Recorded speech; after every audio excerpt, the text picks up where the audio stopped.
This song's a jam. I can't help it that this song's a jam. Anyways, hello, I'm Technovoid. Welcome to the stream. Let's play the Great Ace Chronicles. Let's do it. Last time, we actually didn't have a court case last time, so I'm actually excited to get into a court case this time.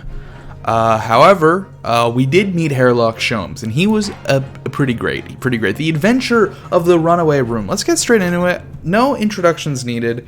No anything needed. I'm here to play a video game. You're here to watch me play a video game, I guess. The Adventure of the Runaway Room. I thought it was the case of the Runaway Room. Damn. Glancing over my records of the late last century, I am faced by the events of a certain bitter winter. I'm faced with the events of a certain bitter whiner. It's me. I'm whining. Dense London fog in the dead of night. Though the victim and the perpetrator were the only ones inside, there were multiple witnesses to the crime itself. Okay, seems pretty easy. None could have imagined at the time that such a seemingly obvious case as this would end in such a horrendous manner. Oh no. My friend, Mr. Hairlock Sholmes, once said of the incident, I believe that perhaps that case was indeed the prelude. The beginning of a long concerto that impressive Japanese student and I were to play together. Spicy. But are we gonna fuck? That's the real question.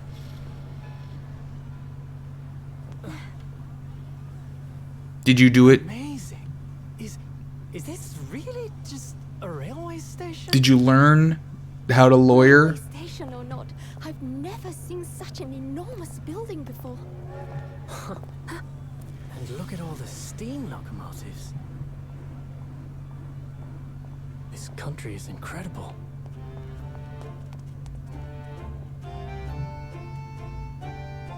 It's winter time. Love to see it.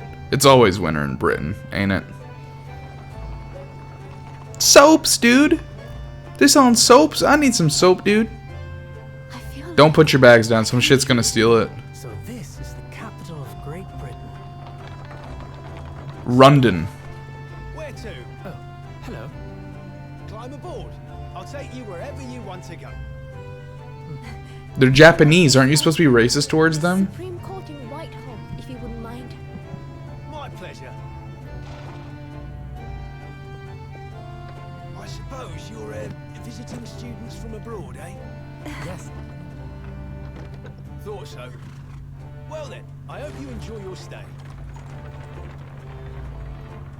And welcome to the center of the world. Ha! Great Britain's mighty capital. You fool. London. The center of the world is the Earth, not Britain.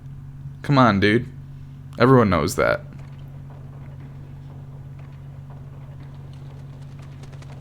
Damn, look at those low poly birds. They're here for it. 18th of February, 9:21 a.m. British Supreme Court. Lord Chief Justice's office.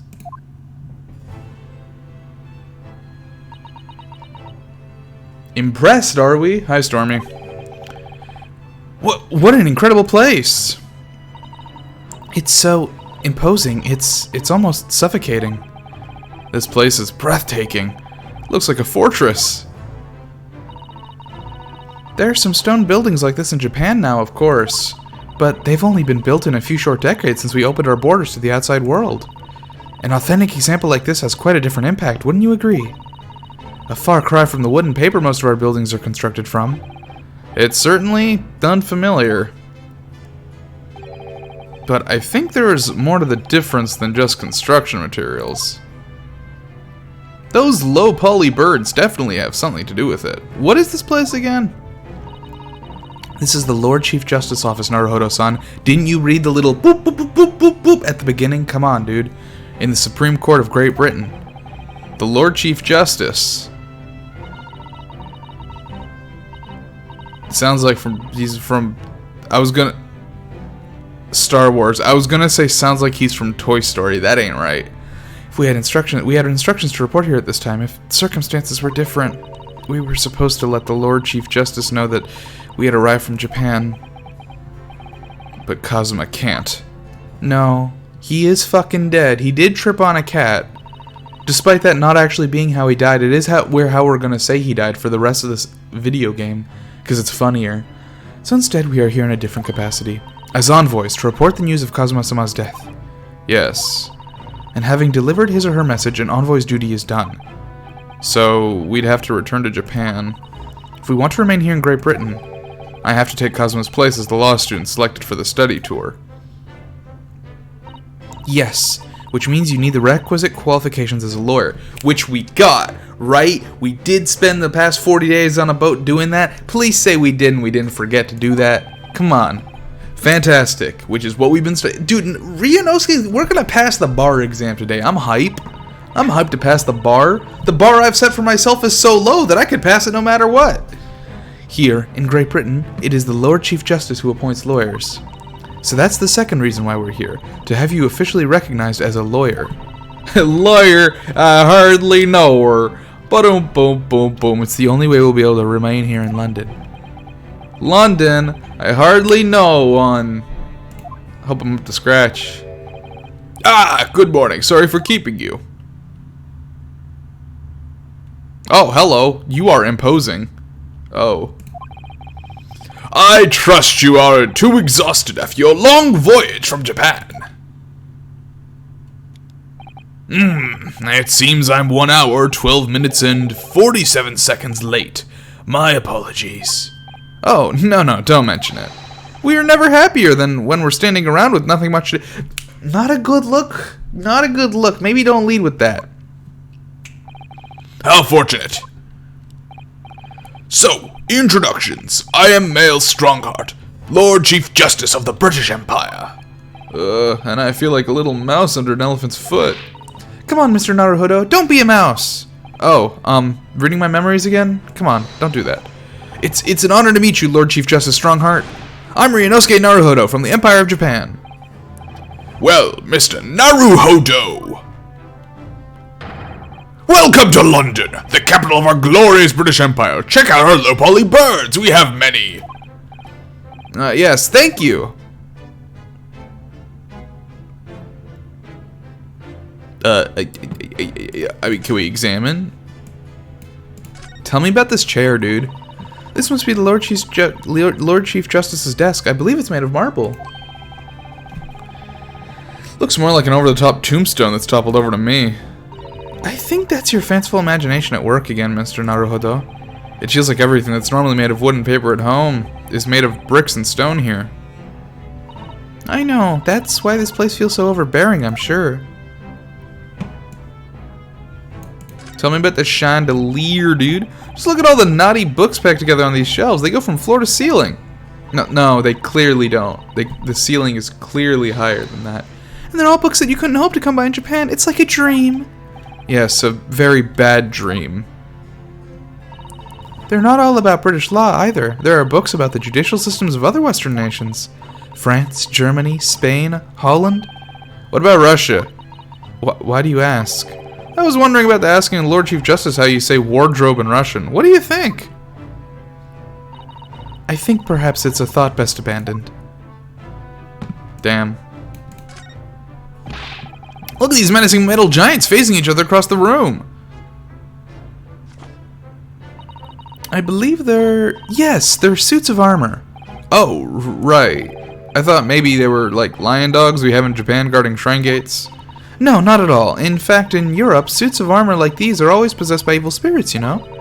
And they roam around in the middle of the night. Really? Is there nothing you don't know, Miss Susato? This book tells me everything I need to know about everything. If you're ever unsure, just ask. Where did she get that incredible tome? Anything else? Ooh.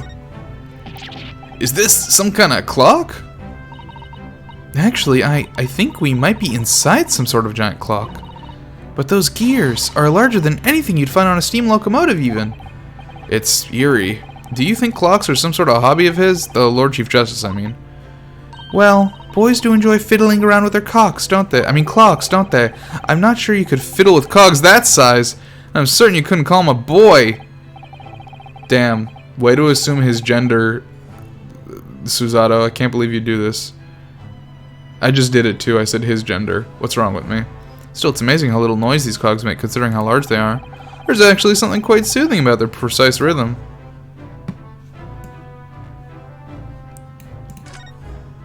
Holy shit, we got a big-ass room. And there's nothing of import anywhere. Yo, dude, let's talk. Actually, wait, hold on. 1 second. Allow me to present myself. I am an armband. Actually, wait, I can examine this. Is there anything inside? What does this say? Oh, it says Kazuma. Okay. The lawyer's name is embroidered on the inside here. Look. Kazuma Asogi. This was his band, of course. Yeah! Way better than the Black Eyed Peas! I'm sure he would have found the truth he longed for here. But he lost his life before he even had the chance to see the place. Fucking tripped on a cat, the moron. I have such a strong sense of hopes and dreams when I look at his armband, though. Sir, enjoy my armband. Lord Strongheart, may I show you this? To accept this item, issue a receipt, examine it thoroughly, and make a formal statement of my findings would require something in the region of 24 seconds of my time. Sorry? Does the item warrant 24 seconds of my time, Mr. Naruhodo? Let's leave it for now. Damn, alright. So how evil is this guy? Bets. Bets on how evil this guy is. So, what are your impressions of our capital so far? How do you like London? Oh, help. I've been so nervous ever since I got here that I can't remember a single thing about the city. I like the clocks! It's simply splendid, isn't it, Mr. Naruhodo? Oh. Oh? Oh? Oh? We had a wonderful view of some of London's streets from the carriage on the way here from the station. Everything is so impressive and grand. I must say, I'm almost lost for words. I already like Susato way more than I liked Maya. Susato actually like picks up the fucking slack. I'm glad to hear you like it. The city boasts tramways, piped water and gas, even cables supplying electricity. We spearhead every revolutionary new technology in the world. Every visitor to London is astounded.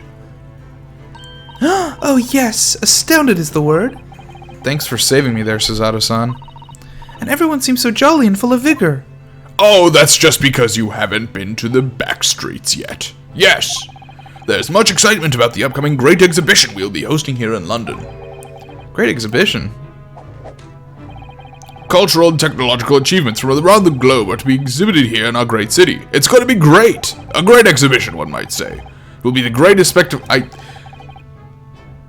I know it's not supposed to be a joke, but it's the greatest exhibition of all kind, and will make Paris's World Fair look like a toy shop. Gosh, I can hardly imagine how magnificent it's going to be. Great Britain's capital city is nothing but magnificent. London is the center of the modern world, and our low-poly birds are far better. Even if you do say so yourself. The sun will never set on our great empire.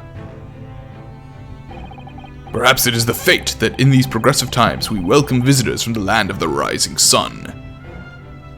Speaking of that, he's dead. Lord Chief Justice? I think you were expecting a student of law for this study tour, weren't you? Absolutely. Mr. Kazuma Asogi, if my memory serves. That's right. He tripped on a cat. He what? Is that slang? Is that Japanese slang, tripped on a cat? Like he fucked someone? He did some weed? What are we talking about here? The British government has already been telegraphed a full report of the situation. I understand the young man lost his life aboard the steamship bound for our shores. Oh. Well then what? You didn't need a vassal to come tell you that? That's amazing. The news reached him before we even arrived. No, I'm just psychic. My country naturally extends its deepest condolences to yours. Oh, thank you. And you honored this appointment specifically to inform me of the news? Yes. Don't you have any idea how technologically advanced we are? Fuck you! We take this as a personal assault to our nation that you think that we wouldn't find out by telegraph. Fuck you! Get out of my country! Get out of my house! Get out of my clock tower with my low poly birds!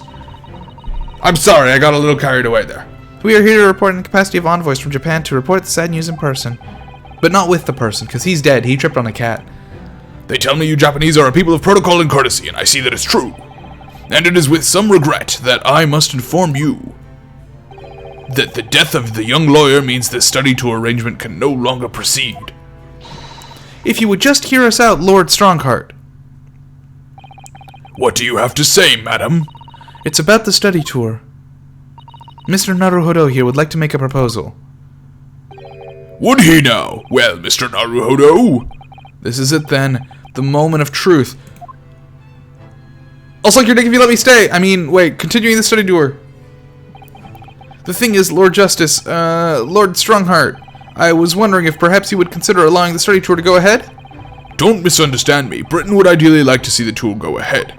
But without a lawyer from your country, there's nothing to be done. Well, in that case, what if there was someone else? Another lawyer from Japan, I mean.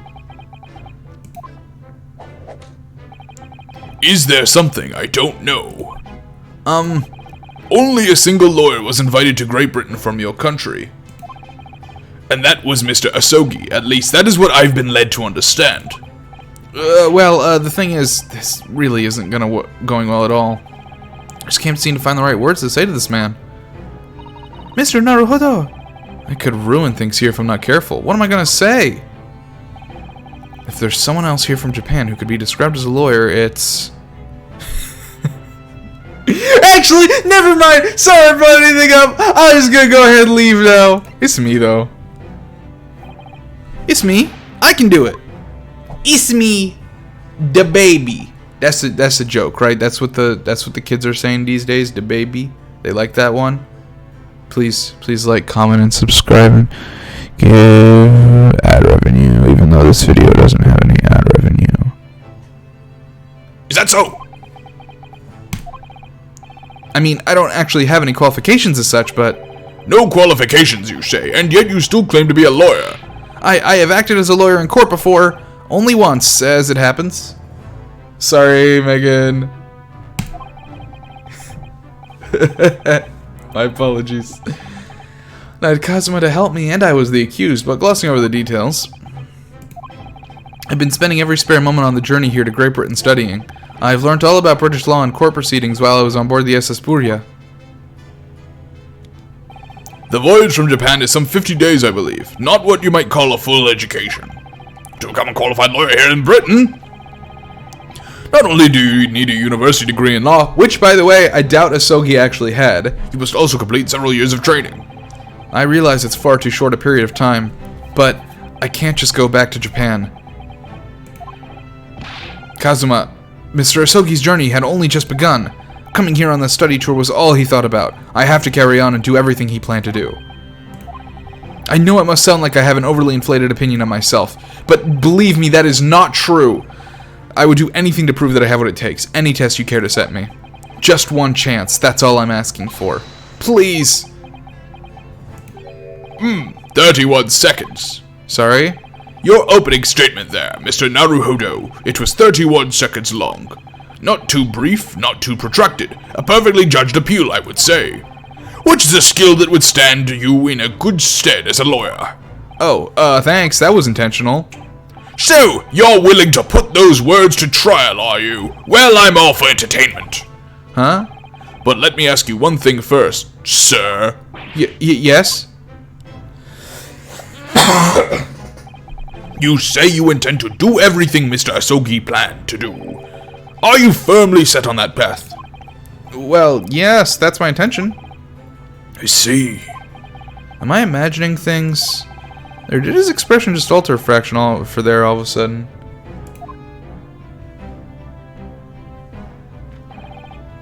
Very well. You have your wish. I'll give you a chance. I read that as dance for a second. We're gonna go waltzing.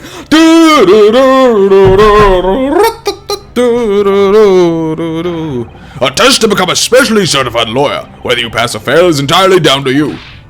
Really? Test, dude. I'm ready. So, what form will the test take exactly? Tell me, Mr. Naruhodo, what do you consider the role of a lawyer to be? Well, defending people, of course. Well said. So, let's have you defend someone. Huh?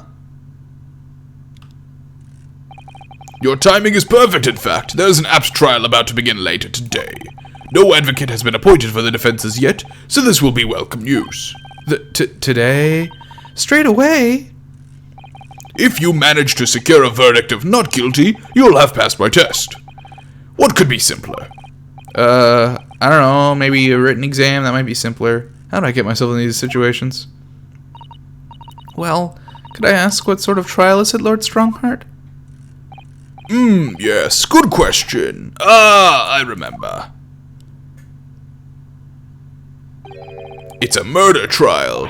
A murder? Again? Fucking 3 for 3? The hell's wrong with us? Fucking death follows us wherever we go. We're the Grim Reaper. An extremely simple case, I understand. You really can't lose. That's easy to say. But I should mention, just in case, if we really can't lose, why is no lawyer taking it yet? if the defendant is found guilty, he will of course be sentenced to capital punishment. That means he has to go sit in the Capitol and listen to all the senators talk for a really long time. It's really boring. He'll kill himself. Capital punishment? He'll be put to death?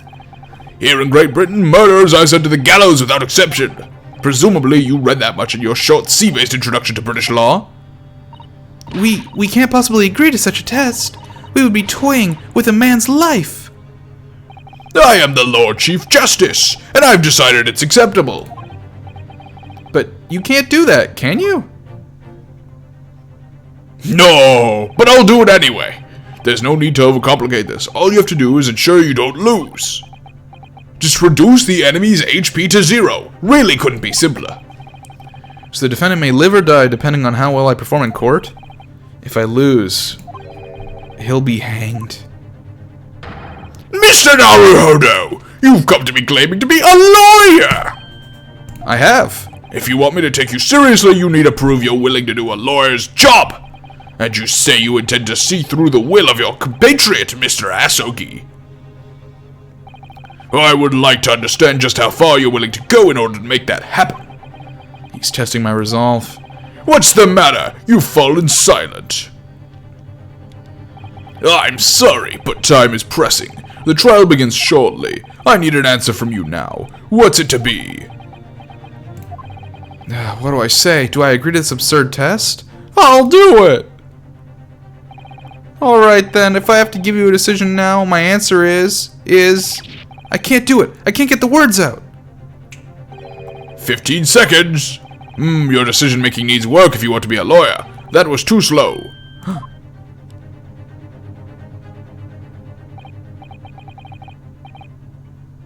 So it's suspected, is it? Sorry? You have noble intentions, but lack the resolve to see them through. Huh? The test is cancelled. Thank you for stopping by. Go and acquire your ticket for passage back to the east tomorrow. This conversation is over. What? Yes, Lord Strongheart. Did we just game over? Thank you for offering me a chance. Mr. Naruhodo. I'm sorry, Miss Suzato, but what could I do? It's alright, I understand. You do? It's not an easy decision to choose whether to defend a man in these circumstances, but resolve has absolutely nothing to do with it. What are you trying to say, madam? I think what Miss Suzato means is that no matter how badly I'd like to be recognized as a lawyer and stay here in Great Britain, to risk another man's life by treating his one and only chance at a trial so trivially would be utterly unforgivable, and I feel the exact same way. I'm sure the defendant won't see this trial as a test, as some kind of experiment. A lawyer may fight for his clients in court day after day, but for each one of those clients, The particular day they stand in the dock may be the only chance they have to fight to prove their innocence. No, I was wrong. I'm not qualified to do that job yet. I'm sorry for wasting your precious time, Lord Chief Justice. Wait, Mr. Naruhodo! Oh, was there something else? It's approximately 20 minutes by carriage to the Old Bailey from here. If you leave immediately, you should still be there in time. But I just said that. I was quite serious in what I told you. The defendant in this case has literally no one to advocate for him. What? At this point, he can't hope to find someone to represent him. The trial will begin without a defense. And if that happens, there's only one possible outcome. He will receive the most severe sentence the judge can pass down. But that's awful. But that is the truth. I ain't sussy. Who you callin' sussy, Naruhodo? Why does it have to be like this? Please don't expect an answer to every question. I'm only so smart. The cold hard truth of the matter is that there is only one person now with a chance to save this man from a very miserable end. And that is you! I'm really his only hope? So, what do you say now, madam? Me? What do you mean, Lord Strongheart? Will you be a lawyer? You said it wasn't an easy decision to choose whether to defend a man in these circumstances, and I agree. But in my estimation, it is purely and simply a matter of resolve. Oh. Our time is up here. I have a meeting to attend. I must leave in 2 minutes and 16 seconds. So, venture into our great city and enjoy yourselves.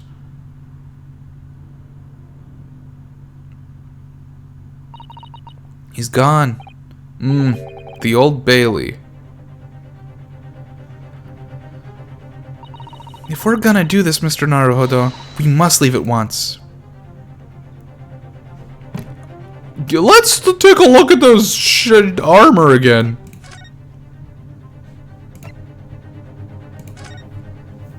Yeah, Susato's cool. It's the 18th of February, 9:45 a.m. The Old Bailey Defendant's Antechamber. Oh, thank goodness, we're in time. There's still 15 minutes until the trial begins. I never knew a horse-drawn carriage could go so fast. I thought my teeth were gonna rattle loose. Did you hear what I said to the driver when we climbed aboard? Get us to our destination in 5 minutes, driver, and there's a guinea in it for you.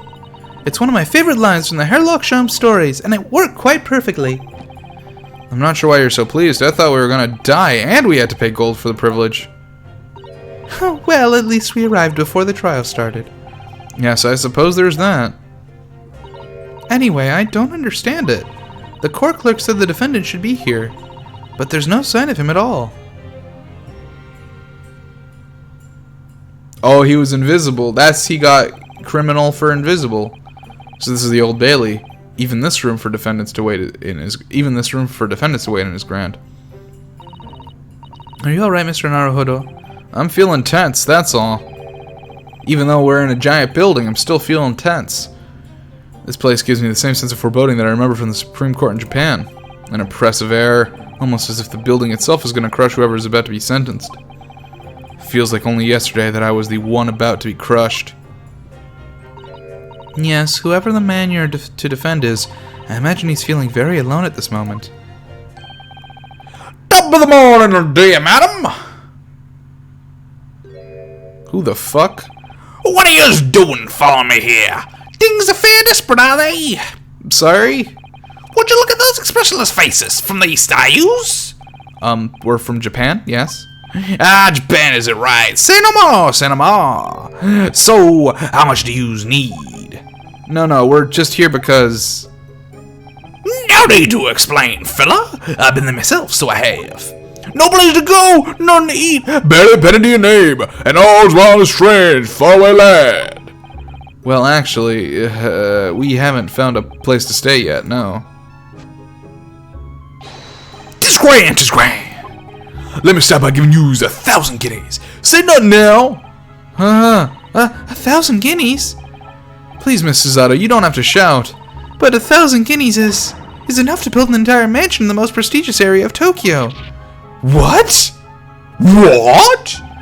'Tis nothing to me at all. I like to ensure I have sufficient funds to weather a rainy day, you see. I've enough wealth to buy the city of London 2 or 3 times over. Could that much rain even fall in one day?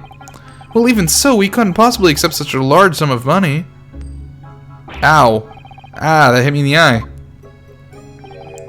Don't get me wrong, fella. I'm not giving it to you, no strings attached. I've been wanting you to do something for me. Oh? To be honest, 'tis a little embarrassing. The trial is about to begin, you see. As for me, good self here, I'll be in the dark. Huh? So now, what I want you to do is come along with me and stand there beside me. Officially, you'd be my lawyer, but that's just a little detail now. Oh, well, the thing is... Don't worry about a thing. All you gotta do is stand up there next to me. Nothing more. Otherwise, you see, the trial's gonna start without me having any kind of representation at all. So it was true. The Lord Chief Justice wasn't making it all up. I'm terribly sorry to have to ask, but does that mean you're the defendant in this trial? Bless for blazes, deuce! Do you not know who I am? Me, one of London's biggest names. No, sorry, we've only just arrived in the city, you see. What? Yeah, I mean, I can't do anything about it. I don't know how to ban. It's fine, they're not even here. They type the thing and then they leave.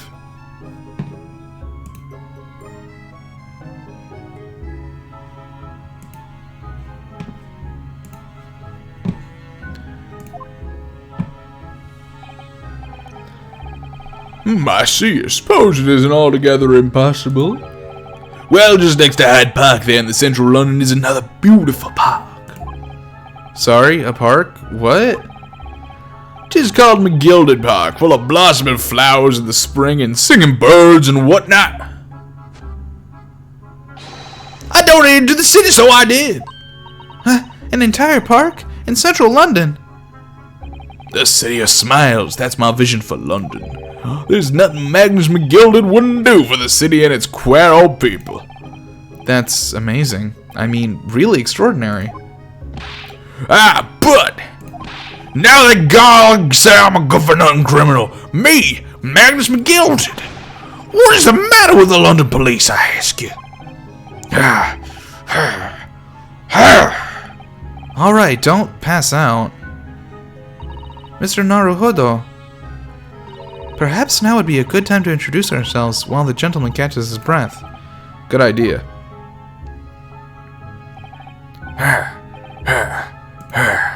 Mr. McGilded, the thing is, we're actually here in London to study British law. We're law students on a study tour from Japan, you see. So, if you don't have a lawyer for the trial yet, then you'd be happy to put yourself in our hands. We'll do our best. What? What was I after saying, you daft Egypt? I've given you 1,000 guineas to stand up there to me, haven't I? Well, yes, but I wasn't really offering to just stand up there next to you.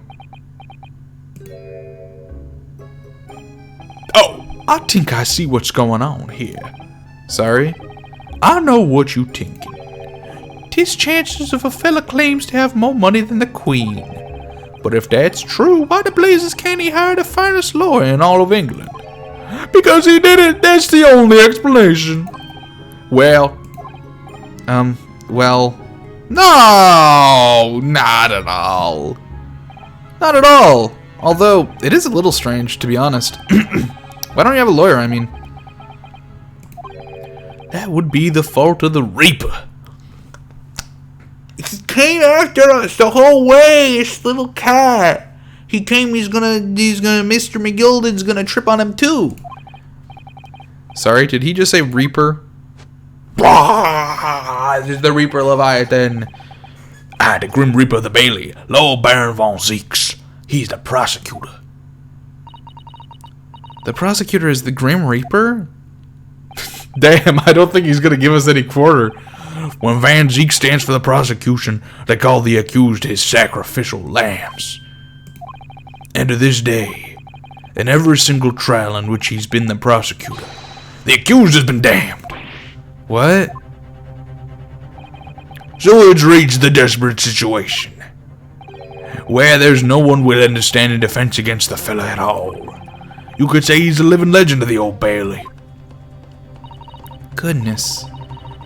Lord Baron von Zeeks. He must be an exceptionally talented prosecutor then. Talented isn't the word you're looking for, madam. It's cursed. Cursed? What on earth? The defendant is summoned and his counsel. Please make your way into the courtroom. The trial's about to begin. His counsel? That would be me. Oh, 'tis time. Well then, fella, don't let me down. But I will definitely be letting you down. But I don't know anything about the case. You haven't told me what happened. Until you showed your face here. I'd made up my mind, so I had. Sorry? I decided I'd have to defend myself in there. How would that have worked? But then you made an appearance, a student of law, wouldn't you know? 'Tis no accident, I can assure you of that. 'Tis fate. So don't get cold feet now, please.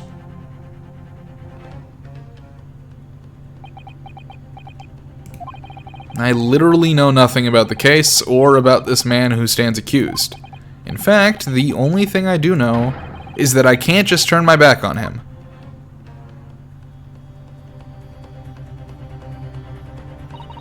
Mr. Naruhodo, the man is no one. He'll have to stand alone in that courtroom, armed with nothing to defend himself. Yes, something that Kazuma would have never allowed to happen. Counsel! For the defense, what are you doing? If you're late for the start of the trial, you're gonna lose your right to eat lunch, dude. Or you're gonna get hungry. Has there been a case where the defendant is guilty and you have to subtly throw the case? Yes. In the second game, your defendant is guilty in the final case. Spoilers. He's a murderer, and you find that out halfway through, and you basically have to like stall out the trial until they can get more evidence, and you basically have to throw it. Yeah. I'll be right there. It's happening then. I'll get back to the original trilogy. Originally, I wanted to play the first 3 games before this one came out, but then this one came out, and so we're playing this one first. We'll go back to them. I own them on Steam. And I'd also like to play the other ones, but, I mean, some of them I can emulate. Don't tell anybody. Although Spirit of Justice is hard to find, and Dual Destinies might be hard to find as well, but my first trial in a British court. I hope you're watching over me, Kazuma, because I have no idea how I'm going to manage this.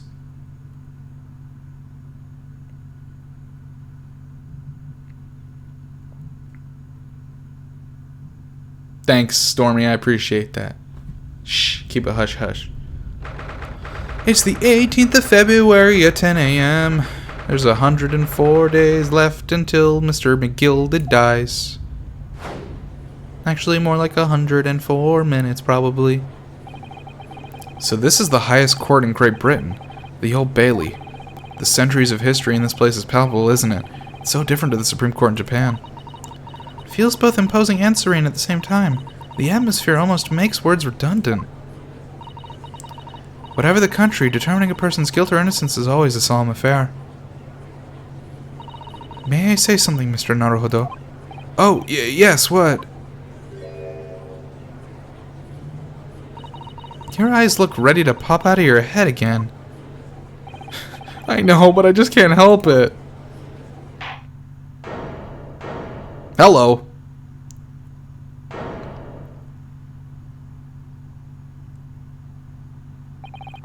In the name of Her Majesty the Queen, I hereby declare this court to be in session. We are here today to determine the guilt or innocence of Mr. Magnus McGilted. I now call upon the counsels for the prosecution and defense to declare their willingness to proceed. The prosecution is fully prepared. That must be the Reaper of the Bailey. He really does look fully prepared to dispatch his next poor victim to the underworld. Counsel for the defense, you appear to be Eastern. Do you speak English? Huh? Oh, yes, of course, sorry. But he asked if the defense was ready, and I couldn't be further from ready if I tried. Those eyes please me. Nipponese. They shroud your fear, your doubt, your trepidation. They run wild, clinging to some phantom notion of courage. The quintessential look of a sacrificial lamb. A cold shiver just ran down my spine all the way to the tips of my toes. Now, Mr. McGilded. Yes, my lord. You stand accused of murder. Capital offense. You could be sent to the gallows if found guilty. Are you quite sure you wish to entrust your defense to this foreigner? As I've always said, my lord, 'tis a grand thing to give opportunities to the young. Even if this fellow's just a student from some little island off in the Far East. This is not the British way to ignore the dangers of yourself and give to those less fortunate for a fair chance. I'd like to take that axe of chivalry do the great British Empire proud. Listen to Mr. McGilded. What a fine gentleman London has in him. Did you hear that he donated £5,000 to the government the other day? Mother, please, may we go and play in McGilded Park? Seems as though everyone in the public gallery is firmly behind Mr. McGilded. That's definitely welcome news, and he certainly has a way with words. I'm surprised he couldn't convince anyone to defend him. Eloquently put, Mr. McGilded, and most laudable sentiments. Now, ladies and gentlemen of the jury, I'm sure I need hardly remind you that you 6 members of the public have been selected for your impartiality. Are you ready to proceed? Oh god, none of them are going to be fucking impartial. Yes, my lord, if the task to be sent rot us to the gallows where they belong, I'm more than ready. At the manor, his lordship always says we should dispose of rubbish promptly. Naturally, I agree. Ha! Any criminals here will soon be wishing they never set eyes on me.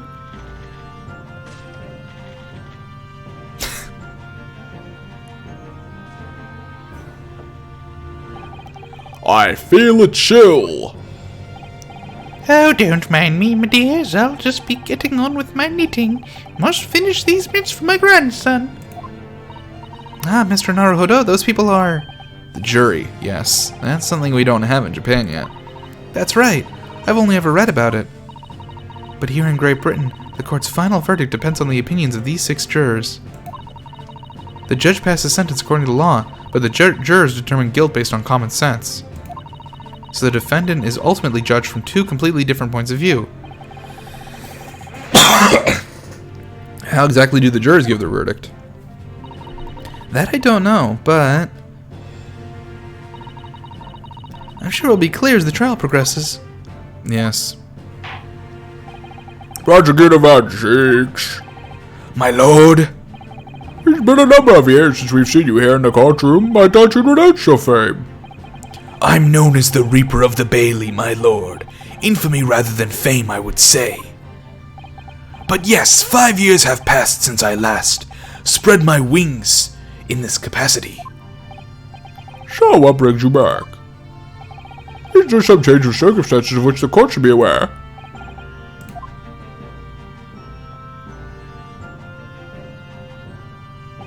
I leave that to your imagination, my lord. So the Reaper has been out of action for 5 years. Why did he have to choose today of all days to make a comeback? Don't lose heart, Mr. Naruhodo. As you wish, sir. The court nevertheless welcomes your return. Now then, opening statements, I think. A summary of the case, if you please. Certainly, my lord. As your lordship is aware, this is a case of overwhelming simplicity. We must be the only ones here who aren't aware. The incident took place in the late evening, 3 days past. The hour was some minutes after 10. The victim was a maker of building bricks known in the community as Thrice-Fired Mason. Sorry? Thrice?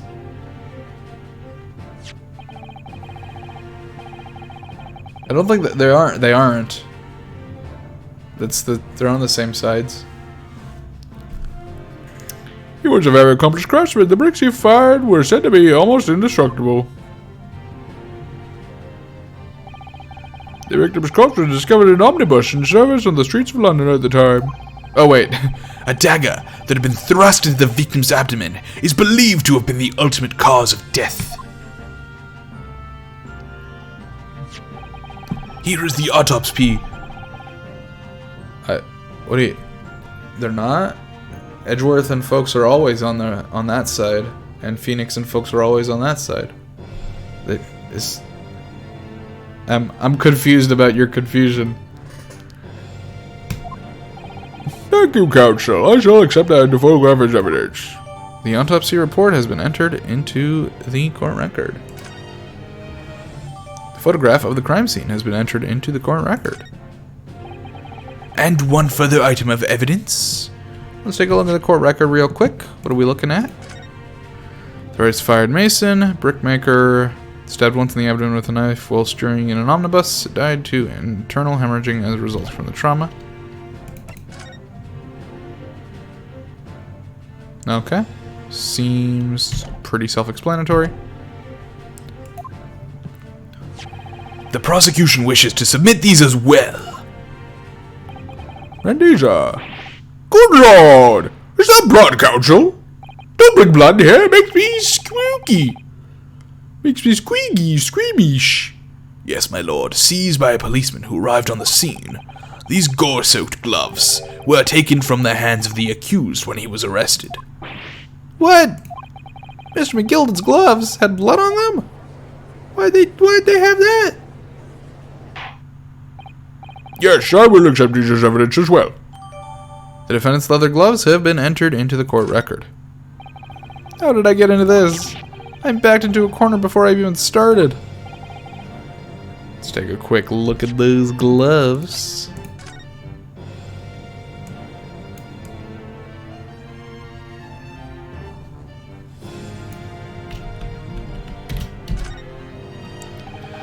This is definitely blood, isn't it? Not the most pleasant sight to be confronted with in our first day in London. Well, nothing will come of grumbling now. No. By the way, is Mr. McGilded right-handed? Yes, I believe so. He was toying with the coin in his right hand a little earlier. Ah, pity. If only he had been left-handed. I think blood on either glove would be fairly incriminating, really. Continuing. According to the driver of the omnibus, there were only 2 passengers traveling inside his vehicle at the time. Only 2? Obviously, one of those passengers was the deceased brickmaker, Mr. Mason. Ironic name he had. The other was the accused, Magnus McGilded.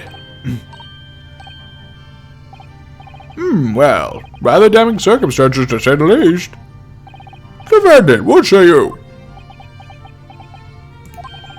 Well, of course, I have no recollection of such ting. Mr. McGilded! To be sure, I rode the omnibus that evening, but whenever I'm in a carriage, I take it with a fierce tidiness, and I always succumb to it. Are you claiming to have been asleep? 'Tis the motion of the carriage, my lord, lilting so it is, when I open my eyes again. 'Twas a desperate sight before me, the body of a man I'd never laid eyes on before me in my life. Now I ask yous, what good-hearted soul wouldn't rush to help a fella bleeding from his stomach? I wasn't about to start worrying about me gloves now, was I? I reached out to give a man a hand. So the blood got under the gloves then after the man had been killed? Unfortunately, that statement of the driver's is only the beginning. What? That's not all of it. There were multiple witnesses, despite the fact that there were only 2 people in the carriage, to the precise moment at which the brickmaker was fatally stabbed.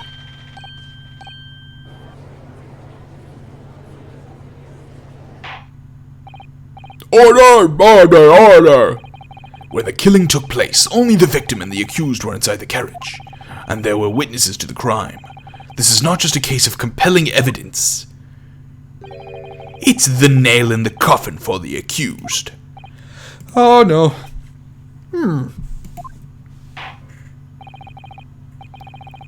Thank you, counsel. The circumstances of the crime have been made quite clear. I think we will hear testimony from these witnesses first of all. Your wish is my command. Bailiff, bring the witnesses in at once.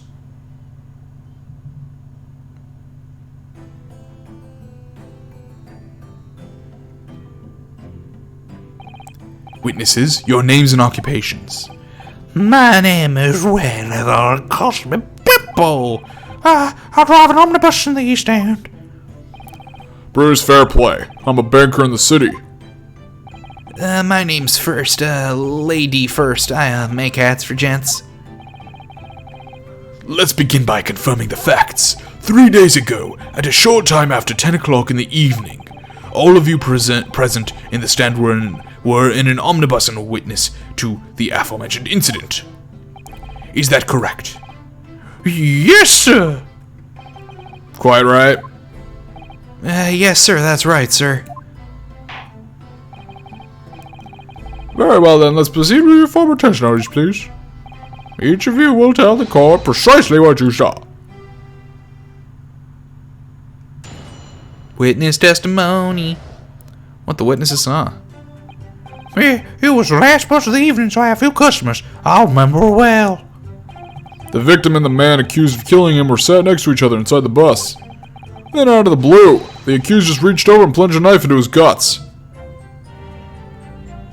That's right, he stabbed him. I screamed I did, couldn't help it.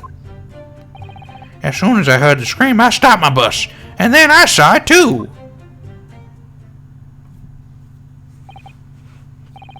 Unambiguous testimony, I must say. Exactly, my lord. These men witnessed the incident in the omnibus with their own eyes. I'd like to ask a question, if I may. Yes, Scout. Well, this testimony makes absolutely no sense to me whatsoever. Why not? Well, the incident took place inside a moving carriage, didn't it? As has been clearly stated from the outset, yes.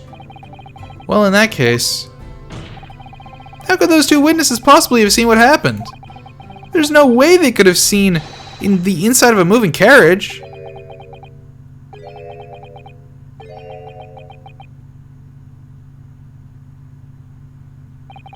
How quaint. I had read that civilization in the Eastern Island nations was a good century behind our own. But you're here in London yourself. Are you really so ignorant about our omnibuses? Huh? Tell me, my Nipponese friend, have you ever traveled in an omnibus? Well, no. We, only arrived in London this morning. No matter. I've arranged for us all to see for ourselves. The actual scene of the crime, that is. What do you mean? The actual scene? How? A carriage is designed to be moved, after all. Presumably you understand that much? Yes.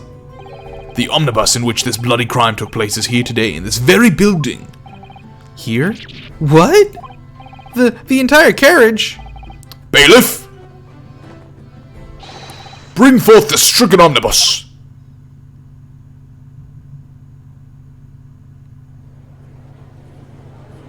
Damn, they just got a whole fucking omnibus just right in here.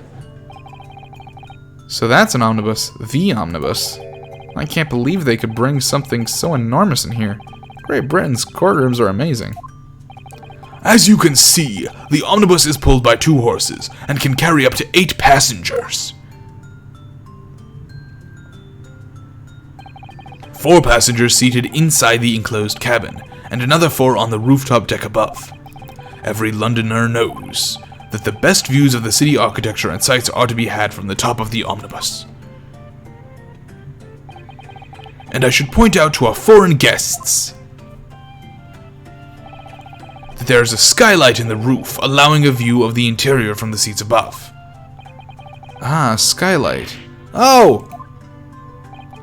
The penny drops at last, I see. These 2 gentlemen were occupying the rooftop seats on the omnibus when the murder took place. That is how they came to witness the grim incident. Through the skylight. That makes perfect sense. Well, counsel, this is a first. In all my years behind the bench, I've never experienced a crime scene itself being brought to the courtroom. There are a number of important clues remaining inside the carriage, my lord. I would like to submit the omnibus itself as evidence. That is the prosecution's wish.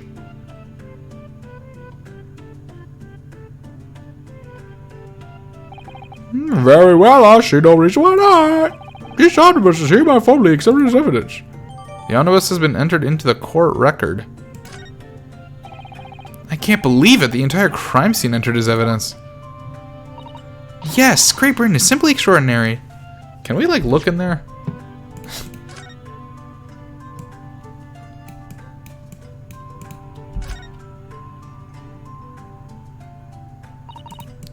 Well, let's open the door and go inside, shall we? The scene of a murder. It's horrible.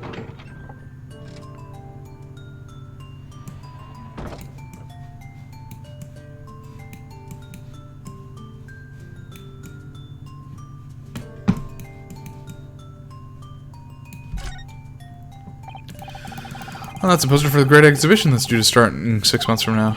There's a lot of focus being drawn on the Crystal Tower, the centerpiece of the whole exposition. Oh, they're gonna blow that one up, aren't they? People all over London are gonna be fizzing with excitement. Yeah, what's up, Stormy? You think he's guilty? Damn. That's blood that's soaked into the seat. The victim's obviously. Yes, and that seat would be clearly visible from the roof deck.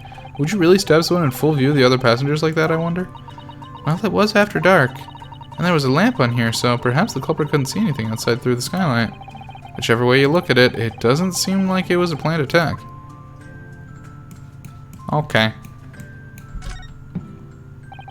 This seat looks reasonably soft, but it's actually rather hard when you sit on it, and only just wide enough for two gentlemen to sit side by side, really. Of course, an English gentleman woman would be dressed in such finery. It would be quite impossible for her to climb up to the roof deck, so she would have to be seated in here. A woman in a kimono would have the same problem. Women's clothes are very impractical, aren't they? Damn, I can't believe you just fucking say that. You see, there's a handle, it seems.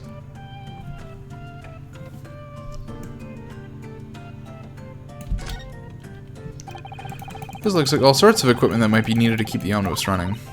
Feeding tubs, tools to repair wheels, blankets, horseshoe tools. So it's a storage compartment for the coachman to keep his things, it seems. Doesn't seem to be any space for passengers to stow their luggage, that's for sure. Well, I don't imagine it would be very convenient for that purpose anyway. Does this one have one? No. Okay.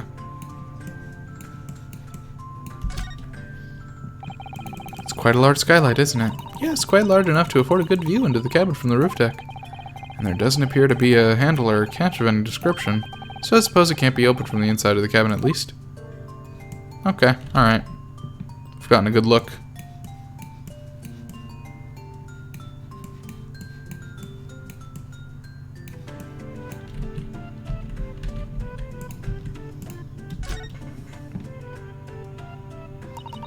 So this is the roof deck of the omnibus. Oh, you must have a wonderful view of London streets from up here. So people sit all the way up here on bitter winter nights with the cold air rushing past them? And they have to pay money to do so? I can't imagine how cold it must feel. That just made me think of something horrible. Can you imagine being dragged around the city in the freezing cold as a punishment? Perhaps that is the real price you pay to stay out late.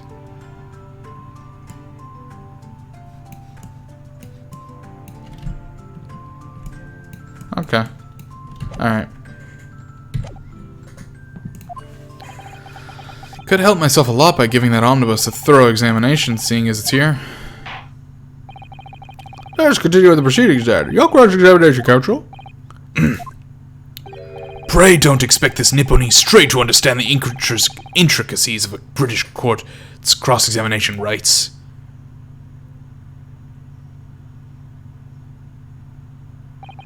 Alright, my first cross-examination in a British court. Focus, Ryunosuke. Focus!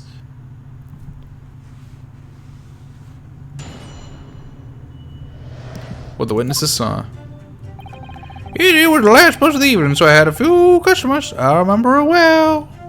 Hold it! Hold it, tell me about that. Yes, I think it was sometime after 10, wasn't it? Oh, yes, sir, that's right, sir. Yes, ever so cold it was, sir. Freezing, in fact. And you had 4 passengers on board at the time, is that correct? Yes, that's right, sir. Not all traveling the same parts of the bus, though, no. And no other passengers when the incident took place? No one alighted, for example. You're quite right with that, sir. No other passengers like that, no, none. So nobody fled the scene of the crime, then? I have to say the boss insists on running it. He does every evening, the last bus of the day. But I do wonder sometimes if it's altogether worthwhile. Yes, sorry to say. What do you mean by that? Well, with it being so cold and everything, and only making me 20 pence on the run, you see. His voice is changing because I think he might be too similar to Mr. McGilded. On the way to the pub and home just to warm up again. The victim and the man accused of killing him were sat next to each other and said, Wait, sat next to each other? Wouldn't they be sitting on opposite sides? Maybe not. And you saw them through the skylight in the roof of the carriage. That's right. When you sit up on the top deck, the window's right there at your feet. There was a lamp on inside, so I had a pretty good view. The 2 of them were wearing hats, and I couldn't exactly make out their faces. Well, there's not a shred of doubt in my mind that it was Mr. McGilded. How can you be so sure? Well, how can I put it politely? Mr. McGilded is a gentleman of rather small stature. I couldn't have mistaken him for anybody else. Let's not forget that when the vehicle came to a halt, the only people inside the enclosed cabin were the deceased Mr. Mason and Mr. McGilded. There's no room for doubt here. I really wish there was. Then, out of the blue, the accused just reached over and plunged a knife right into his guts. You actually saw the exact moment it happened? Didn't I already testify to that? Are you fair dinkum hard working city bankers not considered fair dinkum hard working city bankers not considered trustworthy these days? Oh, no, I didn't mean that. This is no good. I've really got his back up. Perhaps you could just tell us what you saw in a little more detail, if that's... My lord! Juror number 3. What's the meaning of this? My mind is made up, my lord. Completely and utterly made up. Made up about what? I don't like the stinking rich. Never have. They're always up to something or other that they shouldn't be. Every one of them. And that little leprechaun of a man is no exception. Well, he can't fool me.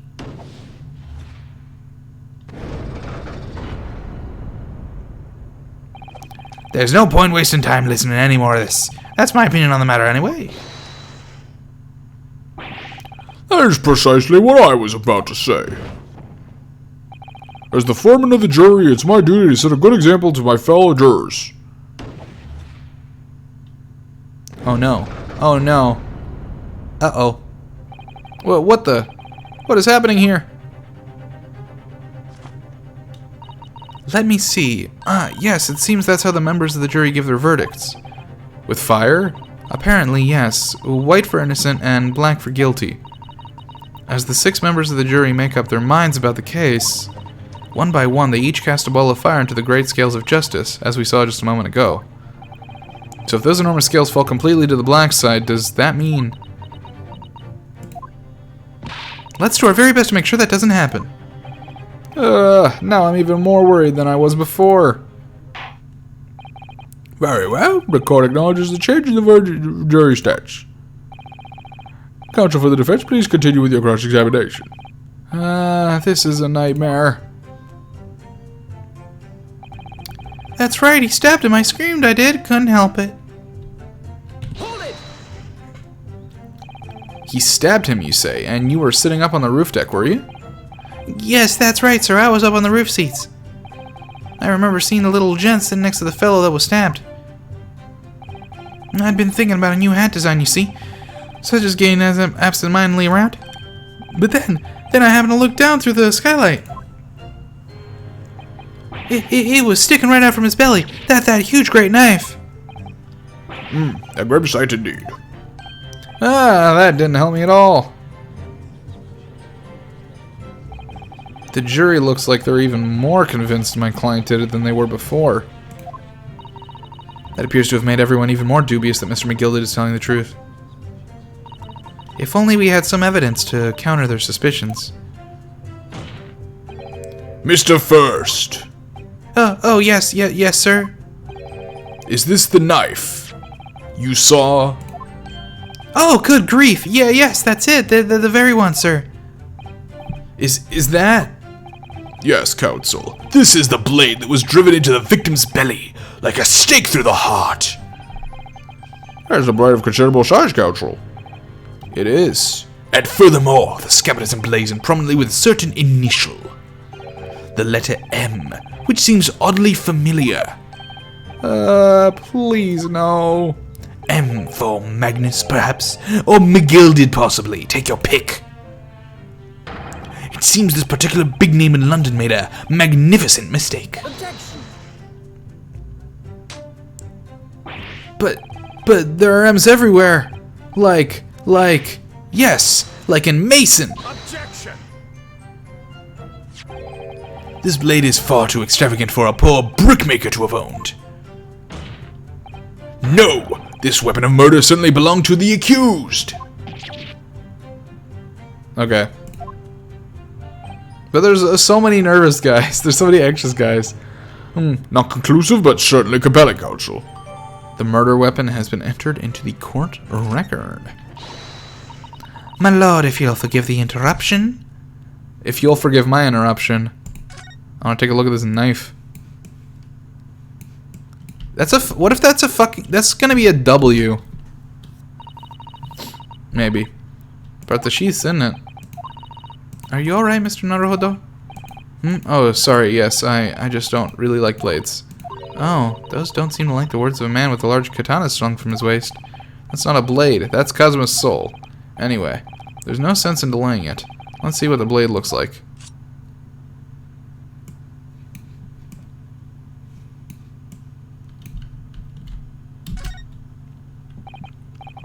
That looks a lot like blood. It surely is blood, the victim's. An Englishman's blood looks a lot like a Japanese man's blood. Did you think it wouldn't? Sorry, it's just that we've only just arrived here in Great Britain. I'm finding it a little hard to adjust. Yes, I do understand.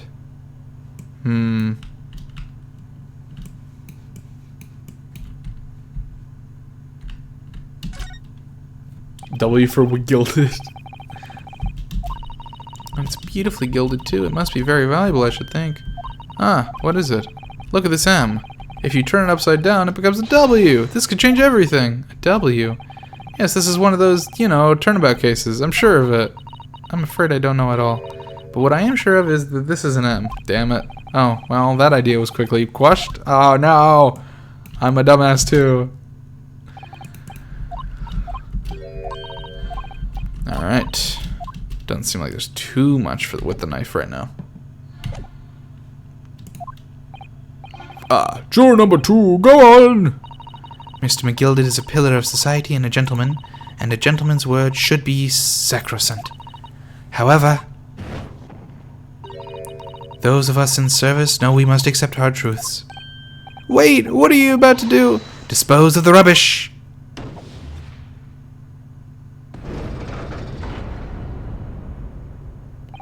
No! I don't wish to cause offense, but I do like to eradicate all traces of filth and grime.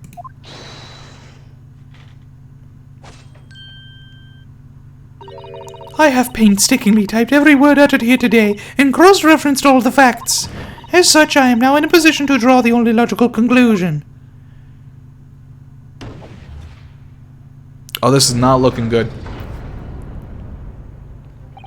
No, not again! That's 4 out of 6 jury members who proposed a guilty verdict. There are only 2 left. We've had it. Every time I press these witnesses for more information, I just make the situation worse. Nevertheless, what we need to do more than anything in the moment is more information. We're still very much in the dark. I suppose I'll just have to keep pressing the witnesses, knowing that more sparks may well fly. We mustn't give up hope that we'll uncover something that will give us a way to fight back. But... alright, I'll keep trying. I can't give up.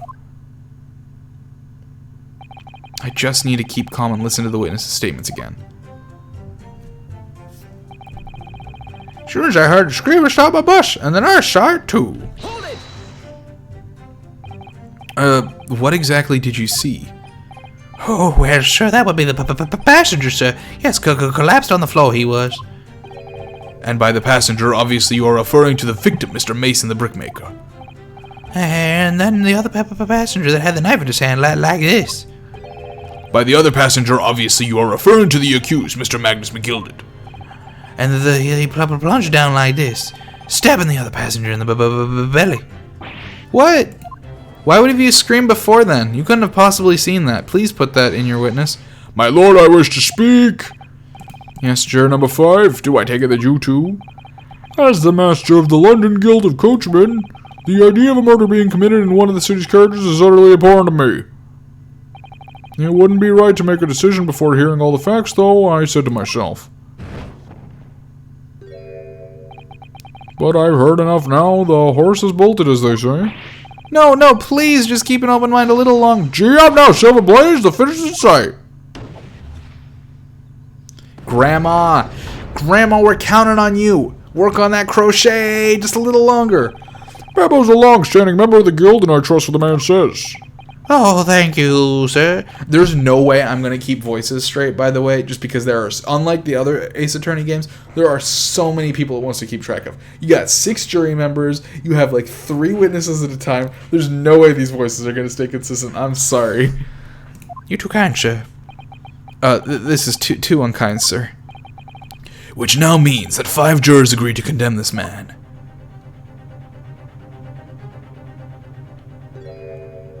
Granny! Stay with us, Granny! Madam Juror number 6. Yes, dear. What can I do for you? You have heard the testimonies of the witnesses in the stand.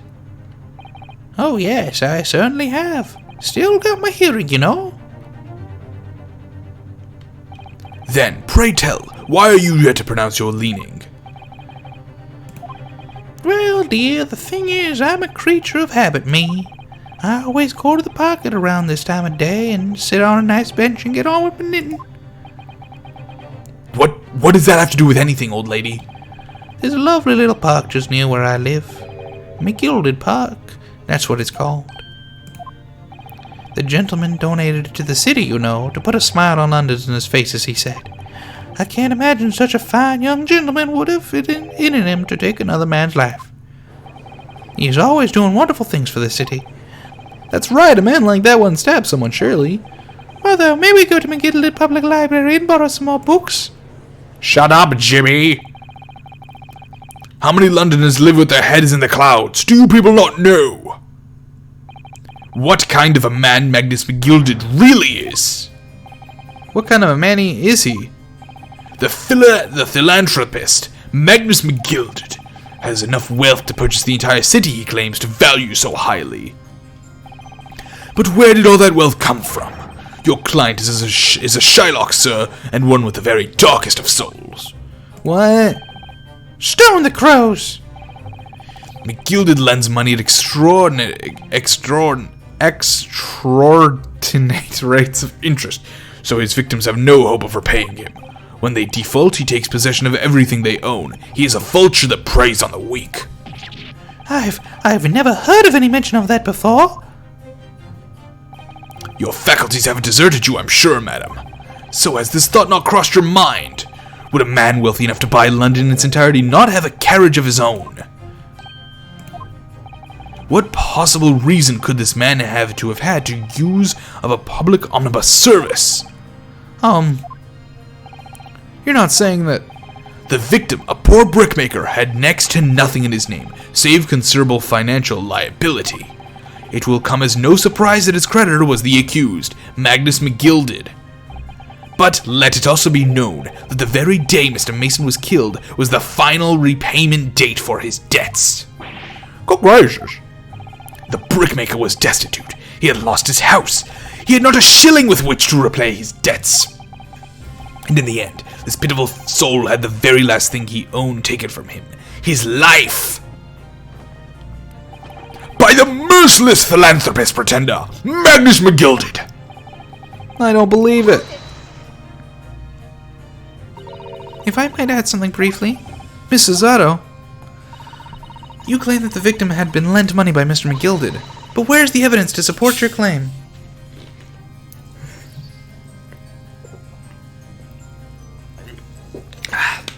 I'm still sick, so my throat still really hurts doing these voices.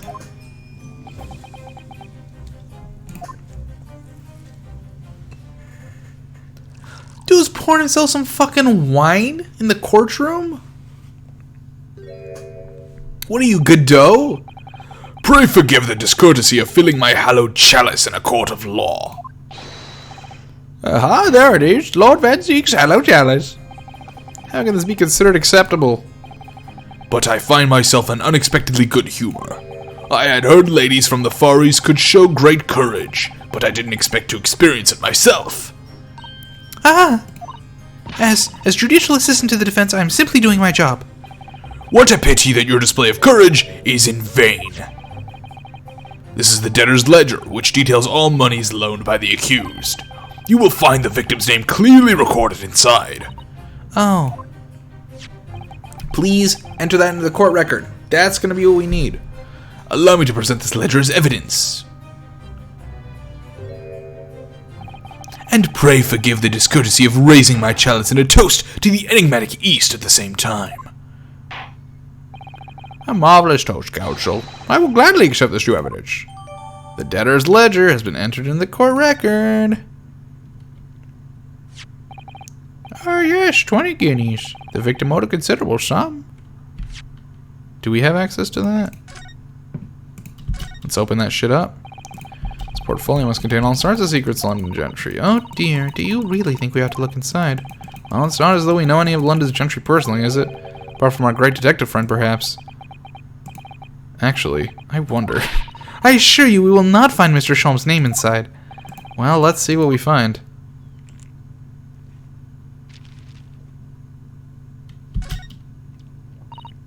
Gosh, it's crammed full of gentlemen's names, isn't it? Well, I suppose they're probably not all gentlemen at all, are they? After all, not everyone in this country is well off. Ah, goodness! What is it? Look at this! Do you see the name here? Bruce Fairplay. Should that mean something to me? It does sound strangely familiar, actually. Bruce Fairplay, the witness testifying at this very moment. Oh yes, of course, the banker. Why is his name in here? Ah, he borrowed 20 kidneys, did he? And look, the repayment date is fast approaching. It's possible that this is just a coincidence, of course, but this could be very useful information.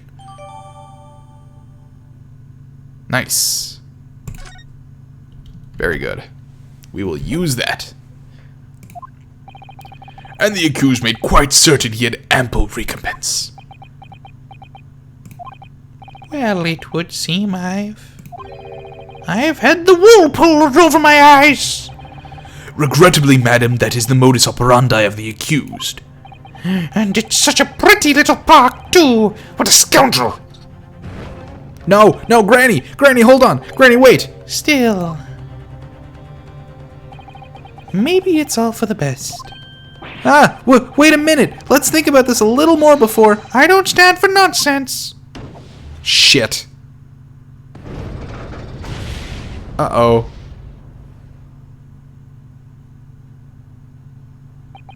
Oh, fuck. I did not think pressing everything would literally make us lose the case. That was it. The last juror's decision.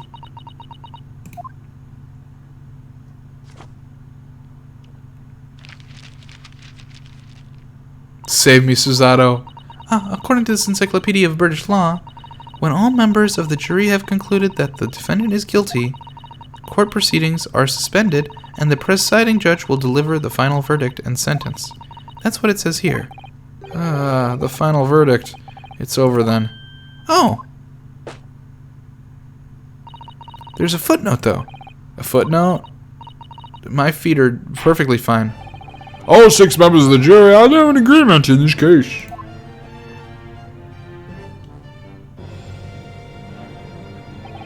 Allow me to convey my respect for your swift and righteous decision.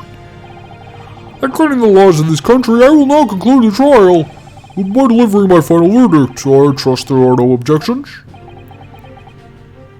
Susato! Come in clutch! Miss Susato, just tell me one thing. Oh, yes? you were in the middle of saying something before. The footnote in your Encyclopedia of British Law. However, the defense... What did it say next? Oh, yes, of course. One moment. When all members of the jury have concluded that the defendant is guilty, court proceedings are suspended, and the presiding judge will deliver the final verdict and sentence. And the footnote says, however, the defense has the right to demand a summation examination of the jurors at this point.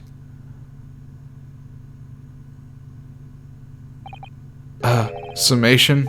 Examination? Objection! A summation examination. From which century has that tome you have there been resurrected? Ah! Judging from the binding, I would say that book is at least 50 years old. Any modern text on British law wouldn't even give such an antiquated procedure a mention.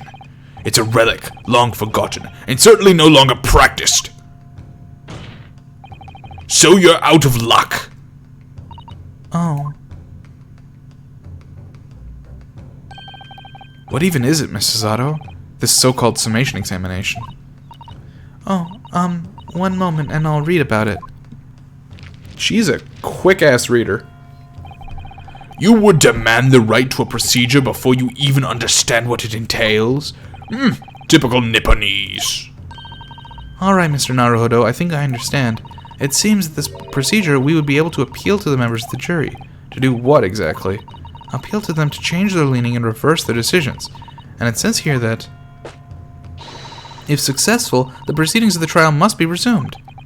Make them reverse their decisions. Yes, in times gone by, the barristers would use the summation examination to attempt to influence the jury's decision. But that procedure became something of a formality with no practical benefit, really, so it rather fell out of use. I wonder why. Because it was devoid of purpose. Changing just one member of the jury's mind would be hard enough, let alone several. No self-respecting defense barrister would even assert his right to try it in this day and age. Still, I don't see any mention of the procedure actually being formally revoked. What are you suggesting? I'm suggesting that although it may be antiquated and largely forgotten, it isn't yet extinct. What do you think, Mr. Naruhodo? A summation examination. Our last possible option. Do we assert our right to carry it out or admit defeat? Yeah, like we have a fucking choice. The defense wishes to assert its right to a summation examination, my lord. Objection! London is the capital city of the most powerful nation on earth. We have a duty to the world to exemplify the very highest standards of judicial procedure. Summation examinations are an embarrassment that should remain buried. Objection! But if it's our right, it's our right. I believe it could prove vital in this trial. The defense's petition is perfectly valid. The court will proceed with the summation examination. This is madness. No, this is London. Foreman, are you and the remainder of the jury ready? Well, I'm not, there was no mention of this in the letter I received, you see, so... All members of the jury will be asked to explain on what grounds they've reached a decision. On what grounds? You must all justify your decisions and explain why you believe the defendant to be guilty. Well, my lord, you're rather putting us on the spot. This is most irregular. No mention was made of this before. I don't really hold with all this justifying lark. That seems to have thrown the jurors off. It seems none of them have experienced this before. Alright then, the summation examination. A defense procedure no practicing lawyer has attempted for years, is it? Well, just maybe. It might be the opportunity we've been looking for, to turn this trial around. So be it then, ladies and gentlemen of the jury, the court hereby calls upon you to state on which grounds you find the defendant, Magnus McGilded, guilty of this most serious crime.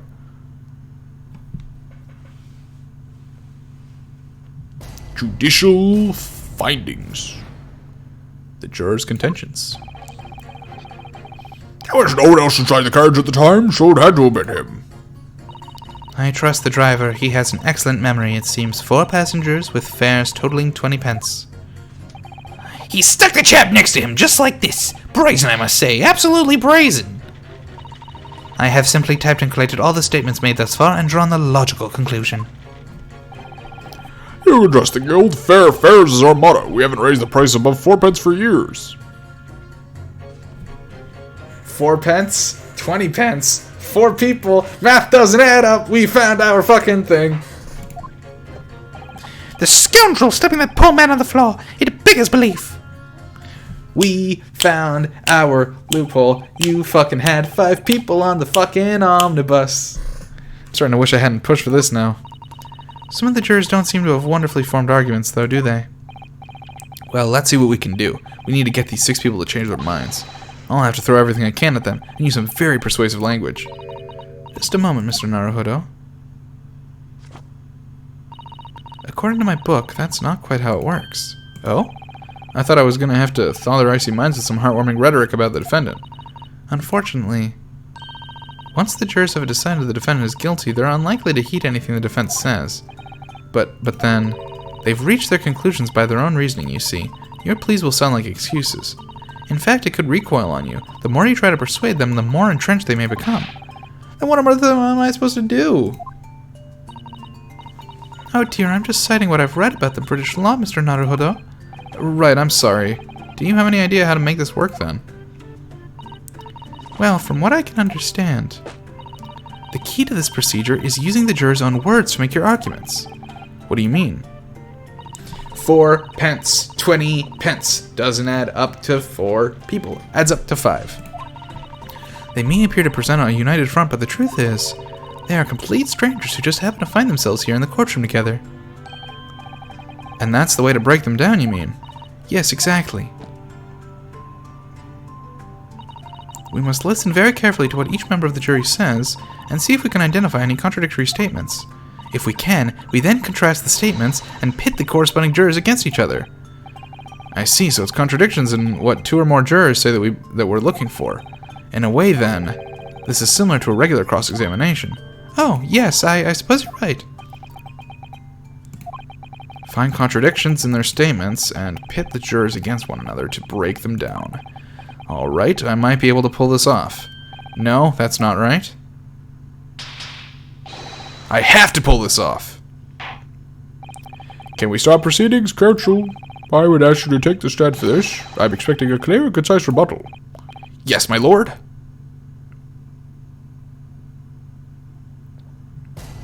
Jury examination.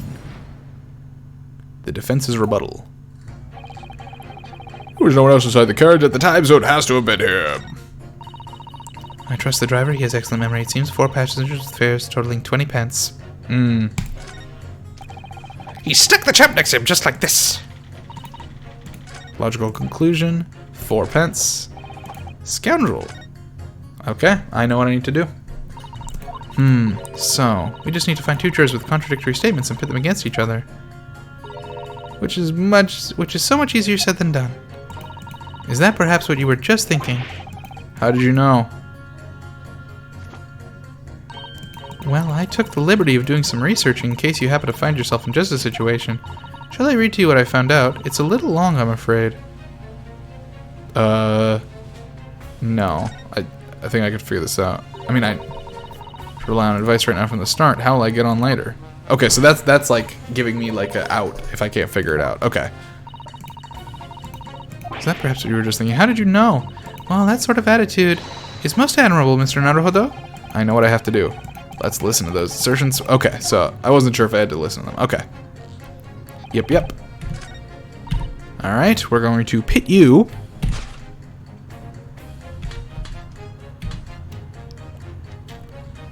Boom! Those 2 statements clearly contradict each other. They do? Explain yourself, Counsel. Me? Oh dear, what have I said? I swear on Silver Blaze's name and name, I haven't the first idea what you're talking about. According to the group testimony we've heard so far, there were 4 passengers on the omnibus on the night in question. Yo, this fucking pacing back and forth is so good. I love this. And according to the coachman, Mr. Beppo, he took 20 pence in fares. Quite right. I have those precise details typed neatly here in front of me. And juror number 5 also told us the following. The fare for the omnibus is always 4 pence.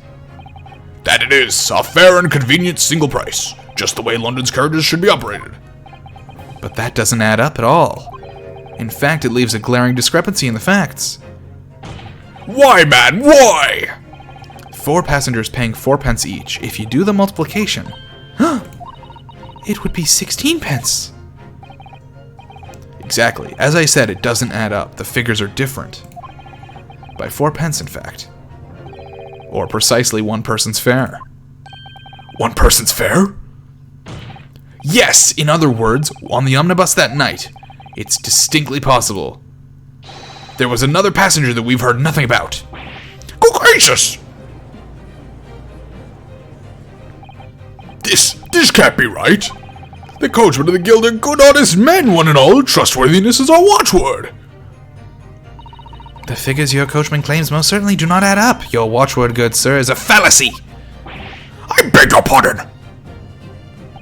Mr. Guildmaster, I think you ought to consider that if this trial were to end now, the news will surely spread all over London.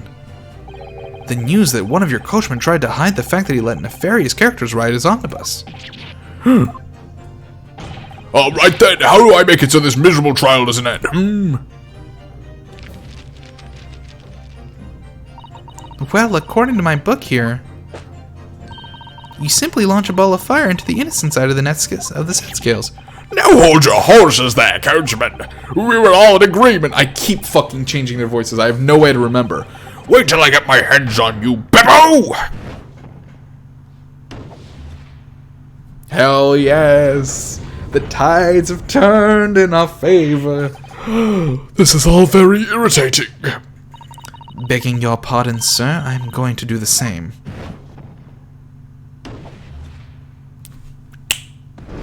Hey, can we get typewriter lady too? For the love of Mike, not you as well. A penny can be the difference between a smile and a tear, after all. I certainly can't put my trust in someone who doesn't follow my exacting standards in financial matters. Oh, really? I, for one, think it's only proper that we hear from the witnesses again. Oh, well done, Mr. Naruhodo, you did it! If we can manage to change 2 more jurors' minds, we can force the trial to continue. 2 more, actually. There is something else that's bothering me about a couple other assertions. And that's where you must strike next. Yeah, I wanna. So he's sitting there. No way he on the ground. So I need to pit 2 more jurors against each other and show there's another contradiction in their assertions. Exactly. You can do it. Well, the scales of justice have shifted, but they still weigh heavy on the side of guilt. Counsel, you have the floor again. Continue with your summation examination. I'm changing my leaning to innocent. I should like to hear what this slipshod bookkeeper has to say for himself. Beppo, this trial to continue so I can get to the bottom of this corruption. Not guilty, I say. Okay, scoundrel on the floor. Right next to him. Yep. Pit you against little old lady. Objection. Those 2 statements are completely contradictory. What? Explain, counsel, post-haste. Oh, dearie me, I was only knitting a jump of my other half. What is all this claptrap? What does contradictory even mean, I ask you? We've heard from more than one witness that they allegedly saw the actual moment when the defendant stabbed the victim. Now, out of curiosity, juror number 3. What? Can't you see that I'm busy here? How would you say the defendant stabbed the victim? What sort of motion was it? Ha! Want to test me, do you? It was like this. Stuck the fellow next to him without even getting up, just like the prim banker said. Yes, that was Mr. Fairplay's testimony. Quite true. Now then, juror number 6. Oh, is that me, is it? What can I do for you, young man? How would you say the defendant stabbed the victim, madam? Oh, well, dear, as far as I understand it, it was like this. He stabbed the poor man after he'd collapsed on the floor. The coachman said so. Now don't move! Take a look at these 2 jurors. He stuck the fellow next to him without even getting up, and he stabbed the poor man after he'd collapsed on the floor. Well, I never. They're stabbing in totally different directions. What? Bless my stitches. What a muddle. What this tells us is that there's a strong possibility one of the witnesses isn't telling the truth. Oh. But why? Why the dickens would they lie? I don't know that yet, but what I do know is that if the trial ends at this point, we may never find out. We may never know the real truth. Ladies and gentlemen of the jury, can you really let that happen in all good conscience? Lies, you say? Oh, dearie me. I can't abide people telling lies. Hell yes. We're back on even ground, baby. The scales. I don't believe it.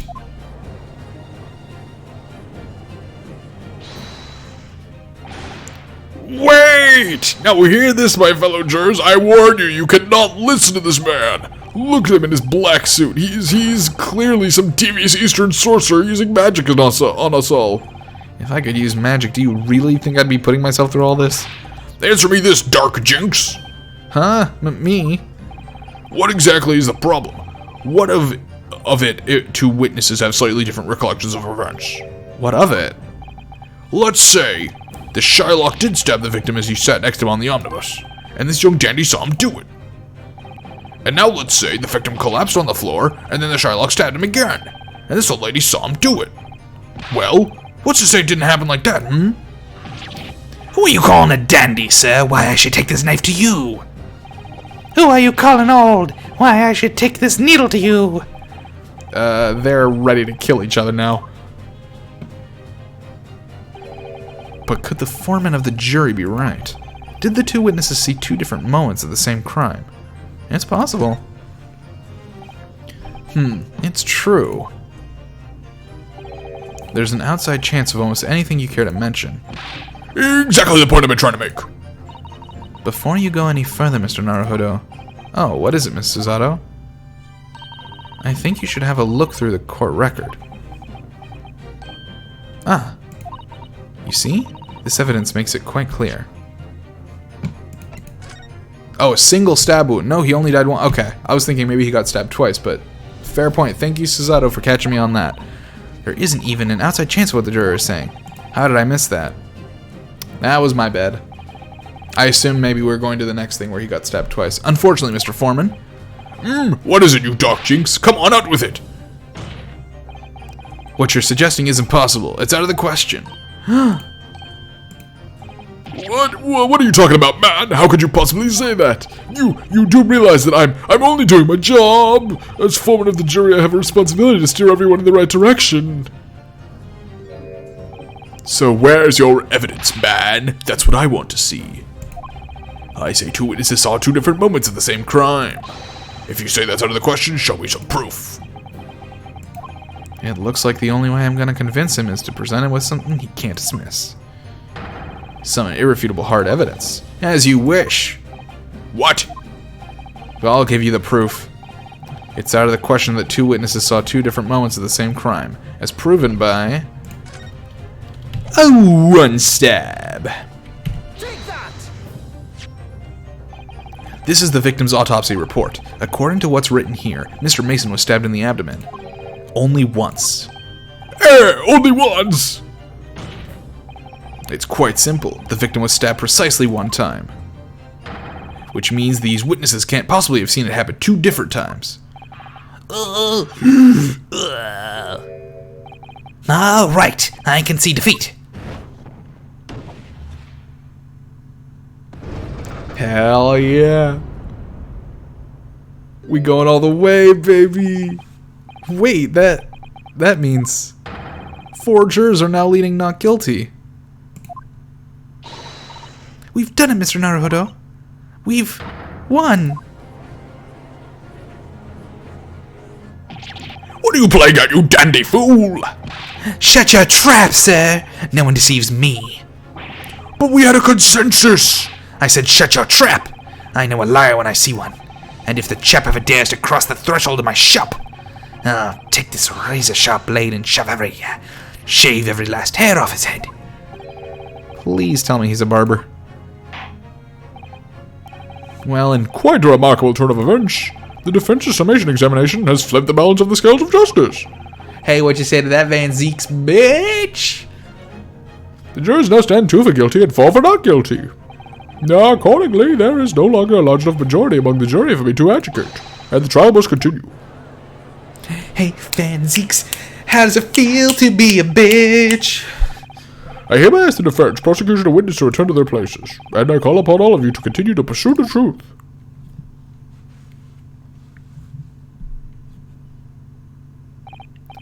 So, Lord Van Zeeks continues to substantiate the case of the prosecution, if you please. I thought I was fucking done, but alright.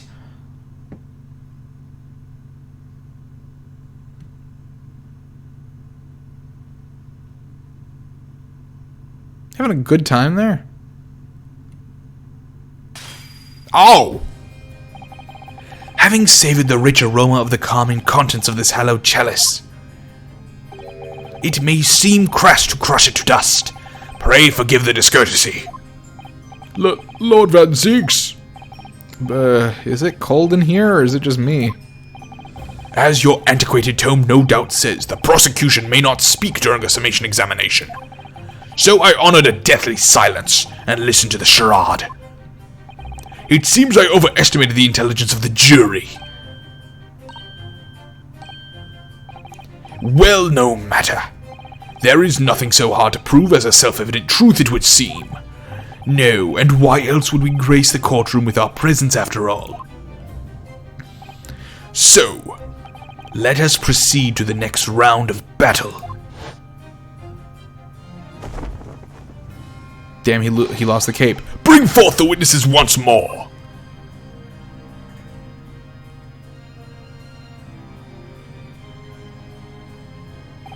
Witnesses, I trust you heard the summation examination we have just had to endure. Oh, yes, sir, that I did, sir. Of course I heard it. Oh, yes, sir, Oh, yes, sir, I heard it. You, sir, on the end, the coachman. I believe it's Beppo. Yes, my lord, sir. It transpires that in your previous testimony, you were attempting to veil the presence of a 5th passenger on your omnibus. You will be found guilty of perjury. You are advised to bear that in mind, sir. Oh, mio Dio,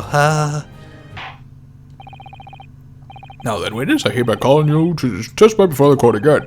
You will explain the various misgivings brought to our attention by the defense's summation examination. I don't know. I don't know what Beppo means. Various misgivings. I only carried 4 passengers then, I swear it, but Well, I for one was told I had to pay 5 pence for the bus. he fiddled us on the fare, he did, and then I saw the blood curdling sight as well. It's all too much. I tell you, I saw McGilden stabbing that man. Everything I said before stands. Oh, yes, he stabbed him, yes, he did. Oh, I think so, yes. Counsel, make sense of this for me, please. The phantom 5th passenger conjured into existence by my learned Eastern friend never existed. The confusion has arisen from the coachman's sly little cousinage. Beppo, explain yourself! I'm terribly sorry, Guildmaster. The guild's fare is 4 pence across the board. You know that. Am I to understand that you've been overcharging our passengers by a penny a fare? It's so cold, and the last of the day is always half empty. You have been dishonest, coachman. Oh, I'm so sorry. You're a disgrace, Beppo! A disgrace! And your selfish actions have brought dishonor on the entire guild! If I may, sir, I had to pay 10 pence on the bus just last week. What? 4 passengers at 5 pence each is, yes, 20 pence. I've done the arithmetic 10 times already, but I can't make the result come out differently. No, that figures. Well, it would appear that one of the aforementioned misgivings has already been explained. So, counsel for the defense, your cross-examination, if you please. We've already had the pleasure of a protracted summation examination today. I see you intend to continue the parlor games. Damn straight. Absolutely. Hell yeah, that's my boy.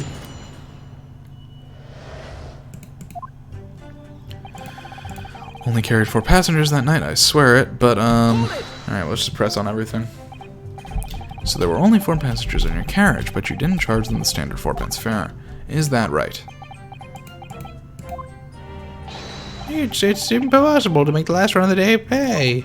I was so cold, it was all I could do to stop myself passing out.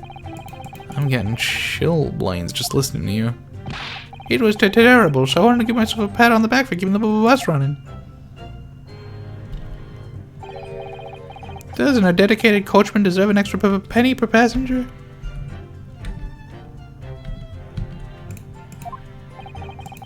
You're digging a deeper hole for yourself here. If only there had been a 5th passenger on the omnibus that night. Then we would have had another suspect. Well, I for one was told I had to pay 5p for the bus. I mean, that tracks. There's no reason to press on that, I don't think. He fiddled us on the fare, he did, and then I saw that blood-curdling sight as well. It's all too much. Hold it! This blood-curdling sight, you mean the murder, I presume? Yes, sir. A loathsome sight. No one should have to witness the horror in the eyes of the man at the moment his life is taken. Oh, well, not exactly, sir. I mean, I didn't actually see the exact moment the gent was stabbed. Good gracious, really? We have another witness who did, however. The banker has already testified to it. But Mr. First didn't actually see the point at which the victim was killed.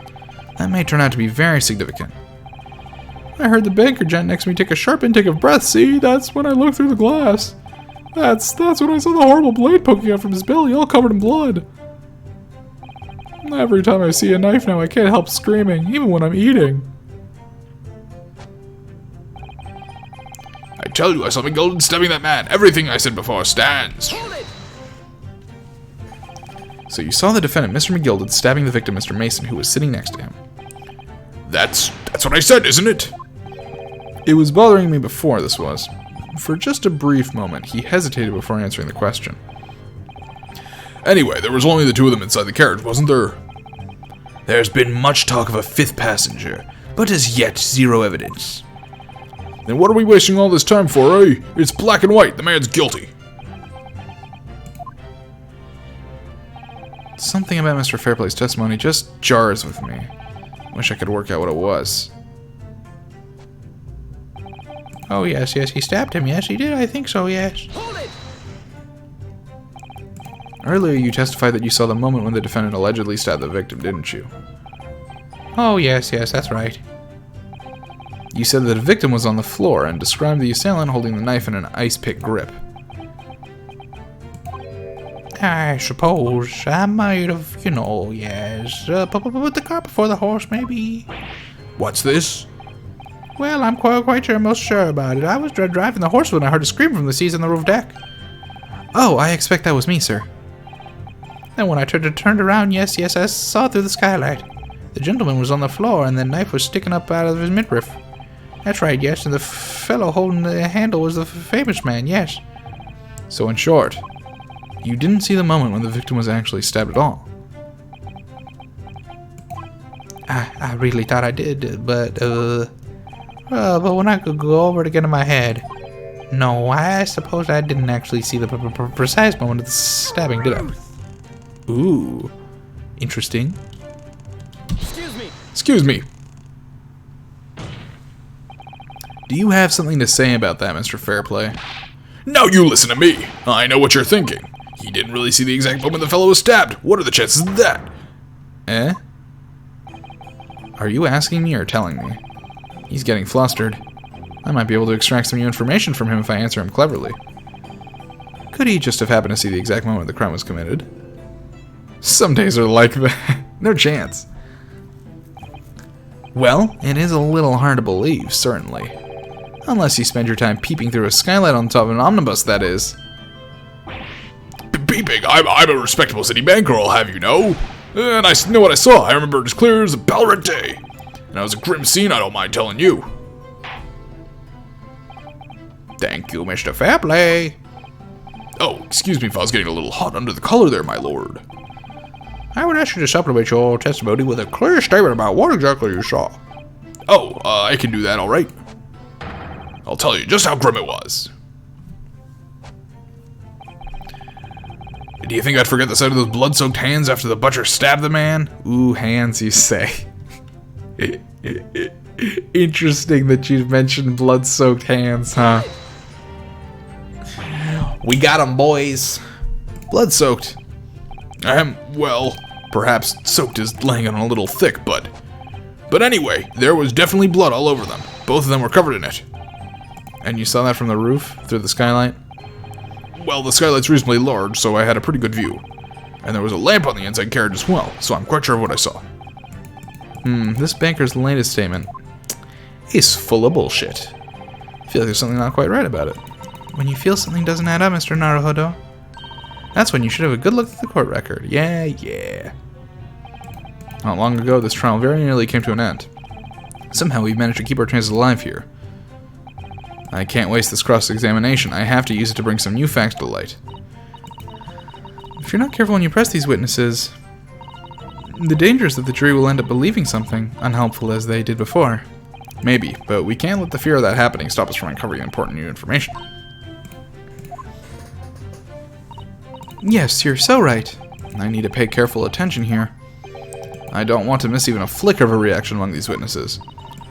Remember, if you happen to spot one of the witnesses reacting in a strange way, don't hesitate to pursue them as to the reason. Alright. Head to that last statement. Hey buddy, I got a little something for you, and it's called the Glover 2. Objection! Blood-soaked hands? Well, I admit that soaked might be laying it on a little thick, but anyway, there was definitely blood all over them. Both of them were covered in it. Well, I'm very sorry to disagree, Mr. Fairplay, but that's more than a little peculiar. What? Here are the gloves worn by the defendant, Mr. McGilded, on the night in question. Oh, yes, right. And there certainly does appear to be a sizable dark-colored stain there. But as I'm sure you can clearly see, it's only on the right-hand glove. In short, Mr. Fairplay, your testimony is full of bullshit. But no, that can't be right. So you're the liar here, then? That's right, you were clear about it. You said it was both hands. Mr. Fairplay, if your last statement was a lie, it calls your entire testimony into question. You say you saw the moment the victim was stabbed. But is that really the truth? Objection!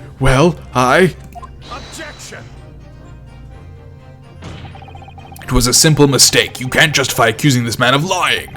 Yes, it wasn't both hands, it was only one, but the fact remains. The victim's blood was on the accused. Objection! No, Mr. Fairplay categorically stated that he saw blood all over both hands, which means there's a strong possibility that this witness was deliberately trying to mislead the court. Why? I'm a city banker, for pity's sake. My word should be the gold standard. I'm a gentleman, not some gutter snipe. Upstanding members of society don't prevaricate. He's claiming to have no reason to lie, but is that really the case? Mr. Naruhodo, if we had some evidence to explain why Mr. Fairplay might be lying, it could turn the tide in this trial completely. Something to show that this man has a compelling reason to lie in his testimony. There is evidence. My lord. Yes, Counsel. The defense is ready to present evidence. By Jove, are you sure? Yes, evidence that will clearly demonstrate why Mr. Fairplay had reason to lie in his testimony. Very well. I hereby call on the defense to present its evidence. The evidence that demonstrates a motive for the witness's alleged deception of the court. I don't know, it's called a little, ledger of loans. This is a list of all the debtors who owe money to Mr. McGilded. Yes, a list of innocent victims crippled by the accused's extortion. The point is, among the names of these debtors is your name, Mr. Bruce Fairplay? What? Mr. Fairplay, are you currently indebted financially to the accused? No. Well, it's barely worth being called a debt. According to this ledger, you owe 20 guineas. Not an inconsiderable sum of money, wouldn't you say? Well, what of it? Let's suppose Mr. McGilded were to be found guilty of murder. What would become of your debt in that case? These documents state that the loan agreement is forged between two individual parties. Therefore, we're the creditor, the defendant here, to be sentenced to a capital punishment. All outstanding debts which were owed to him would be annulled. They would cease to exist. Cease to exist? Mr. Fairplay, is it not the case that you claimed in your testimony to have seen something you never in fact saw, in a devious attempt to annul your debt of 20 guineas to the defendant?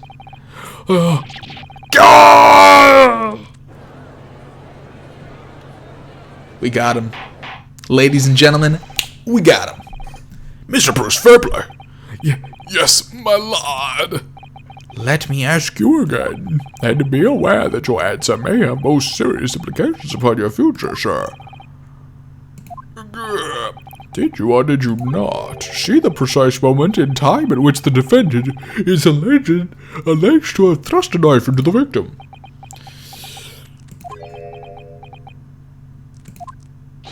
Your silence speaks volumes. You did not tell the truth in your testimony. Alright, now let's not make a melodrama out of this. Perhaps I did overstate the truth a pinch. A pinch. But it makes no difference. I definitely remember seeing blood on Mr. McGilded's hands. Both of them. Objection. And yet, only one of the defendant's gloves, which we have here as evidence, is stained. So you keep saying. I wonder if I might be allowed to speak, sir. Go ahead, Mr. First. Well, the thing is, I think I remember seeing it myself as it happens. Seeing what? The blood, sir, on the assailant's hands. I think, yes. I'm almost sure that it was on both of his hands, not just one. What? What? No, this is good for us. That directly contradicts evidence. Sir, we're going to need further testimony from all your witnesses. This time I would like to know precisely what you did and what you did not see. Do I make myself perfectly clear? Yes. Mr. Naruhodo, this is good news. The course of the trial seems to have shifted slightly at last. Yes. I might finally have a chance to turn things around here.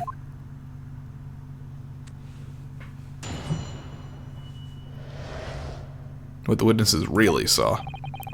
There was blood on both hands of the assailant. I sincerely and distinctly remember that. However, I suppose you might say that I didn't see the exact moment the stabbing transpired, if that matters. I remember seeing the knife, and I remember seeing both the attacker's hands with blood on them. I didn't actually see anything myself. No, not until I heard that scream. Anyway, the fact remains. There can't have been anyone else inside that carriage, or we would have all seen.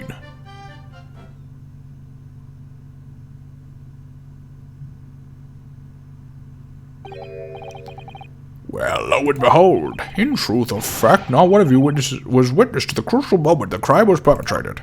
I apologize, my lord, but honestly, there was no one else inside that carriage, and the man's hands were covered in blood.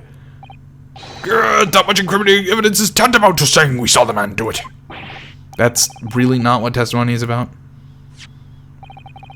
Let us examine the interior of the omnibus once more. The victim's fresh blood is clearly visible on the seat, corroborating the witness's accounts. In other words, there is no substantial nor significant change in the facts of the case. Very well, your cross-examination, please, counsel. Yes, my lord?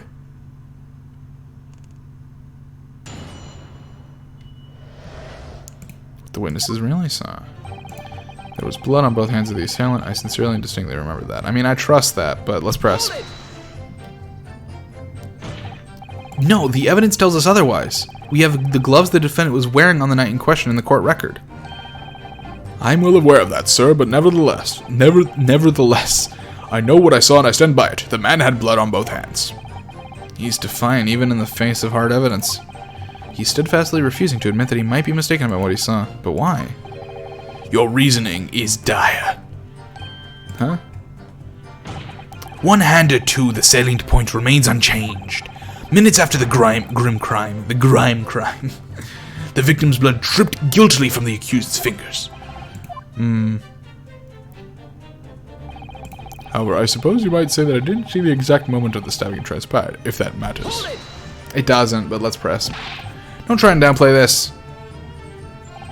Whether or not you saw the exact moment of the crime is a matter of fundamental importance, as you well know.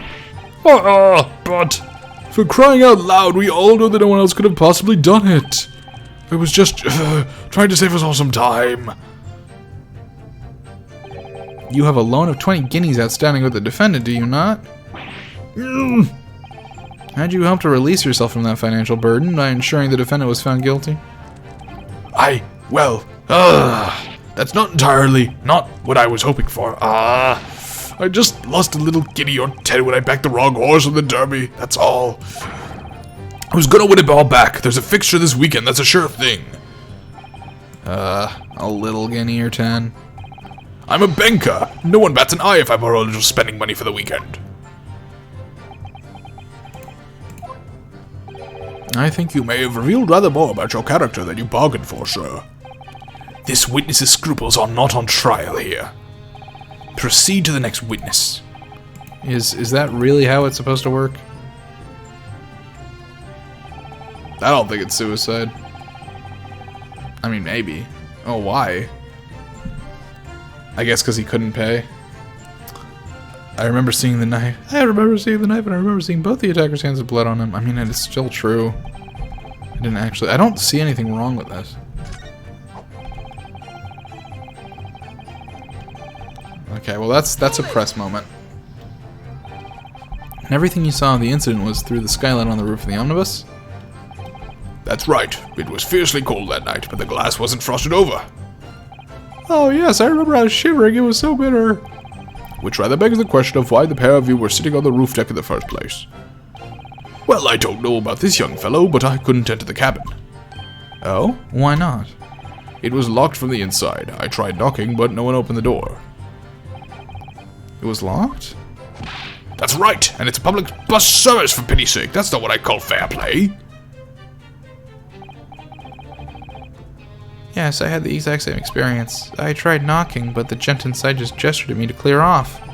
So I had no choice but to climb up to the roof deck and look down longingly to the warm cabin below. Well, I can assure you I wasn't just looking down. I was glaring long and hard. And that's precisely why I can tell you with absolute confidence that if there was anyone else in there at all in that cabin, I would have noticed. They could have been hiding in the thing, couldn't they? No, maybe not. Unequivocal, I would say. I'm not sure about these two witnesses. Could they really have seen everything inside the cabin through the skylight? They might not have been able to. Allow me to confirm one thing, Mr. Fairplay. You were riding this omnibus and witnessed the events in the cabin through the skylight on the floor of the upper deck. Is that right? That's right, yes. In that case, there is a portion of the cabin interior that would have been out of sight from you. What? By golly, really?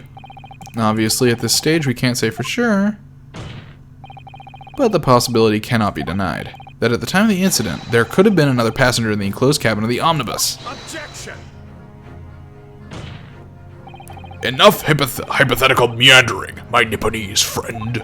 The prosecution demands that you substantiate your claims. After all, the scene of the crime is here, in the flesh. Very well, I will uphold the prosecution's demand. You will identify the area on this cross-sectional plan of the omnibus. Where exactly in the omnibus are you suggesting this potential extra passenger could have been situated? I mean, like here?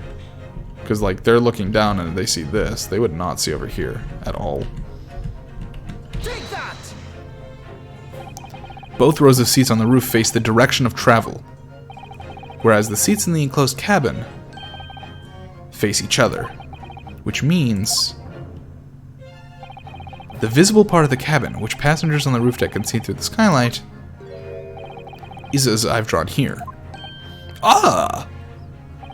That's right, my lord. As you can see, the seat opposite the one which the victim and his attacker were sitting is obscured from view. In other words, if someone had been sitting on that seat, it's quite possible that these witnesses would have been completely unaware of it. Gah! Objection! It's quite possible some phantom was sitting there. You Nipponese have a forbidding habit of obscuring the truth with ambiguity. I concur with the prosecution's rejoinder. In a British court of law, evidence is paramount. I cannot entertain this conjecture, counsel. That is, unless you're able to put a name to this mysterious passenger with whom you allude. Can I? I don't think I can. Let's check our people.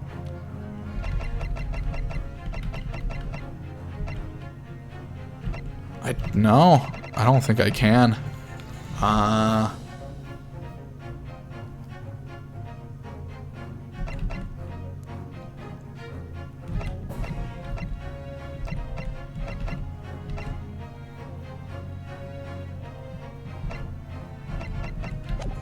don't know. Can you, Mr. Naruhodo? I don't think so. I honestly don't know. Who could it have been? Who could have been in the other seat, which was out of sight from the witness on the roof deck?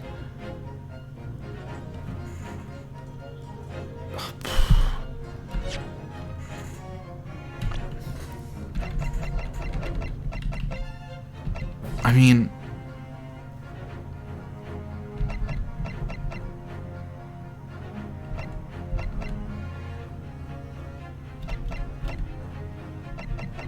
if they were sitting next to each other, I mean, my thought was they were sitting across from each other, but I don't know. I don't think I have an idea.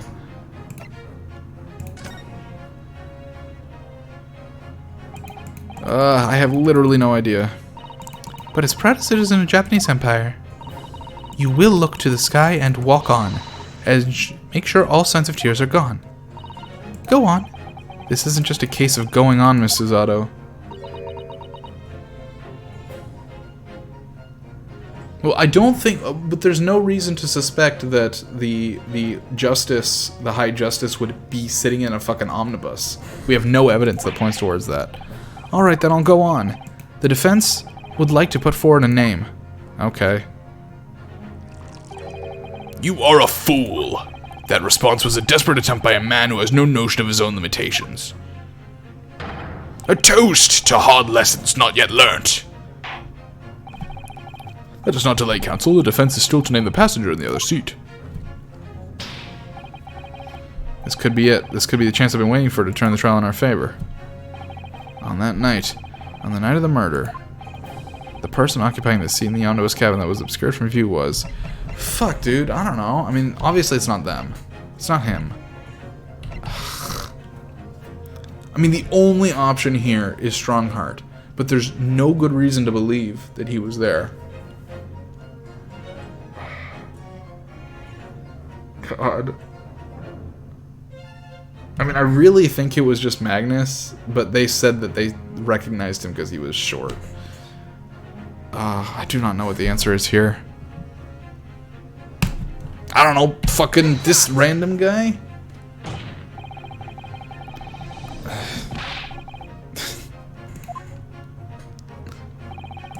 What if so... Clear. You're a fucking dumbass is inside your head, and it would appear to be unusually large. Okay, so I'm gonna go with my original idea. I'm gonna go with my original idea that it was actually a small guy, even though they said they saw that it was him. And we are working on the assumption that he's innocent of this crime. Yes. Yes, so my idea is that Mr. McGilded was sitting out of view, and the person that they saw actually did do the crime, but it was not Mr. McGilded, but it was also a short person. That must mean, then, that there was someone else inside the omnibus with Mr. McGilded, the true culprit. That's right, exactly what I've been... Oh! Of course, the two people sitting inside the cabin that the witnesses saw through the skylight that night. They were the victim and the real culprit. It does seem as though we've all been making a false assumption. The witnesses weren't looking at Mr. McGildet at all, meaning he has to have been sitting somewhere else. Yeah, I mean, you didn't have to spell it out. I mean, I understand why you spelled it out for me, but... I second-guessed myself because they said that he's short, that it had to have been him, but no. No, this makes much more sense. Take that! Yeah.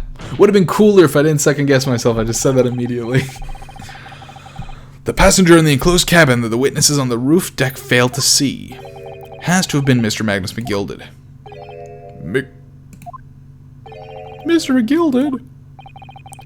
What are you talking about, counsel? That's the name of the defendant. Objection!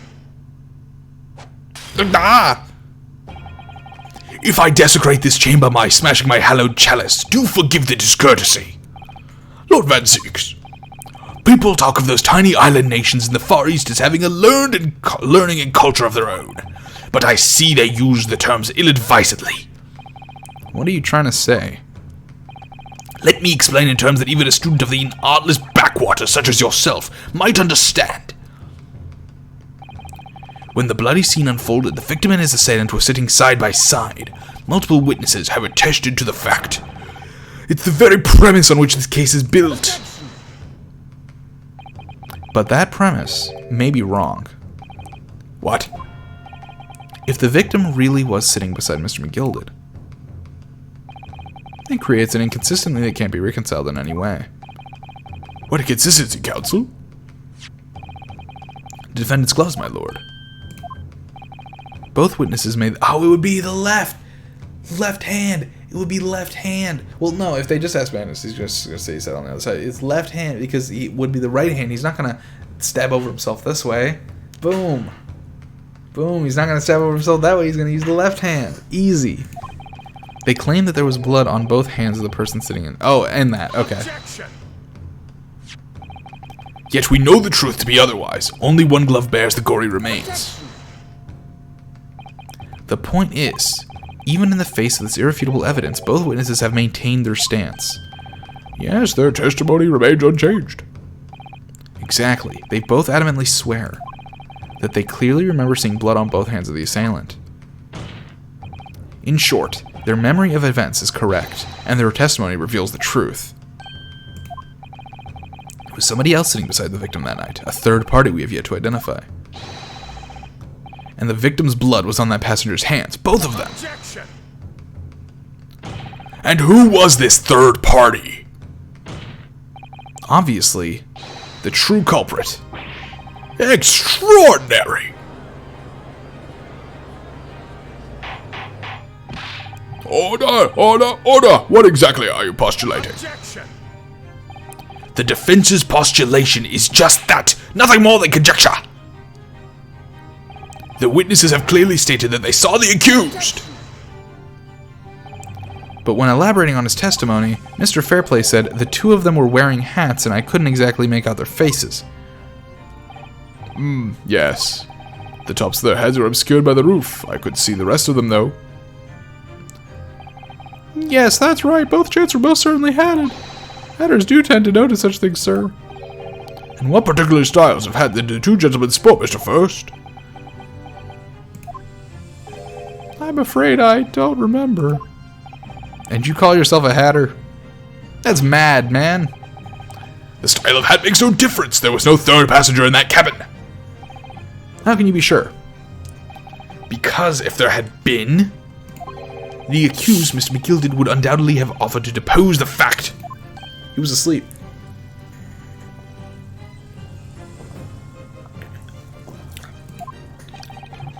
Unless, that is, you are proposing an even more preposterous explanation. Yet the accused failed to even notice the presence of the true culprit in the very cabin in which he traveled. I would say exactly that. I would say exactly that. He's right. If there was another person traveling in the enclosed cabin of the omnibus, it's inconceivable that Mr. McGilded would have been unaware of it. Unless... Order! There is clearly a simple solution to this problem. Bring the accused, Mr. McGilded, to the stand. Well, what say you, counsel? The prosecution objects, my lord. On what grounds? As a suspect, he will have already made a full statement to the police. But what if there's some reason why he's unable to speak freely? Magnus McGilded is no uneducated ruffian. If it indeed turns out the man has been withholding information, you can be sure it will have been a most deliberate act. Counsel for the defense, what is your opinion? My lord. Should we ask Mr. McGill to testify or not? Sure, demand his testimony. Yes. Yes, we need to hear what he has to say in order to find out the truth. He was sleeping, he told us already. The defense would like to call Mr. McGill to the stand.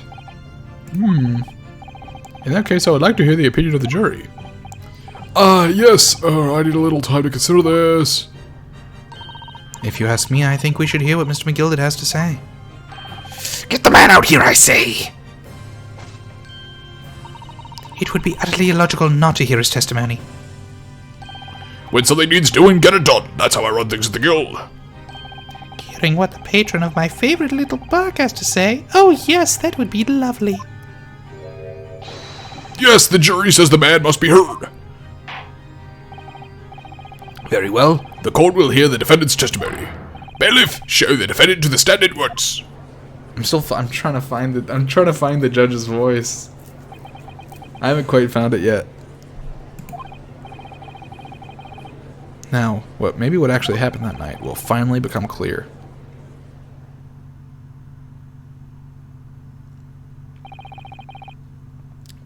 Let proceedings be resumed. Mr. McGilded, have you been listening to the discourse of the day?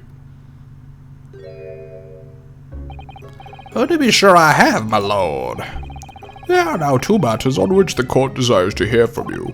The first is whether or not there was a third party with you in the omnibus cabin as proposed by the defense. The second is that if such a person was indeed present, why did you conceal that fact from the police? Begad, no, 'tis not my nature to hide anything at all. Just answer the question, please. The truth of the matter is, I've been desperate about this all along. Do I tells you all or keep my mouth shut? Tell us what, Mr. McGilded?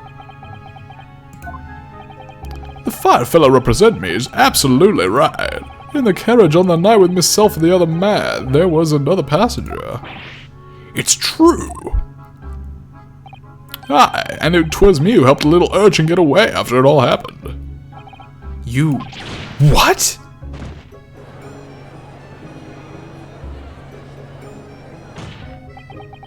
Now there'll be a better... There'll be someone better that comes along for the southern voice, I'm sure.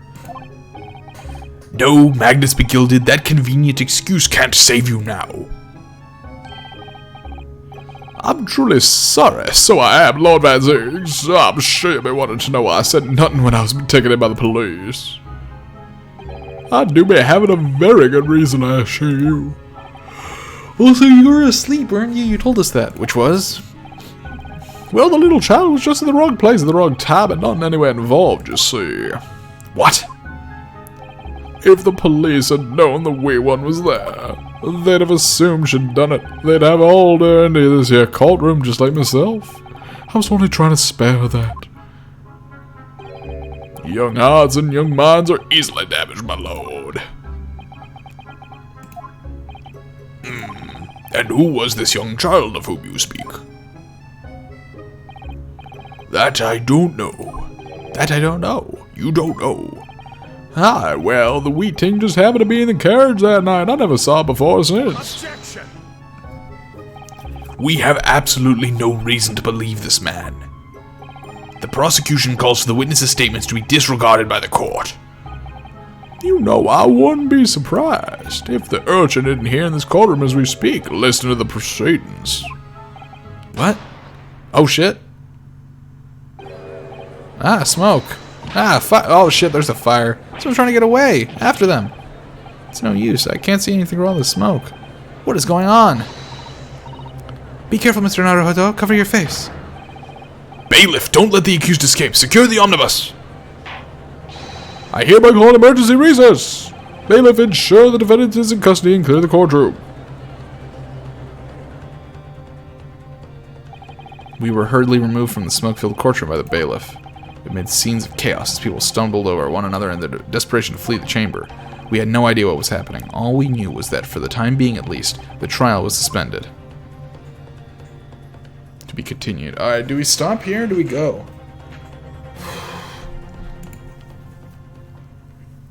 I don't know. It's so hard to say.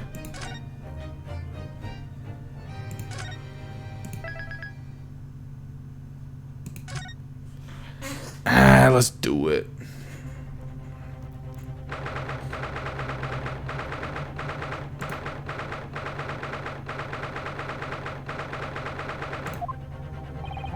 What on earth just happened in there?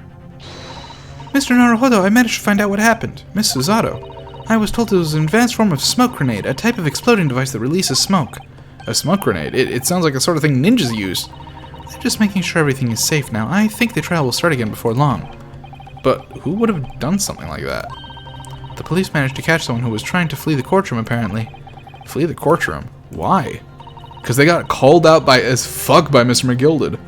Well, it's a young girl of around 15, I hear. A young girl? Then could it be the other passenger that Mr. McGilded was just talking about? My thoughts exactly. So he wasn't lying. Oh, what's become of Mr. McGilded, actually? There are so many things I need to ask him about, but he's not here. I think he was summoned to the prosecutor's antechamber to answer questions, along with the young girl. Who is she, I wonder? And what was she even doing here at the trial? She was taking a huge risk, and for what possible benefit to herself? There's another matter that's troubling me. What's that? The 20 pence. Oh, According to the coachman, Mr. Beppo, he took 4 passengers that night at a fare of 5 pence each. I mean, she got on for free. It comes to a total of 20 pence exactly. She's a street urchin. She didn't have no money. But now it seems that there were, in fact, 5 passengers. Which means the figures don't seem to add up again. She's right. That is strange. Counsel for the defense, kindly proceed to the courtroom. The trial will recommence in 5 minutes. And that's probably why they would have signaled that other people couldn't come in to the cabin, because they were hiding the fact that the girl was in there, because, you know, she was a street urchin. Oh, thank you, officer. We'll go straight away. Well, whoever she is, I imagine this young girl will be asked to take the stand and testify now. I really can't imagine what she's going to say, but it could alter the whole direction of the trial. We'll know soon enough, Mrs. Otto. Yes!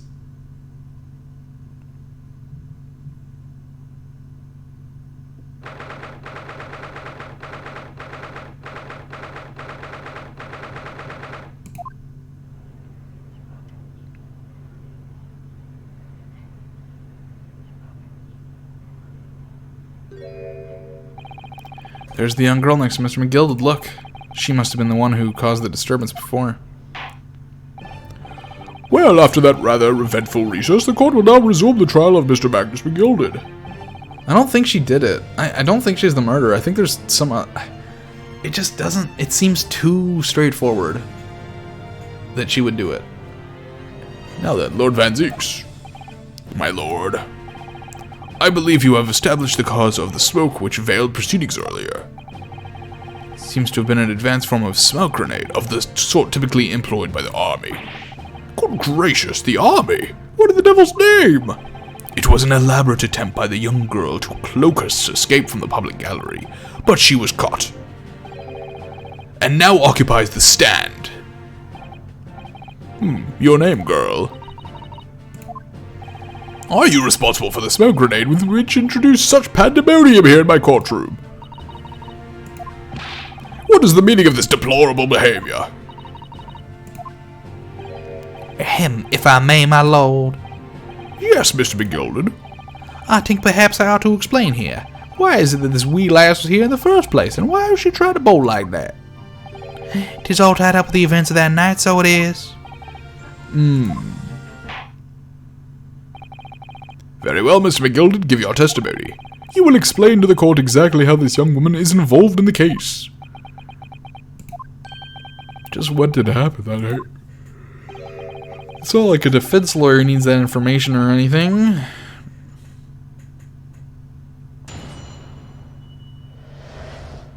the young girl. On the night in question, I took the back seat in the omnibus and promptly nodded off. Then begorra, a loud thud and a wee scream woke me up with a fair start.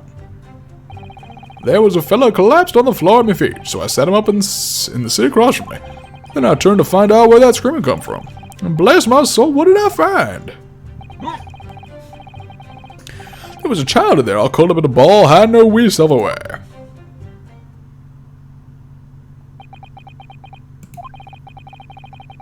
I remained somewhat baffled, I confess, but from what I gather on the night in question, this young girl was indeed riding in the omnibus, is that correct? It is exactly as the defense counsel said. This last was the 5th passenger, my lord.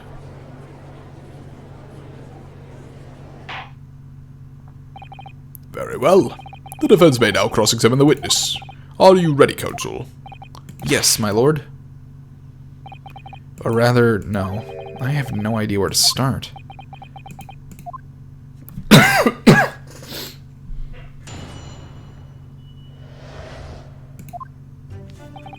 Night in question, took the backseat in the omnibus and promptly nodded off. Then begorra, a loud thud and a wee scream woke me up with a fair start. A loud thud, you say, and a scream? Ah, that's right. How can I explain it? 'Twas like the sound of someone falling to the ground. That sort of noise. So you think it was the sound of Mr. Mason falling to the floor, having been stabbed? Well now, you'll remember I was asleep at the time, so I wouldn't like to say. And when the sound woke me up and I opened my eyes, there wasn't a soul to be seen in the carriage but the fellow on the floor. You didn't see anyone, but at the same moment, you did hear a scream. Ah, from the seats above you on the roof deck, I presume? Not above me, no, my lord. 'Twas from the inside of the cabin. But I wasn't altogether thinking about the scream. No, I was too stunned by the desperate sight before my eyes. There was a fella collapsed on the floor at my feet, so I sat up on the seat across from me. You set him up? The victim, you mean? That I did, on the seat across from me, as I said. I could plainly see the poor devil was already gone. And you wouldn't leave a dead man just lying on the floor now, would you? 'Tis common courtesy, so it is. I find that a little hard to believe. Arrah, Lord Van Arrah, Lord Van Zeeks. You got them big mama milkers from me, Mr. McGilded. You wake to find a man lying dead at your feet in a carriage. Any normal person would hail the cabman. Any upstanding member of London society, that is. Yeah, maybe. Well now, as you know, I'm in somewhat of a special line of business. The business of lending money at Exorbitant rates of interest. Unfortunately, my lord, not everyone is thankful for the help I offer them, and some would even see me dead. So I do try, where at all possible, to avoid getting myself in a tangle of trouble. Are you suggesting you were going to leave the man there? Heavens alive, no! I was always intending to report it, so I was. Only I had a mind to find out whys and wherefores first. The whys and wherefores? Right you are. There are some details I want to understand before anyone else got to meddling.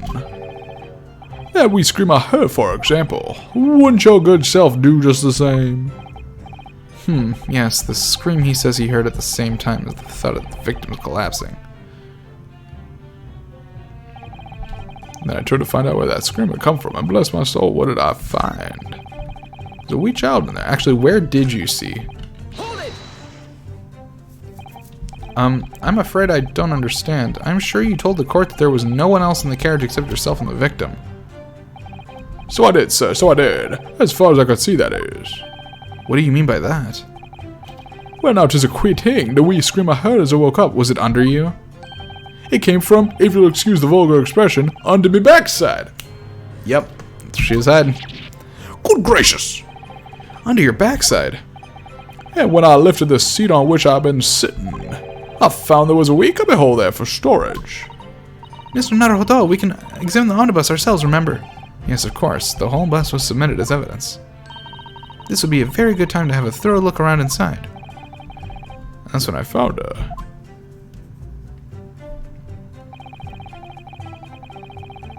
There was a child in there all curled up in a ball. You say she was hiding herself. Aye, that's right. 'Twas hard to see in the dim lamplight, but she was all curled up in a wee ball. When our eyes met, well, me heart nearly stopped beating in my chest. You're really overacting this. Still and all, I pulled her out from under there and sat her on the seat opposite so I could have a wee chin wag with her.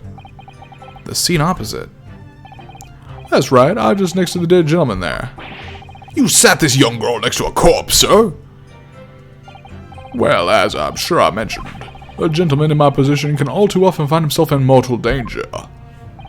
So, I needed to find out just who this urchin was, you see. And while I was in the middle of talking with her, I heard another scream, a fella's voice this time. Presumably that scream was Mr. First, who was sitting on the roof deck seats. Right you are again, I would say, sir. Looking out through the skylight, he must have seen this young girl and the gentleman with a knife in his belly. In other words, the previous witness did not in fact see you at all, Mr. McGilded. What they believed to be yourself and the victim was in fact this girl and the late Mr. Mason? Ah, my lord. I was, as the tink everyone understands now, sat at the back of the carriage out of sight.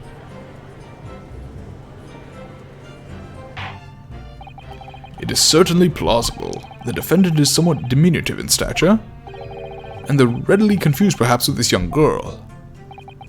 After that, of course. With the scream from the gentleman over us, the driver realized someone was wrong and pulled up the horses. I do wonder how you must be feeling, Mr. Naruhodo, being the defendant's lawyer and yet finding myself as stunned as everyone else at his testimony. Let's just say it's trying. We certainly had precious little time to talk to Mr. McGill before the trial. But we mustn't be dispirited. We must try to learn all the facts we can. When we arrived in London this morning, I didn't see my day panning out like this. Mr. Naruhodo, no grumbling, even in your head. How did you know? On the night in question, okay.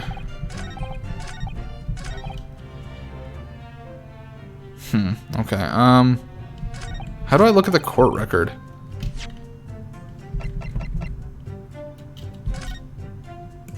So if we go inside...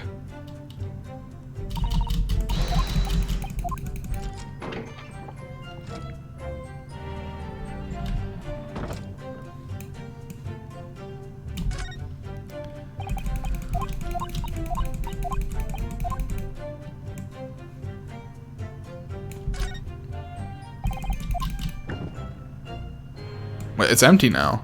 Hold on, it was not empty before. This is a storage compartment, but there is nothing in here. It's totally empty. Something doesn't seem right here, but I can't put my finger on what it is. It was not empty before. Oh, hello! Where'd this come from? That's blood, isn't it? This was not here before. Is something wrong? Oh, it's just, well, this blood stain is so obvious that that's all.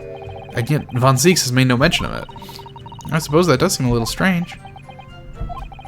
Why do I have such a bad feeling about this?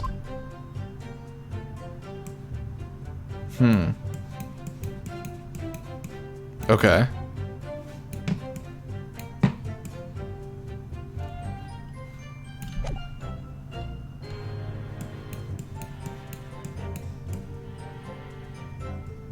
I don't know. I don't think that's right.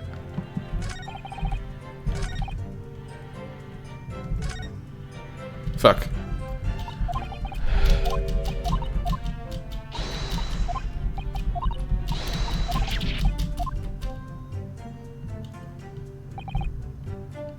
Hold it!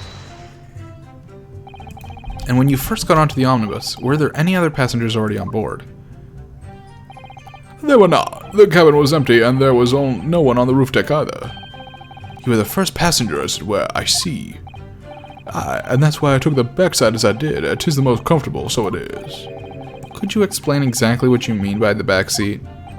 By all means, 'tis how you already described it earlier. I'm talking about the seat opposite the one in which the poor gentleman who was stabbed was sitting. Like I said, 'tis the most comfortable and where I feel most at ease. And of course, I enjoy gazing through the skylight from time to time as well. Thank you, I've heard enough. The events as explained are clear in my mind. However, at least one conundrum remains. Who is the girl? Her name is Gina Lestrade, my lord. She's a chancer, earns a crust among large crowds, leaving people on the purses. What's commonly called a pickpocket. What? This girl here, a petty thief? Order! Is this true, Miss Lestrade? Miss Lestrade, you will answer the question. But don't shoot guns at me, goddamn. How dare you? What is the meaning of this? Oh, she fucking dipped. Ah, the girl, she's gone. Open your eyes. I'm over here. Good gracious, how? What was the point in that little sidestep? I know what your lot are thinking. Grown-ups are all the same. This dead little dipper, you'll say, slipped up and got caught in the job. She's got herself backed into a corner so she knifed the gent. Go on, that's the words in your heads, ain't it? No, not at all. This is a court of law. We're here to determine the truth, not cast. Goddamn. I've been greened.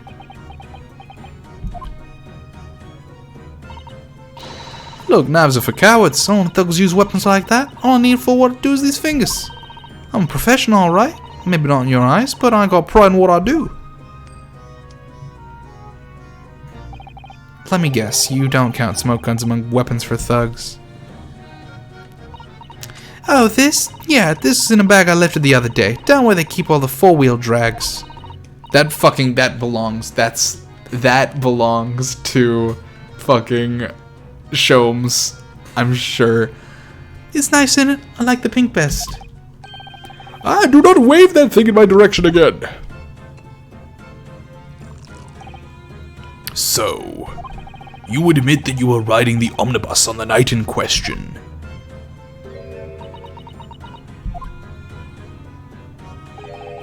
Tis alright, lass. You can tell them the truth now. Alright, yeah. It's just like the Irishman said. The court accepts this girl, Miss Gina Lestrade, as valid and significant witness in the case. Accordingly, young lady, we will now hear your testimony, if you please. You will tell the court exactly what happened in the omnibus on the night in question. Alright, if I have to.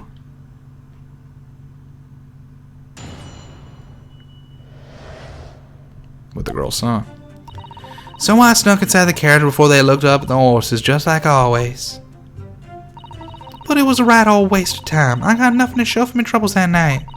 I tell you, you can't see a blind thing in that iron place. It's pitch in there. Then after a while, I hear this loud bang. Nearly jumped out my skin, I did, and the scream just came out. It's because of that this swell found me. Well, he did help me get away, mind. Yes, he let you go. I fail to understand why you would let the street urchin go, Mr. McGilded. Oh, 'tis simplicity itself, my lord. You see, she couldn't possibly have killed the other passenger. I knew that for a fact. How? As I'm sure I said before, sir.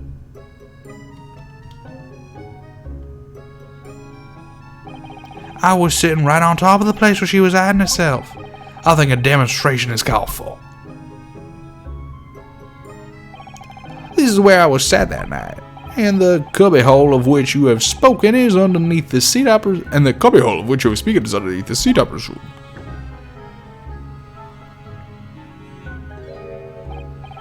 room. Yes, it does appear just large enough to accommodate someone of the girl's stature. Ah, but of course, the wheel ass was stuck in there, because I parked myself on the seat for the duration. Ah. So you see, that's why I let the last bolt. I knew that if the police found her there, they'd automatically assume she'd done it. But I couldn't live with myself if a young girl's life was ruined when all the time I knew she was innocent. Even though you must have realized your action would result in your own innocence being called into question. Not at all, my lord, not at all. I knew in my own heart that I was innocent. So I thought it was worth taking a punt on my own good name for the sake of this less fortunate lass. My goodness. What a perfect gentleman. My lord, this fine example of a man cannot possibly be guilty of a heinous crime like this. I'm ashamed of myself for ever doubting you, sir. Hell yeah. Fucking typewriter lady, what are you doing? With calm, calculated reasoning, one arrives clearly at the truth every time. Hell yes. Fuck yeah, 6 for 6, baby. Saints alive! All 6 members of the jury consensually they're leading to a verdict of not guilty. Mr. Naruhodo, this, well, it must mean... It must mean what? that we're victorious. We've won? Are you sure? Objection!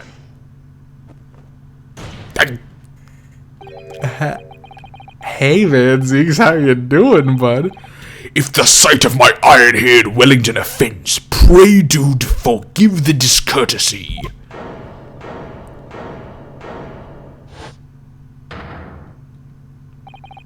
This really is a consummate example of the one monumental flaw in British judicial practices. Where evidence and reasoning should be paramount, emotion rules the day. Emotion? The witness's latest statement gives us clear insight into his true nature. What do you mean, his true nature? No, but I mean, Van Zeeks has a completely fair point. I'm honestly on his side. We can say that he's not the murderer, but who is the murderer? I mean, I know that that's not what we're here to decide, but, like, I want to know who the murderer is. Do you really think Scotland Yard would have made such a glaring omission? After the incident, the omnibus was comprehensively searched by officers of the police. Obviously, the interior of this cubbyhole, as the witness put it, was included in their investigation. The compartment under the posterior seat was full of the coachman's belongings. It's noted in black and white here in the police report. Good lord. The evidence has been tampered with. In order to corroborate Mr. McGilden's story, someone has unlawfully removed everything from under the seat. What? Yeah, like how we saw at the beginning. Order! Order! How could such a devious contrivance possibly have been effected, counsel? Naturally, we must acknowledge the deficiencies of the constabulary in allowing this to have happened. However, I assure you, when the omnibus was wheeled into the courtroom this morning, the compartment under the seat was not empty. Can't confirm. I looked in there. Well, my Nipponese friend. Huh? Me? When the carriage was submitted as evidence, doubtless you examined it in fine detail, as would any self-respecting practitioner of the law. Hell yeah! This me, dude. He's talking about me. Pray, what did you find the condition of the under-seat compartment to be? Oh, to be sure, the young gentleman will be able to clear this up in a jiffy. Sorry? Go ahead. You tell the court now, fella. How this is all an elaborate excuse by the desperate Lord Van Zeeks. Well, counsel, do you have something to say on the matter? I do. How am I supposed to answer? What can I say about the state of the little compartment under the seat in the omnibus? I looked. It wasn't empty. I really don't know if giving this answer is helping my cause as counsel for the defense, but as far as I remember, at least, when I first examined the compartment, I'm fairly certain there were a number of articles inside it, yes. Are you sure, counsel? Arrah, be whist. What are you saying now, you daft daw? I thought you were on my side here. Damn, is Van Zeeks gonna fucking have a little bit of respect for us? What game are you playing? Your task is to defend the man in the stand. Why would you say something to compromise his position? I tell the truth, baby. I find the truth. I find the real killer. That's what we do here on the Great Ace Attorney Chronicles, bitch! Get with it! As the advocate for the defense in this trial, I confess I'm still not entirely sure where I stand. But it seems to me that I should state what facts I do know as clearly and honestly as possible. Interesting. 'Tis not altogether pleasant, fella. I'm simply telling the truth, Mr. McGilded. Well, don't forget that you're supposed to be representing my best interest here, lad. Now then. Our fellow's memories are curious, taken not altogether reliable. No, the court must consider the facts. That their cubbyhole under the seat is as empty as the devil's heart, so it is. Do you think perhaps it would be in your best interest now to admit that you might have been mistaken? Hell nah. Why? Why do I feel like something's not right here? I should like the jury to weigh in on this matter, I think. That compartment is designed to house equipment used to maintain the smooth running of the carriage. The guild's rules state that omnibuses should be properly and fully equipped at all times, so it certainly wouldn't have been empty on the night in question. Beppo isn't that irresponsible. That money-lending fleece and the pickpurse are lying.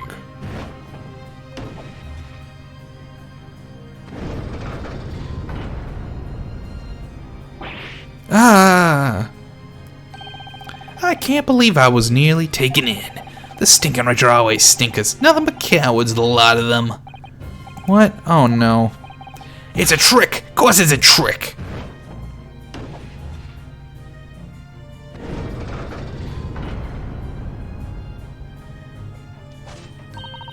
Quite so. I must concur here. Hey, let's not go 6 for 6 though. Huh? Maybe let's not go 6 for 6? With calm, calculated reasoning, one arrives clearly at the truth every time. Yes, but every time a different truth, it seems.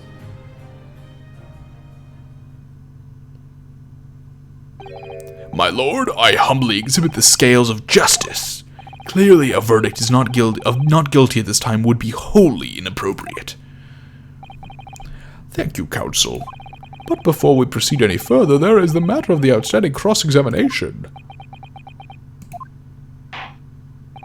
Counsel for the defense, begin your questioning of the witness, please. Yes, my lord. What just happened? The whole balance of the trial just shifted almost beyond recognition. The Reaper of the Bailey is at work, it would seem.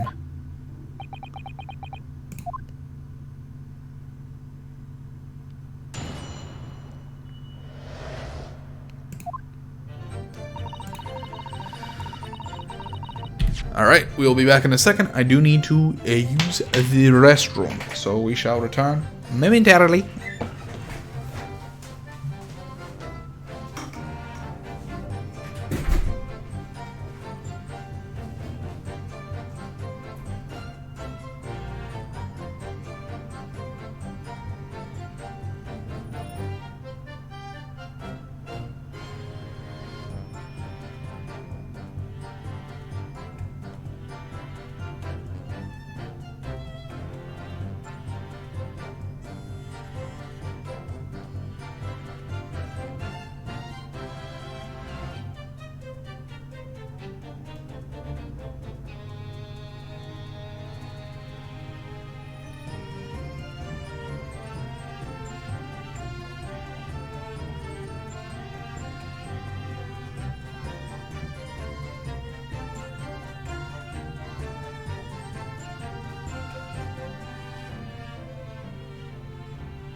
We're back. You'll never believe it.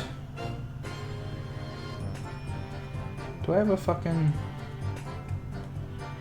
I've been pinged somewhere. Oh. It's a worthless ping. Never mind. I thought maybe someone important wanted to talk to me, but no. Alright, we're in it to win it. Let's go. So I snuck inside the carriage before they looked up the horses, just like always. But it was right old waste of time. They got nothing to show for me troubles that night. I'm telling you, you can't see a blind thing in that hiding place, pitching there. So you couldn't see out into the cabin at all. Not a jump. Most days I push the cushion up with my head and look out the crack. Then I can have butchers at all I'm gonna fiddle. I thought you were a pickpocket, not a butcher. I mean, I can have a look. The seat I get under ain't as plush as the other ones, see? So most of the time the passengers plan themselves opposite. But for some reason that night, this here Irishman spent the whole journey right over my head. And for that reason you weren't able to push the cushion up to peek out, I see. Truth is, I ain't too happy in a small dark places. Feels too much like being thrown a clank. But it's the only place to hide in characters, so it's option choice. Why doesn't she stick to picking people's pockets in the open then? I'd say there's some reason that she's not letting on, judging from her demeanor. So anyway, I was a bit scared, but I just stick it out under there. Nothing else for it. Then after a while, I hear this loud bang, nearly jumped out my skin. Wait, so why would you hear a bang? That's actually really interesting. Man gets shot? When you say a loud bang, do you mean the noise of someone falling to the floor? Oh, okay. Could have been, I suppose. I don't remember so well. Point is, made me jump. And you let out a scream involuntarily. That's right. And then I felt the cushion on me and get lighter all of a sudden. Presumably when the defendant got up in order to help the victim, yes? Or not. It could equally have been the moment the accused stood in order to stab his victim, could it not? Well, why would that happen after the bang? Van Zeeks, come on. Well, girl, did you see what happened at that crucial moment? Yeah, I saw it. I pushed up the cushion and had a quick butcher's while I had a chance, did I? Irishman was sitting up that bloke while I'd fallen on the floor seat opposite. That matches Mr. McGillicud's account, of course. But then, fella suddenly turns around and looks right at me. I sunk back down again, but it was too late by then. I should never have risked looking. You didn't miss much. You just missed we're doing her cross-exam. That's it.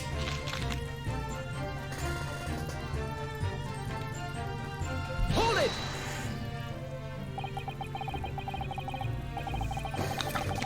And when Mr. McGillicud discovered you, he pulled you out from your hiding place. I was scared stiff I was. He dragged me out and sat me down on the seat and all. Next to the victim, Mr. Mason. Yeah, the bloke had a knife in his guts. He was still bleeding. And the carriage lurched a bit and he ended up falling onto me. Ah, how awful. Both me and my hands got covered in blood. It made me feel sick as a dog. Both her hands are covered in blood. That must be what the rooftop passengers saw. After that, I believe you talked with Mr. McGillicud for a while. Is that correct? He asked me some stuff. Wanted to know my name and what I was up to and that. Then I heard something from up above. Someone screamed. Yes, Mr. First on the roof deck, one would presume. Well, I didn't want no one to see my face, so I didn't look up. Then the horses were drawn up smartish, and this here Irishman says to me, "Get back under the seat. I'll see that you can get away later." All 6 members of the jury had decided the defendant was innocent. For one brief shining moment, yes. It's clear that they are all still very unsure. If we could just find some conclusive piece of evidence among this new testimony, I'm sure we would cinch the verdict we want. Yes, I think you're right. And I have this niggling feeling. Something's bothering me. I just can't put my finger on it. I don't see it. Seems like she's telling the truth. I guess we just need to keep pressing. So we did that, right? Oh no, we should press on the first thing and hear about how she says she does it every night, but there should be stuff in there. Waste time, why is that? Most nights I'm on my own and the God permit it some of the time. I beg your pardon, did you say God permit? Oh yeah, well that's what my con call it. You'd say omnibus, I suppose. Point is any normal roller carriage ain't got no in it for a while. And that's when you come out of your hiding place and get away? That's it, only that night. This coup sat on me from the start. Hey, he didn't budge the whole way, did he? Not 1 inch. I was totally stuck. Do you mean to tell us that you were present in the carriage for the duration? You were under the seat the entire time while the events unfolded in the enclosed cabin. I feel like you'd run out of oxygen down there. Yeah. Right, mister? To be sure. I was as shocked as anyone. You don't expect to lift the cushion you've been sat on and find a child now, do you? So this is Miss Lestrade. This couldn't possibly be the culprit with that. Yep. Okay. Alright, so I want to hear about how she does this every night. Because there should be stuff in there. So, you were already in the omnibus before it even set off on its run? Well, yeah, I mean, what's the point of spending a Joey to make a few bob, eh? That's a rum idea, ain't it? Suppose she means there's no point in spending money to make money. It actually makes sense. Counsel, may I remind you that this girl is a petty thief. Kindly refrain from entertaining her tenants. Well, that does clear up the little mystery of the fares and all. 4 paying passengers at 5 pence apiece, making the 20 to which the cabman testified. And one little scapegrace ran for free. The Ray Congo, the driver, always goes for some grub before his last run, see? Since when I slip in the carriage and get myself in and under the seat. Nice and easy, right? But your hiding place is a storage compartment, full of equipment for the coach, no?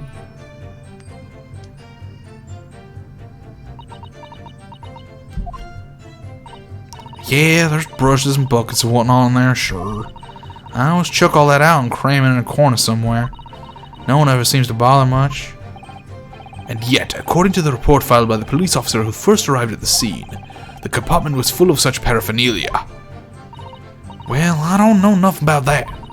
Like I said, I moved all that stuff out so I could add under the seat. That's all I can tell you. It seems we've reached the end of that line of inquiry. Continue. Okay, so if she took it out, that could be what the spill on the floor is. But then someone put it back in. So there's a 6th party that was in the caravan or some shit? Or was it really just a suicide? Have we... I think we've... I think we've pressed on everything. Can see out into the cabin. Yeah.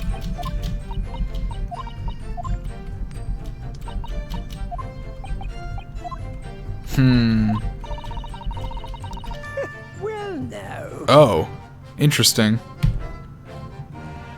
Excuse me.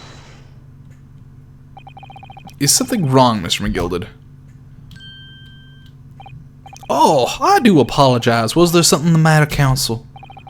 I'm just wondering if Miss Lestrade's last comment made something occur to you, perhaps? You seem to be thinking something to yourself. Oh, no, 'twas none important. I was feeling bad for the poor lass is all. I remember feeling desperate myself as a young lad, shut up in the dark. 'Twas terrifying, so it was. I see, yes, I'm sure we can all sympathize. I'm still scared of the dark now. And I don't know about yourself, but I find that the darkness seems to make everything you hear seem much louder as well. Yeah, I suppose it does, maybe. What is going on here? Miss Lestrade, there's a weird energy going on. Did you hear something that night? Anything? An unusual noise, perhaps?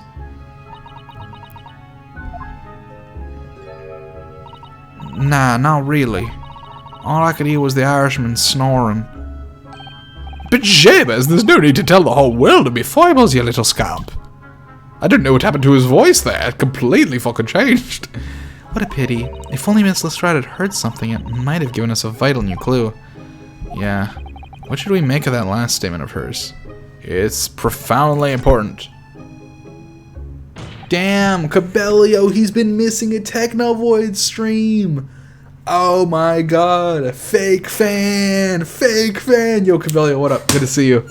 Always a pleasure. My lord. I believe the statement just made by the witness is profoundly important.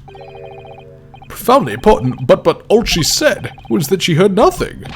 Yes, which is profoundly important point. I'm almost sure of it. I'm almost sure that I don't understand the inner workings of your Eastern Mind Council, nevertheless. Miss Gina Lestrade, you will supplement your formal testimony by repeating that last statement, please.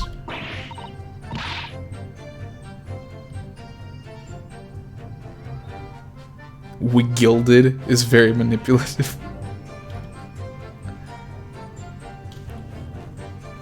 What? Superman? What you on about? Don't Don't give me all your fancy talk. I know what you're trying to do. Well, it won't work on me. That's right, insult the judge. Always a good move. You judge? Yeah, we're in Britain now. We do be in Britain now. We in London Central. It's England. This ain't no Japan no more. Alright, let's press on that. Yeah, Kazuma stepped on a cat and died. True. So you were straining to hear what was happening the entire time, since the moment you hid yourself. Not exactly, no. Sorry? Well, there was no one in the cabin to start with. I could just push the cushion up and have a butt just to see what. But then when I saw this swell getting on, I got my head down so he didn't notice me. And Mr. McGilded sat on the seat under which you were hiding, correct? Yeah! What you having to eat it? Yeah, what a mug! So then all I could do was listen. I was waiting to jump out of there as soon as I heard him leave, see? But would he? Not likely. Even though we stopped here and there, I never heard the door open. The door never opened, and yet the victim was inside. So she gets on. He gets on, sits down on top of her, and the door never opens again. How'd he get in there? How'd victim get in there, huh? Explain that one to me. Something fishy. So just had to stay put and listen to him driving his pigs to market, snoring like an old dog he was.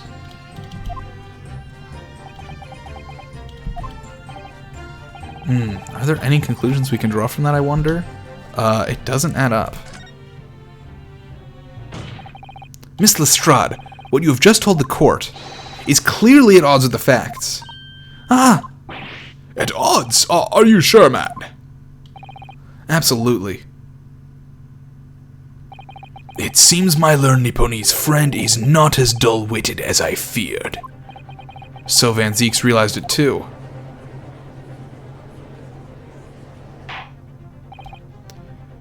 Counsel, I must insist that you bolster your claim with evidence, or some complicit party's name at the very least. Yes, my lord. I expect you to demonstrate this alleged contradiction to the court. According to Miss Lestrade, whilst she was hiding in the omnibus that night, she heard nothing but the sound of Mr. McGilded snoring. But think, Ryunosuke, think. There's something else she should have heard. Show a person. Very well, my lord. Allow me to elaborate. On a particular sound that Miss Lestrade could not have failed to hear on the night in question. The sound very clearly explained by the presence of the following person. Mason, baby, he gotta get on. Thrice-fired Mason? Yes, my lord. The sound that Miss Lestrade cannot have failed to hear is that of the victim, Mr. Mason, boarding the omnibus.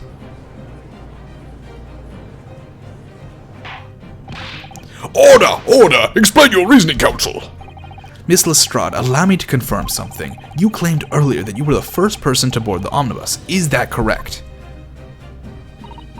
Yeah, of course I was. I got on while the driver was in the pub, didn't I? And the next person to board the omnibus was Mr. McGilded. That it was. Not a... Wait, I can't believe I forgot his voice. That it was. Not a soul in the cab when I climbed aboard. At least not in plain sight. So you were, to all intents and purposes, alone in the enclosed cabin of the omnibus at that time. Did I not just say as much? I wasn't traveling with anyone else, if that's what you mean. Yeah, I saw him get on, remember? Through the crack under the seat cushion. He was on his own for sure. And from what we've heard, the carriage made a number of stops after that on its onward journey, during which time did you not hear the door opening or closing at all? Nah, I never heard it. That's exactly what I was listening for, weren't it? Waiting for this swell to leave.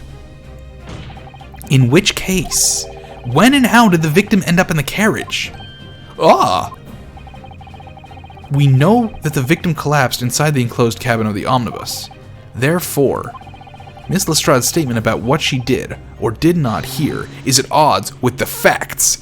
I have a very quick detour to make on this here omnibus Can it be opened from the top? It can. It can be opened from the top. Somebody killed him, fucking climbed up the back, opened it up, fucking threw his body. That was the thud. It wasn't him falling from the seat. It was him falling from the fucking sunroof.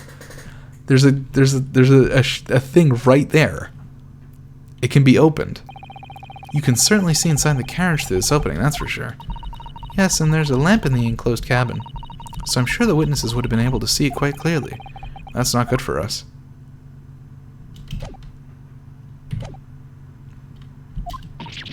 Huh. He was not killed inside the omnibus at all. Yes, this petty thief's statement is clearly flawed. Lord Van Zeeks. Yes, he knew. He knew all too well that there was an inconsistency in Miss Lestrade's statement. It would seem words of thanks are in order for my learned friend. What are you talking about? You have demonstrated matters impeccably. This witness and her colorful statements are entirely unreliable. Her words are convenient untruths, nothing more. He's dead right. How could the victim possibly not have boarded the omnibus? That makes no sense whatsoever. And this girl is a pickpocket. Let's not forget that. No, Granny! Granny, no! Granny, I loved you! Don't do this to me! Bye-bye, Granny. I'll explain it. Don't worry, I'll explain it. I didn't want to judge the dear little knight just because she had some rather naughty ways. But I must say, I can't abide liars. Neither can I. Mr. Foreman! The defendant is the rich guy in the purple hat that was standing next to the girl. The guy with the, like... I didn't want to judge the girl just because she has some less than salubrious ways. But I must say, I cannot abide liars. Wait, but what, you guys are voting guilty on him, though, but wait, hold on. Mr. Naruhodo, that's 5 jury members leaning towards guilty. Who do we even have left? Oh, is it still it's still the maid.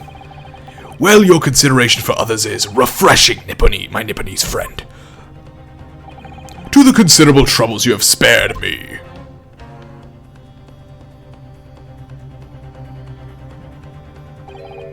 Yes, very refreshing. I fucked up. We didn't, though. What are you playing at? Have you forgotten who you're working for, you useless Eastern Armadon? This is carnage. It's perfect. Juror number 2 is the only one left. Mr. Naruhodo, the way this is going, I know, if we can't find some new way to convince everyone of Mr. McGilda's incidents, the judge will rule and will have lost. Don't do it. Don't do it. I very much wanted to believe the words of one of London's most respected gentlemen, but those of us in service know we must accept hard truths. Hold it! Hell yeah! Let's go. Let's go. Yes, the witness's last statement seems to have revealed a critical inconsistency in her story. However, if we consider the possibility that her statement is in fact the truth, that opens a new avenue. It may shed an entirely new light on this whole case. What are you saying? Counsel! I'm sorry, sir? Whatever do you mean? Counsel, I will not tolerate you attempting to prorogue my adjudication. Explain yourself at once. When the accused boarded the omnibus on the night in question, the victim was nowhere to be seen. Subsequently, the carriage door was not heard opening a single time, as testified by the witness in the stand. And yet the victim's body was found inside the carriage. If this petty thief's words are to be believed, how do you explain the victim's miraculous appearance inside the cabin of the omnibus? Sunroof. There's only one way to explain how the victim came to be inside the carriage. There's another entrance. If the door wasn't opened even once, the only explanation is that the victim entered the enclosed cabin some other way. I wondered what new fantasy you would come up with in your blind panic. But behold, the omnibus is here for all to see. Only one side of the enclosed cabin is furnished with a door, the other has only windows. Fixed windows which cannot possibly open. In short, there is no entrance to the cabin other than the door. Think again, motherfucker. But there could be. There's one possibility you haven't considered. Oh, really? Yes, one other way inside that isn't the door. Another opening, the use of which allowed the victim to appear inside the enclosed cabin. All right, counsel. The defense will identify the location for the court. Here is the omnibus which the incident occurred. Where on earth is the entrance by which you propose the victim entered the cabin? I don't know, how about this thing right here? The answer is obvious. It can only have been the skylight. I say, the skylight! Can't be opened from the inside, can't be opened from the outside. Your ludicrous proposal almost has me lost for words. However, the skylight may be well large enough for someone to pass through. So you claim, but do you have a shred of evidence to support your addle-brained theory? If he was a fucking corpse. Both Mr. McGilden and Miss Lestrade said the same in their testimonies. They each claimed to have heard a loud thud, such as the noise being made by someone falling to the floor. Yes, which has already been explained, as the sound of the victim falling from his seat having been assaulted with the dagger. Yes, it has, but would a man slipping from the seat onto the floor really have made such a loud noise as the witnesses describe? A noise loud enough to cause Miss Lestrade to let out an involuntary cry, in fact. Good gracious! Perhaps, in fact, that was the moment that the victim made his entrance into the cabin. No, let me rephrase that. The victim didn't enter the cabin as such. He fell into it. Objection! You're now suggesting that the victim fell from the skylight into the cabin? That's simply impossible. How can you be so sure? Because if the victim had fallen inside through the skylight, as you say, the passengers on the roof deck would have seen it happen. Oh, that's a fair point. That's a fair point. They were... Wait, no. No, because they... Wait. No, he actually makes a good point. Because, course of events, the thud happens, she screams, he wakes up, he puts the man up, sees her, puts her on the things, depending on when he fell... Okay, so the question is, at what point did the corpse fall over onto her and bloody her hands? Because that's when they looked in. If that happened far enough in the future from the original thud, it's possible they hadn't boarded yet. So that's what I'm going with. Well, yes, that's true, but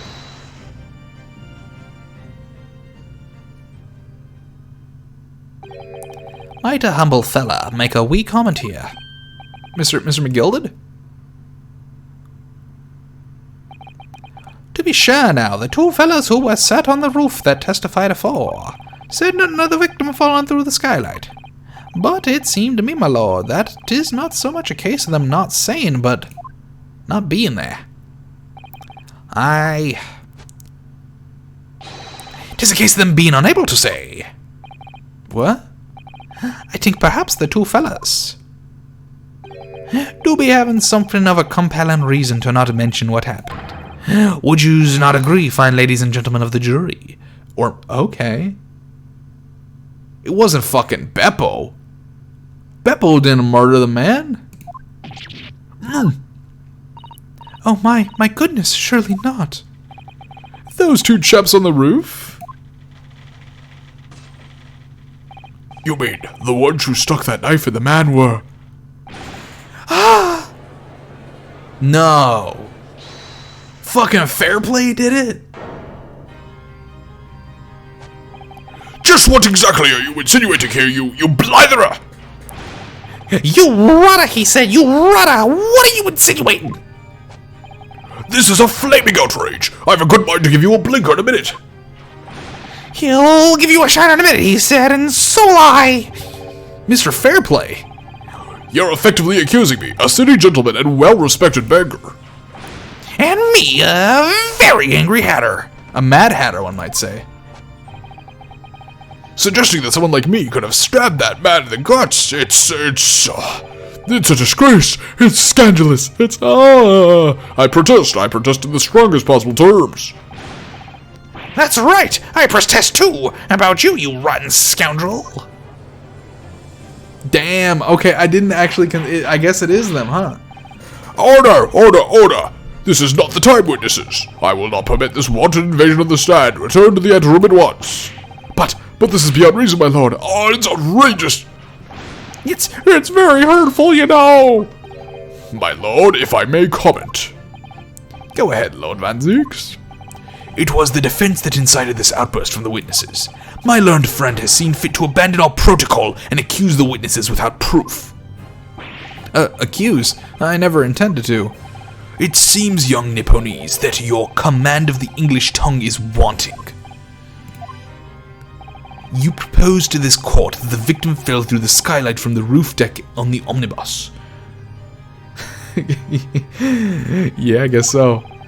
They were, I guess, because they're witnesses, they had to hang around, and they got pissed, dude. That hypothesis cannot possibly stand without the rooftop passengers being aware of the events. You have branded these gentlemen liars. You have intimated the criminal guilt. In our British courts of law, that is what's termed a baseless accusation. I know I was rash to put this idea forward without any actual evidence, but you can't just dismiss it without a second thought. What are we wasting time for? Get them to testify! I thought there was something fishy about that hat from the moment I laid eyes on the fellow. We have to see this matter through now, one way or another. If there's a filth and rubbish in our midst, we must dispose of it at once. Testify! Testify! Testify! Testify! Testify! What's happening, Mr. Naruhodo? The spectators in the public gallery they're in a complete frenzy. Mr. Fairplay and Mr. First. My lord. You will take the stand again and make another formal testimony in reference to the indictment being brought by the defense. Yes, my lord. I didn't come here for this. There's no time to think this through. All I can do is keep pushing forward.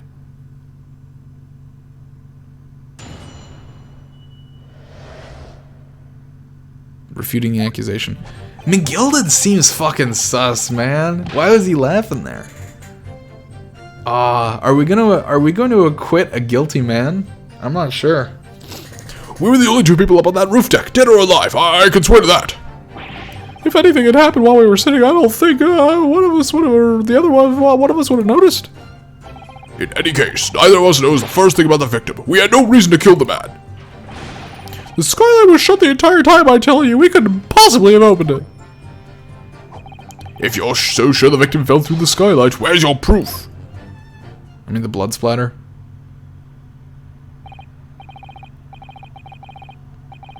Yeah, Stormy, that's what I'm thinking. I'm thinking it happened before, if they talked for some time. I must say that on listening to this testimony, it is somewhat hard to imagine how either witness could have performed any malevolent act on this open rooftop deck without the other noticing forthwith. Actually, no, I think you're definitely right about the timing. Rather, I'm right. I said it first, let's be honest. I said it. And the reason is that when Fairplay and First tried to get into the coach, the door was locked and they weren't allowed in. That's because the girl was already sitting there because they were already having that conversation, which is why McGilded didn't let them in, because he didn't want them to see the body and her, which means that he was shoved into the rooftop beforehand. That's right, you see. We're innocent, I tell you. Although logically, of course, the argument falls down to if the two of you were in collusion with one another. What? Yeah. According to investigations by Scotland Yard, the two witnesses share no common dealings. Well, I don't trust coppers any more than I trust the stinking rich.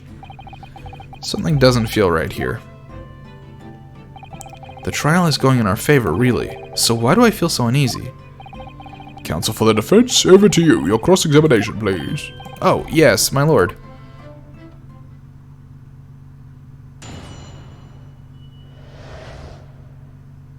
Refuting the accusation. If it was fucking Beppo, it couldn't have been Beppo, could it? Beppo fucking took a stop and fucking shoved him in there? It doesn't make any sense. Beppo has no... Is it someone we haven't met? Maybe it is suicide? I don't understand.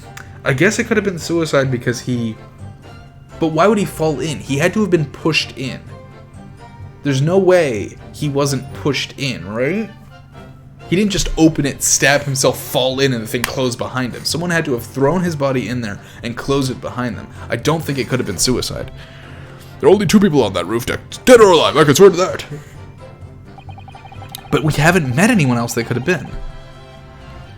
So at no time did the victim, Mr. Mason, climb up and join you on the roof deck. Absolutely not. Dickon! No question about it, he said. Not at all. Oh, but yes, of course. I remember seeing both.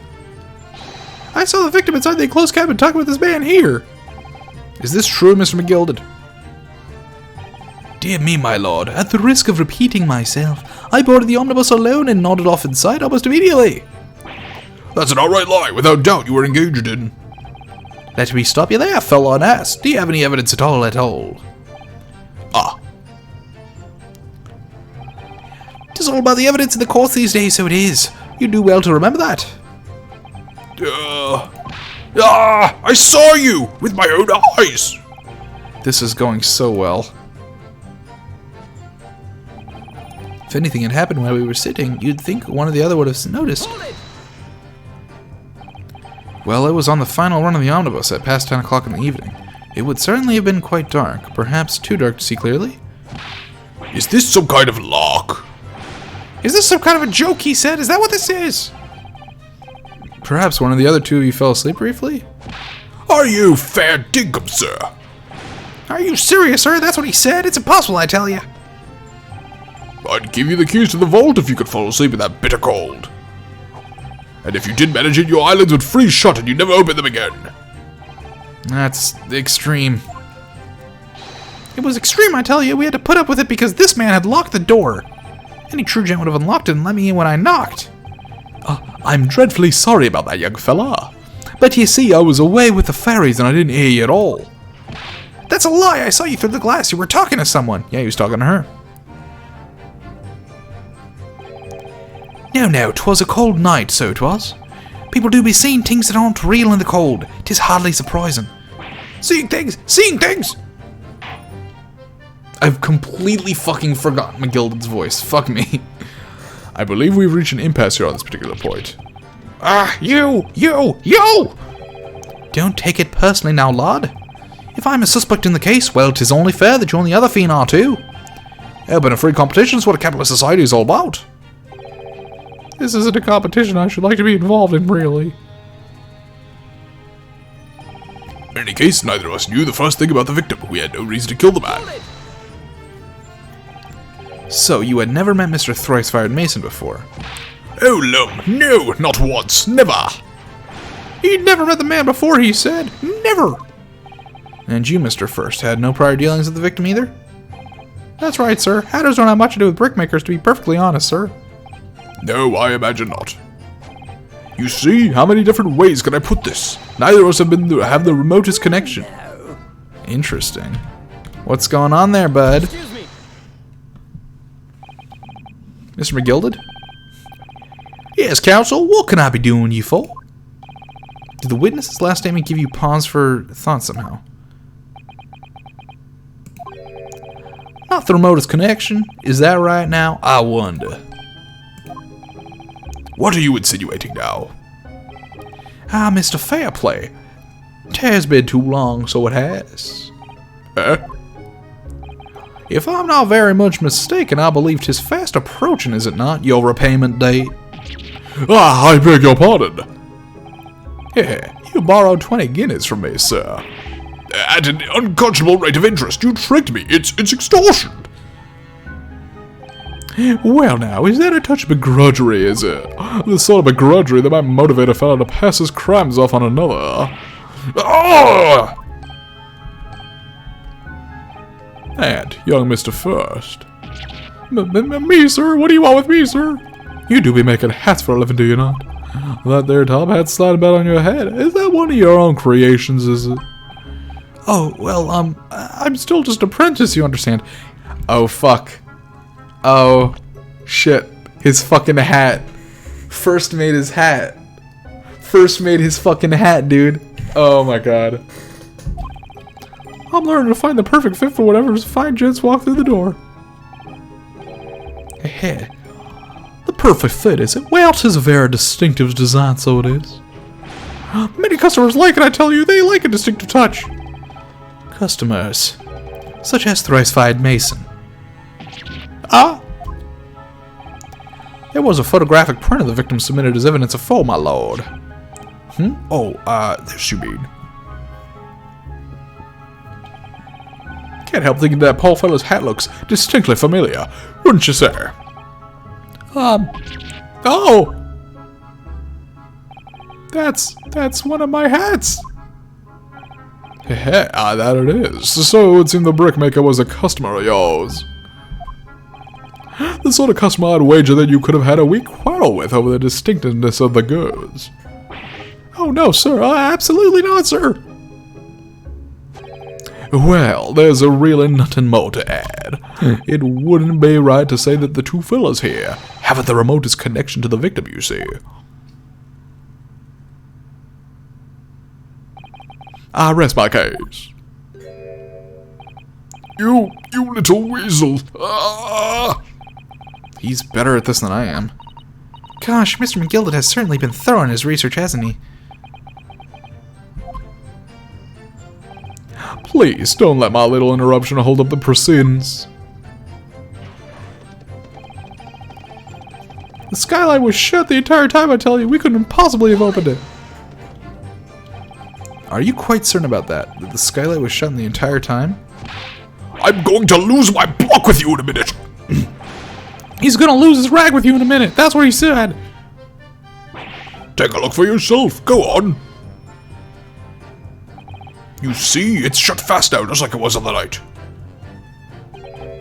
So it is. Of course, a fellow the size of Mr. Mason could likely break right through it, still and all. What? Just looking at the size of the ting, you understand. Now you hold on a minute, sir. The size of the ting means nothing. Not on its own. Let's consider the bigger picture here, shall we? Let's stop biting our cane, shall we? I was riding the omnibus on another occasion when, well, I broke wind. Loudly. I shocked myself with it as it happens. This is an unexpected confession, Mr. First. Oh, I just mean to say, well, the point is I tried to open the skylight, you see. But, just my luck, I couldn't make it budge. The stench was terrible. Everyone was looking daggers at me, sir. I went as red as rouge, I did. Are you expecting me to sentence you? Oh, no, sir. The point is, the skylight can't be open. I tried and tried when I was inside that cabin of shame. Yeah, it's from the fucking other side, obviously. Excuse me. Opens from the outside, not the inside. Do you have something to say about that, Miss Lestrade? Miss Lestrade. It opens. The skylight. That's what we're talking about, right? You are going to have to give that back to Holmes, you know? To Holmes. All them skylights open dead easy. More easily than you can load that weapon? That's a lie, I tell you, otherwise I would have broke wind. You can't do it from inside your mug. Oh. Look, a few weeks ago, I was up on them roof deck of one of them drags, and I had gray owl. I mean, I had purse coming out my ears. Miss Lestrade, this is not the forum to be eulogizing on the subject of your criminal activities. Well, anyway, I had a bit of a scare. When I lifted the last bloke's purse, he got west of me. All four of them surrounded me, so I couldn't off the bus and leg it. So what I did was I used the skylight, opened the catch, and jumped right through. What? Yeah, the catch for them skylights is on the top side. That's why you can't open them from a cabin.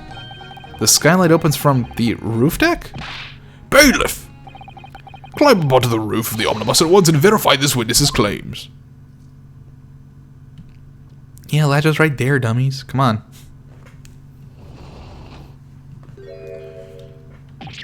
Oh, my hat. Don't shoot us, please. See?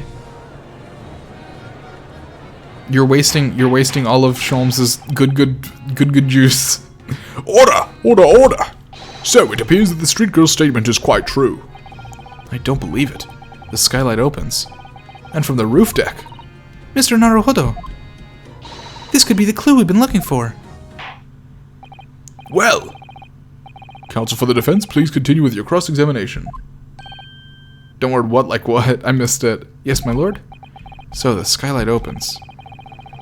Good juice. No, dude, it's his good juice. That's Sholmes' good juice that he puts in his guns and sprays everywhere. That's what it is. Do word it like that. It's Sholmes' good juice. That's canon. We're calling it the Sholmes. We're calling it the good the Sholmes' good juice canon. Oh, Sholmes will be using the Sholmes' good juice canon on Ryunosuke. Believe you me. Perhaps I should investigate it for myself. if you're so sure that the victim fell through the skylight, where's your proof? Hold it! The blood splatter. Proof. That's right, I demand to hear it. We came here to say what we saw, I tell you, not for this. But you call us both shysters, brand us as criminals. You call us liars, that's what he means, and accuse us of doing it. As it stands at the moment, there's no hard evidence that incriminates yourselves, now is there? I believe we're in much the same position as one another here. Ah! If I don't crack this case soon, he'll crack his teeth. I wonder if these two men really were involved in some way. I couldn't say. I could. Don't really know anything about them, do I? Although, by the same token, I don't really know anything about Mr. McGilded either. It's so hard to know what to believe here. I think we should try to remember that it's evidence alone that can truly determine the outcome of a trial. Evidence. No one can argue against decisive evidence, including the members of the jury. So you're saying that what we need now is to find a conclusive piece of evidence. Yes, Mr. Naruhodo, precisely. Alright. So let's take a look in here. Is this open now? No? Can we open it now? Is that gonna be allowed? Skylight was fastened shut before, but now the catch has been undone, we should be able to open it.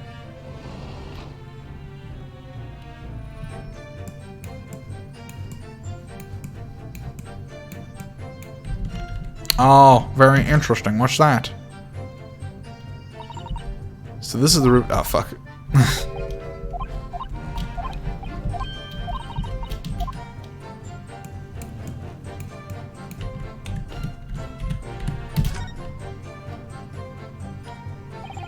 You can certainly see inside the carriage through this opening, that's for sure. Yes, and there's a lamp at the enclosed cabin, so I'm sure the witnesses would be able to see quite clearly. It's not good for us.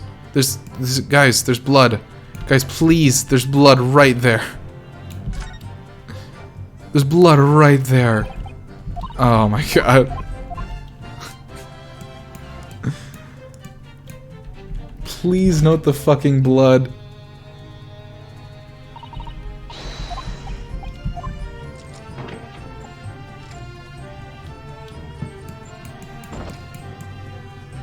Can we please talk about this now?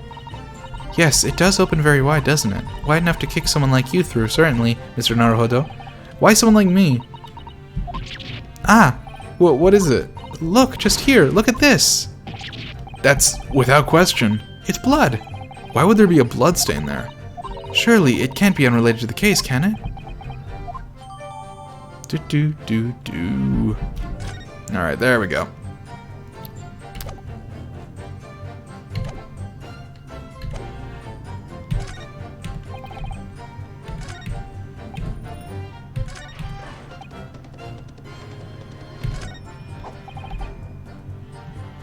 I got your proof right here, bud. Enjoy, bitch! I still don't think it's you, but I'm just presenting you the proof you asked for. On the night in question, the victim was fatally stabbed in the stomach. Then immediately afterwards, the victim's body was pushed through the skylight into the cabin below. Those are the facts, and the irrefutable proof remains clearly visible in the omnibus that stands before us today in this very courtroom. What? That's utter humbug. Ah, you can't possibly have any evidence. No, you can't. I mean, we didn't do it, I tell you, it's impossible. Irrefutable proof. Here in this courtroom. Counsel. My lord. I believe everyone would appreciate a little clarification here. Where exactly within the omnibus is this evidence which you allude? You will point out what it is that proves the victim fell from the roof deck through the skylight.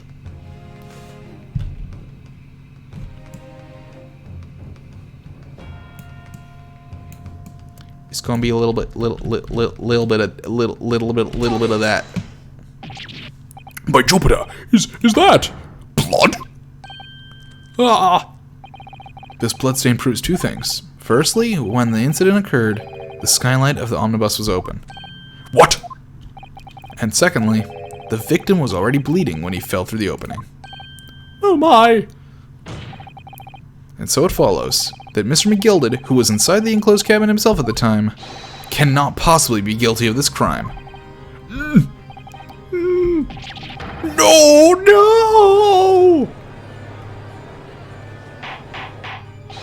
Order! What? But Goose, you're Goose. I choose you. You are Goose. Now I'm going to sit down again, because I'm Butt. But the blood could have been sprayed up there when the fellow was stabbed inside the cabin. And only found its way to that one particular spot of the skylight. Sure, that would have been very convenient. And let's keep in mind that the skylight can only be unfastened from the roof deck. I myself wouldn't have been able to open it now, would I? But there's no way to know for certain, is there? If the gent really fell through the skylight, I mean. Why don't you have a good look at the floor of the cabin between the two seats, Mr. First? It is all too plain, if you see. There's the aftermath that shows the poor fellow drop from a fair height right there, so it is. What? No! But it can't be. It's all lies!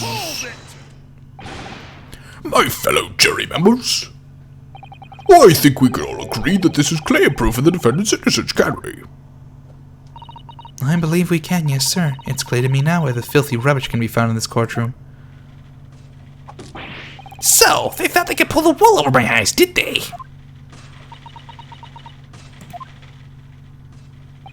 I won't tolerate any of the guild's carriages being sullied with blood. I won't tolerate it. No, I always knew that nice gentleman who gave us that delightful pug couldn't have done such a thing. And yet you voted guilty for him twice. On three then, everyone. 1, 2, 3. Objection!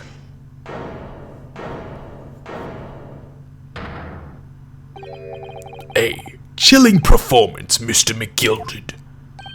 Oh, and what would you be referring to there now, Lord Van Zeeks? A bloodstain on the frame of the skylight. Such evidence is null and void. It's true, it wasn't there when we first inspected. That got added there later. What? Why? For one extremely simple reason. What? The police didn't note it. The police didn't even note the one on the ground. That got added. That smear of blood never existed.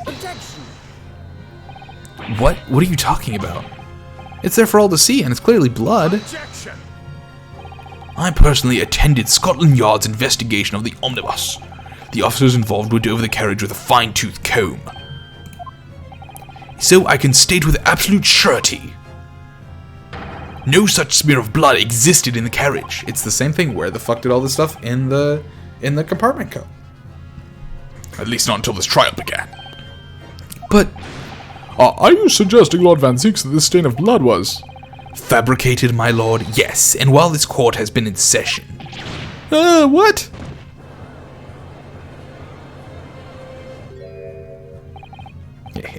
What a palaver.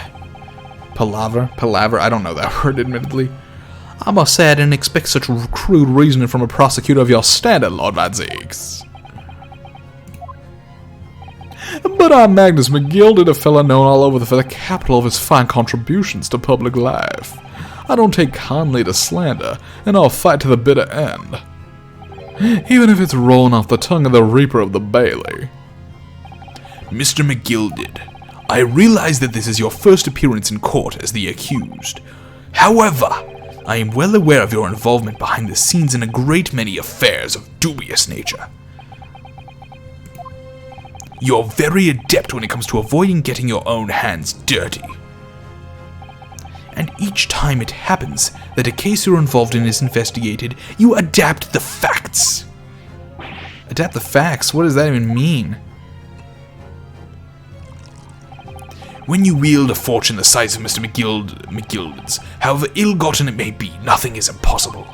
Tampering with evidence, manipulating the scene of a crime, bribing witnesses. I toast your ability to concoct the most convenient of stories, sir.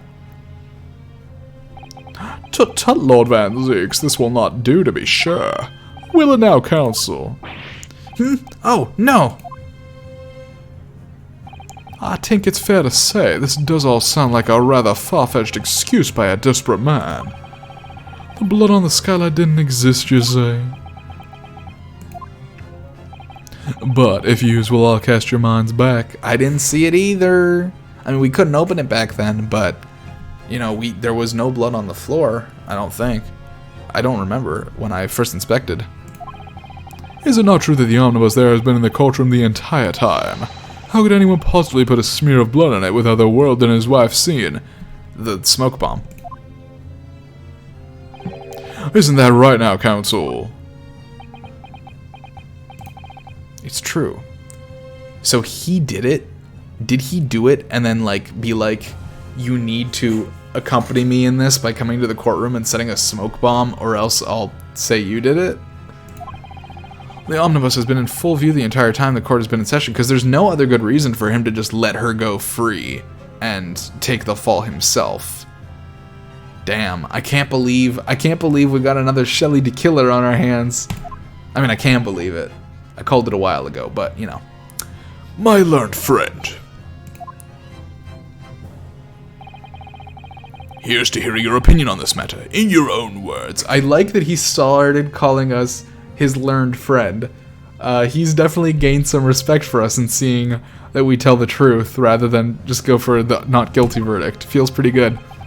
I like Van Zeeks a lot. He's a cool prosecutor. As you wish.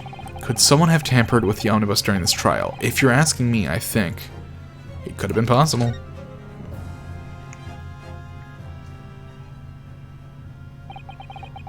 As a defense lawyer, because he really did start off the case just being a jackass, and then, like, after we, like, got his back on the carriage being filled, he was like, huh, okay, maybe this guy has a brain. Appreciate. As a defense lawyer, it's my job to advocate for the defendant as best I can, but still, I feel as though there's something even more important at stake here.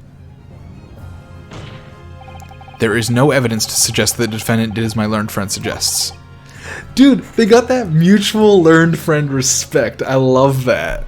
I love that. However, in terms of having the opportunity to carry out the alleged tampering, there is one possibility. Good gracious! Explain yourself, counsel. They got that learned friendness going on. Yes, there is. It seems my learned Nipponese friend has no intention of running from this deceit. I fucking love these two. The chemistry. Oh my god, it's so good. They're bros. They're bros in arms. Deceit. I'm sure everyone still remembers clearly the recess that we were forced to take. As a result of the smoke grenade fired by the witness currently in the stand, Miss Gina Lestrade.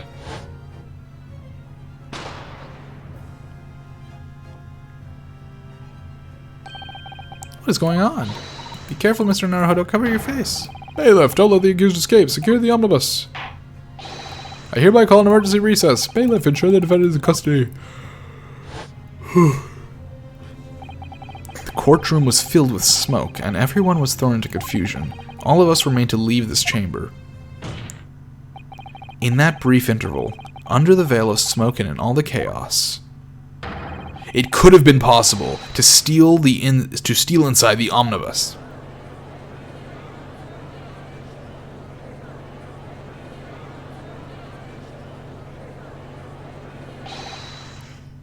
Are you wise? What are you trying to pull, ye rotten feckless gouger? Feckless? Gouger? You're supposed to be defending me. 'Tis a wicked plot. 'Tis a plot to undermine me, so it is. Objection! Whatever you think this is, it changes nothing. The facts are the same. After this courtroom was evacuated earlier as a result of the smoke grenade, a number of inconsistencies materialized in relation to the omnibus. Inconsistencies such as... To start with, the storage compartment underneath the rear passenger seat became empty. When the police investigated the omnibus, this compartment was full of the driver's items. Secondly, we have the smear of blood on the edge of the skylight. As I have said, that was not present at the start of the trial this morning. Unfortunately, Lord Van Seeks, no one is able to corroborate your claims. That's true. When the omnibus was first wheeled out, both the storage compartment and the skylight were shut. Accordingly, I'm afraid to say we cannot establish with any certainty if this evidence is the result of tampering or not. Indeed, my lord. No doubt there was not a single person who saw fit to verify such things. What do you think? Sorry? I verified it. About the omnibus. Is there anything else unusual about the omnibus? A third thing. Interesting. My lord? Yes, counsel? There is one further inconsistency. Let's look at this. I don't remember anything else, but let's take a look. I didn't really look outside is the problem.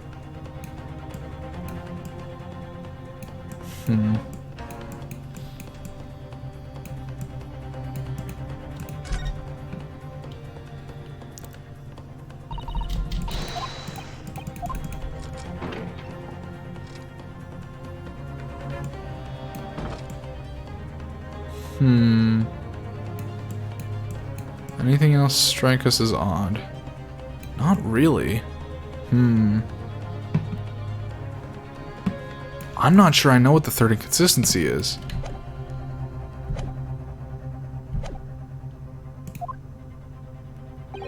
A mark that surely could not have been present at the start of the trial. What?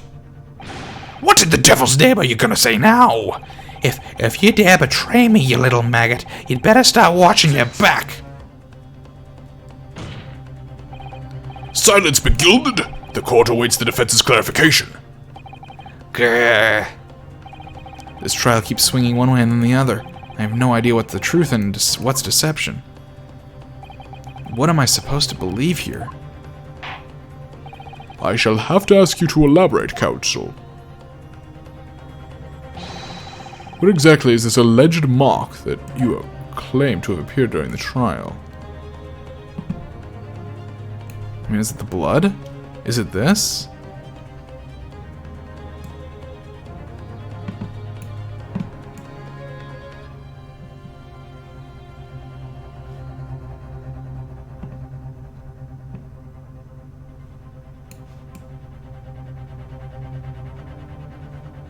I think it might legit just be the blood on the floor. Because the police never noted it. Something wrong? Oh, it's just, well, this bloodstain is so obvious, that's all, and yet Van Zieks made no mention of it. Yep. I was wondering if it was the, like, because I thought maybe they were connected, but I think it's that. Got it. If we consider that the victim fell through the skylight onto the floor of the cabin, you would certainly expect to find signs of blood where he landed. But as far as I recall, this bloodstain on the cabin floor was not there when the omnibus was first brought into the courtroom. Good lord! Yes, I do believe you're correct, counsel. Well said. Although, as advocate for the defense, one might say that was a very careless slip of the tongue. Nah, I'm here for the truth. I believe that bloodstain on the floor is a decisive piece of evidence. But if the question is whether that evidence is genuine, or whether it was unlawfully fabricated by someone, I feel compelled to admit that there's at least a possibility that the evidence is fake.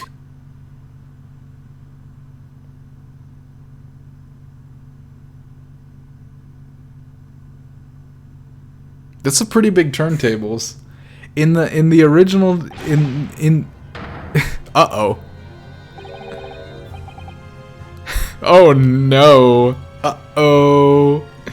You know, it's interesting. In the very first game, there's all this fabricated evidence used by the prosecutors against Phoenix, and now the defense is the side with the fabricated evidence. That's very... I like that. This trial is over. Mr. McGilded? I've done everything I possibly can to cooperate with the court, but 'tis all over now. But you're the defendant. 'Tis over, I tell ye. Memory, recollection, what people think they saw, 'tis all nonsense. Facts are what counts, and the fact is, that bloodstain is there. Now! Well... And over the course of this desperate trial, long and extremely drawn out as it has been, that good-for-nothing Reaper of the Bailey has failed to present any decisive evidence at all. I'm scandalized, so I am. I thought better of Lord Van Zieks. Well, my lord... I must concur with the defendant. The unaffirmed recollections of an individual cannot stand as evidence. At this moment in time, the particular bloodstain in question is very much in existence. And in the absence of any credible method by which to prove its alleged previous non-existence, I can't believe the third trial of the game, we're defending the villain of the game. This guy's gonna get off scot-free, just like Villain 1 got off scot-free. Literally, both of the court cases we've had in this game, the perpetrator has not gotten a guilty verdict, despite the fact that they are guilty. Damn, Naruhodo just don't got it. I regret to say that it would be improper for this trial to continue. Your lordship can't be serious. Lord Van Zieks, what is your position? The prosecution, my lord, has no further witnesses or evidence to present. Very well. In that case, as I believe we have explored every possible avenue on in this matter, I shall proceed to my adjudication. As a formality, I am of course obliged to confirm with the defense first. What formality? As things stand at the moment, it would seem that Mr. McGilded will be found not guilty. Yes, which would mean we've won. The murder weapon. It's still his knife. Is that really the right outcome here? Is it really alright for the trial to come to an end now with all these unexplained inconsistencies? Counsel for the defense, your closing statement, please. I guess the M isn't conclusive. Yes, my lord. The defense believes the defendant could be guilty. I am here in this courtroom today to advocate for the defense of my client, Mr. McGilded. However, at this moment in time, I cannot in all good conscience attest fully to the defendant's innocence. What are you saying, man? Damn. Phoenix is all about putting full faith in his clients, and here we are with a man who's got no fucking faith in his client. And for good measure. For good reason. Without any question, there is no conclusive evidence to prove that the defendant is guilty. However, there is also no conclusive evidence to prove that he is innocent. Good. Good gracious me. Oh, he is seething the fuck. Order! Order! This is unprecedented behavior, counsel. A defense lawyer calling the accused's innocence into question? Are you of sound mind?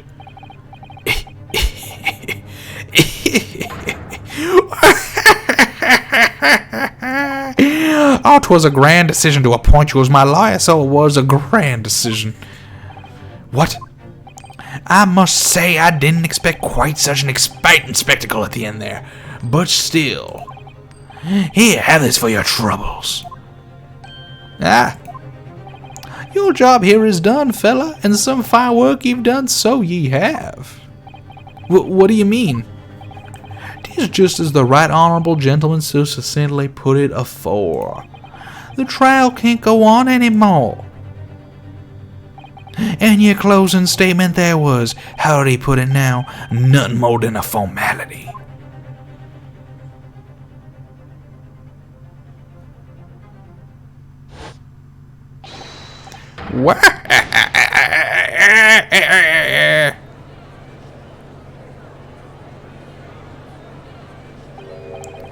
I really don't know what to make of all this. Was the evidence we've seen genuine, or was it fake? His lordship would be fuming. Any unsightly rubbish should be disposed of promptly, as I said. The stinking rich are always guilty of something, you... mark my words! I feel terribly ashamed that I ever doubted that lovely man who gave us the lovely park. Can't believe he was Wario. Now that proceedings have unfolded in this way, I am compelled to declare a premature end to this trial. Furthermore, the court must accept the defendant's plea.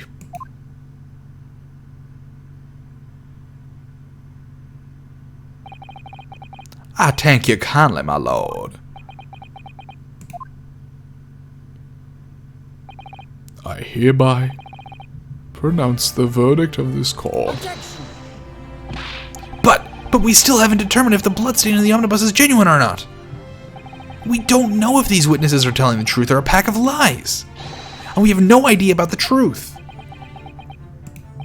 Lord Van Zeeks. My lord? The case made by the prosecution was flawed, plain and simple. If indeed the omnibus presented as evidence was tampered with, the prosecution is at fault for allowing such a disgraceful perversion of justice to take place. My sincerest apologies, my lord. But, wait! When we were evacuated from the courtroom, Lord Van Zeeks ordered the evidence to be secured. I'm afraid the prosecution cannot shirk responsibility in this matter. That's so unfair! The culpability of the defendant has not at the present time been established by this court. Consequently, the jury will not be required to proffer judgment. What? Well, Lord Van Zeeks, it has been a pleasure, so it has. And as for you, my dear fella, I couldn't have asked for a better defense. Do you mean to tell me this is all but a grand waste of time? 'Tis the law of the land, my good man. If you'd like to pursue this matter further, you can always go ahead and try to change the law. Magnus McGilded. Good grief, you've more to say to me, have you? Just one thing. A warning. This is far from over. We have something to be looking forward to then.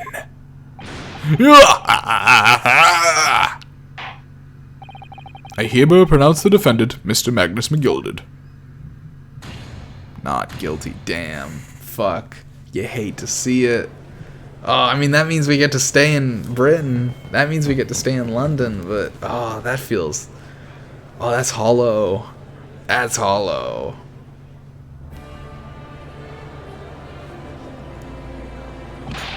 I can't believe it. This is an outrage. They should have examined the evidence more. What are you talking about? The man's been cleared. He's innocent.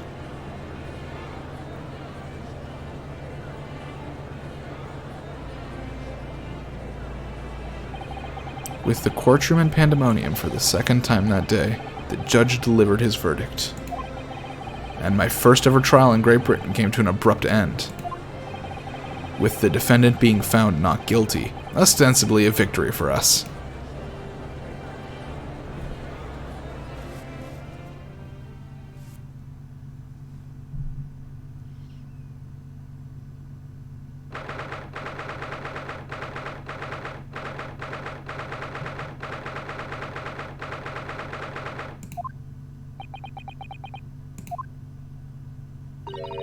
That certainly was a long trial. Ah, yes, it was. Your first ever trial on foreign soil and your first victory, it was a wonderful performance. My heartfelt congratulations. And to you, Mrs. Otto, thank you for your assistance. I suppose we should be happy. The trouble is, we're still completely in the dark about what actually happened. Well, we didn't have enough time. But isn't it wrong? I mean, who was actually responsible for Mr. Mason's death? We don't even know that. The sole aim of the defense is to obtain a verdict that exonerates the defendant. You carried out your duty to perfection. Aye, that you did. Mr. McGilded. And that girl's with him, too. She's his accomplice. Well, it seems the stories are true. Oh, what stories? About the 6 enormous fireworks that do be letting off when there's a verdict of not guilty. I'm sure yous must have seen them now. Spectacular, wouldn't you say? Yes, definitely. I'd heard it was a sight to behold, and to be sure it was. And I've told you to thank, I suppose, for having an opportunity to see it. Wah-ha-ha-ha! No, I don't know about that. I'm not sure I really did anything. What on earth are you saying, fella? How did I walk out of there a free man, then? Oh, by your own hands? I don't think it was so much thanks to me as down to your planning. You're a straight-talking fellow, aren't you? I must say you had me astray in the head there once or twice. But you're young and headstrong. That is water under the bridge. Congratulations, Mr. McGilded, on having your name cleared. But nothing's resolved. There's only one thing that matters to me. Oh? Aye. They've all seen that I didn't do that odious and abstinent deed. 'Tis grand, is it not? I suppose it is. Another fine fellows of Scotland Yard can take matters in their hand and sort out any wee details. And they'll see for what it is. They'll get to the truth. I've absolute faith in them, so I have, after all. I do be providing a good number of their wages with all the taxes I pay. Wah-ha-ha-ha! It's not that funny. So then, as we agreed beforehand, 1,000 guineas for your troubles, fella.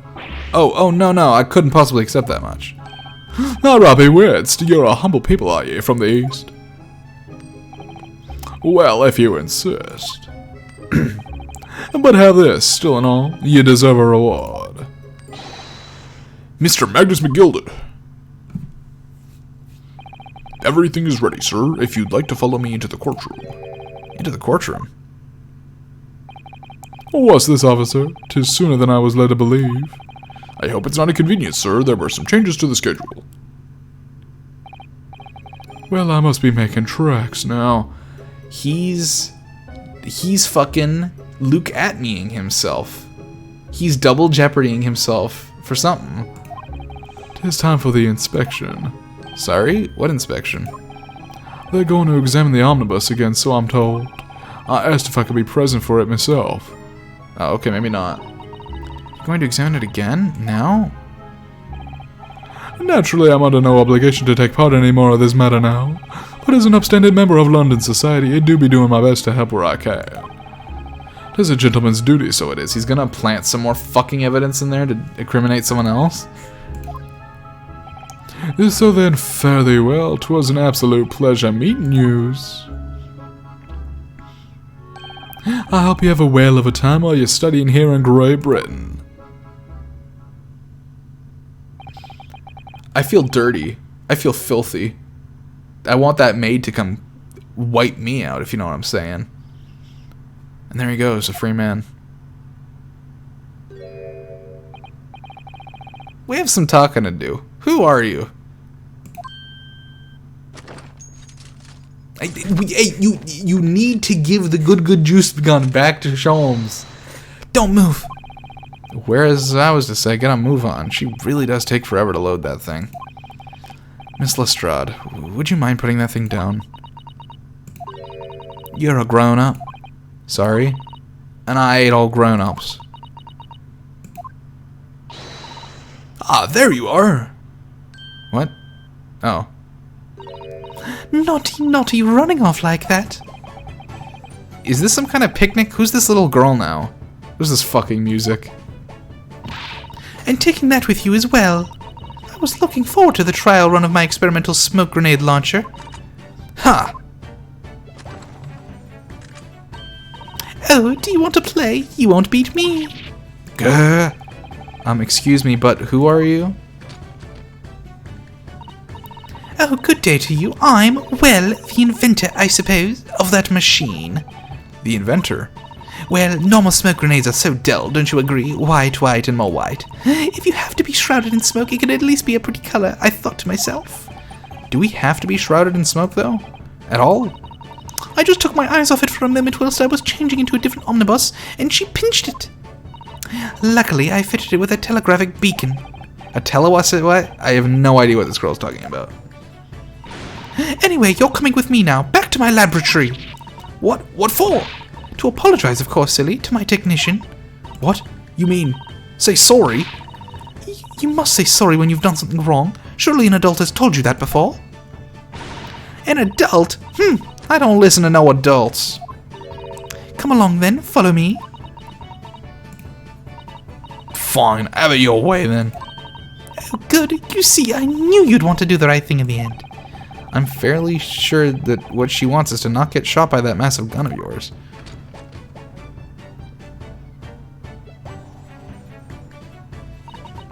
We'll be leaving now then. Bye-bye. I'm so sorry for all the fuss. Yeah, it's Sholmes' good juice gun. And she used it to fire a smoke grenade halfway through the trial so that the evidence could be tampered with.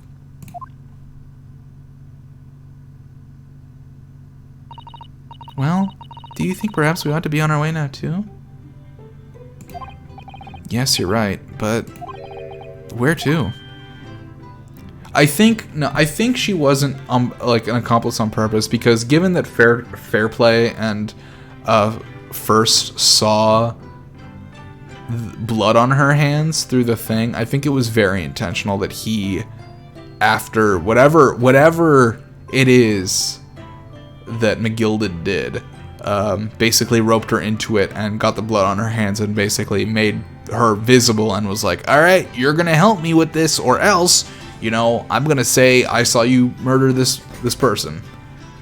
And, you know, she had no choice but to go along with it. I don't think she was an intentional accomplice. I think she was sort of rough-handed into it.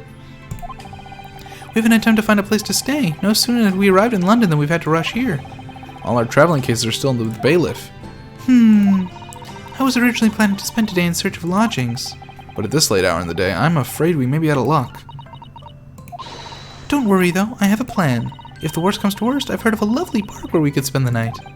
Please tell me you're not thinking of McGilded Park.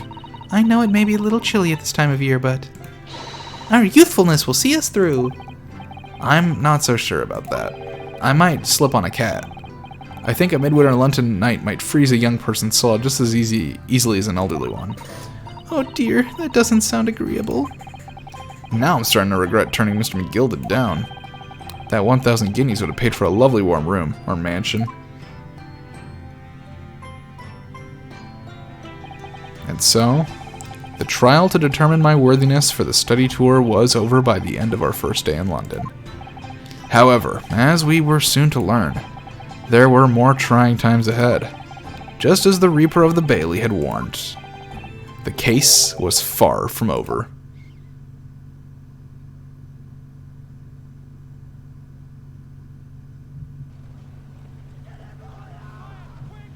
What's going on? Get the fire brigade! Oh, fuck. Bring water, quick! What the? How did this happen?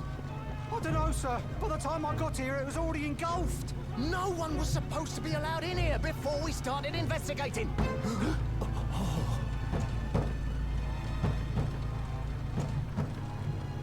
No. Oh, good God. There's someone in there.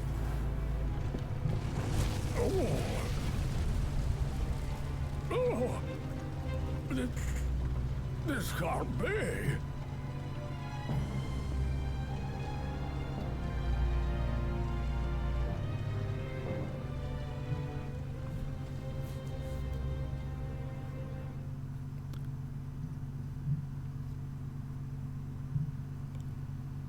What in the fuck?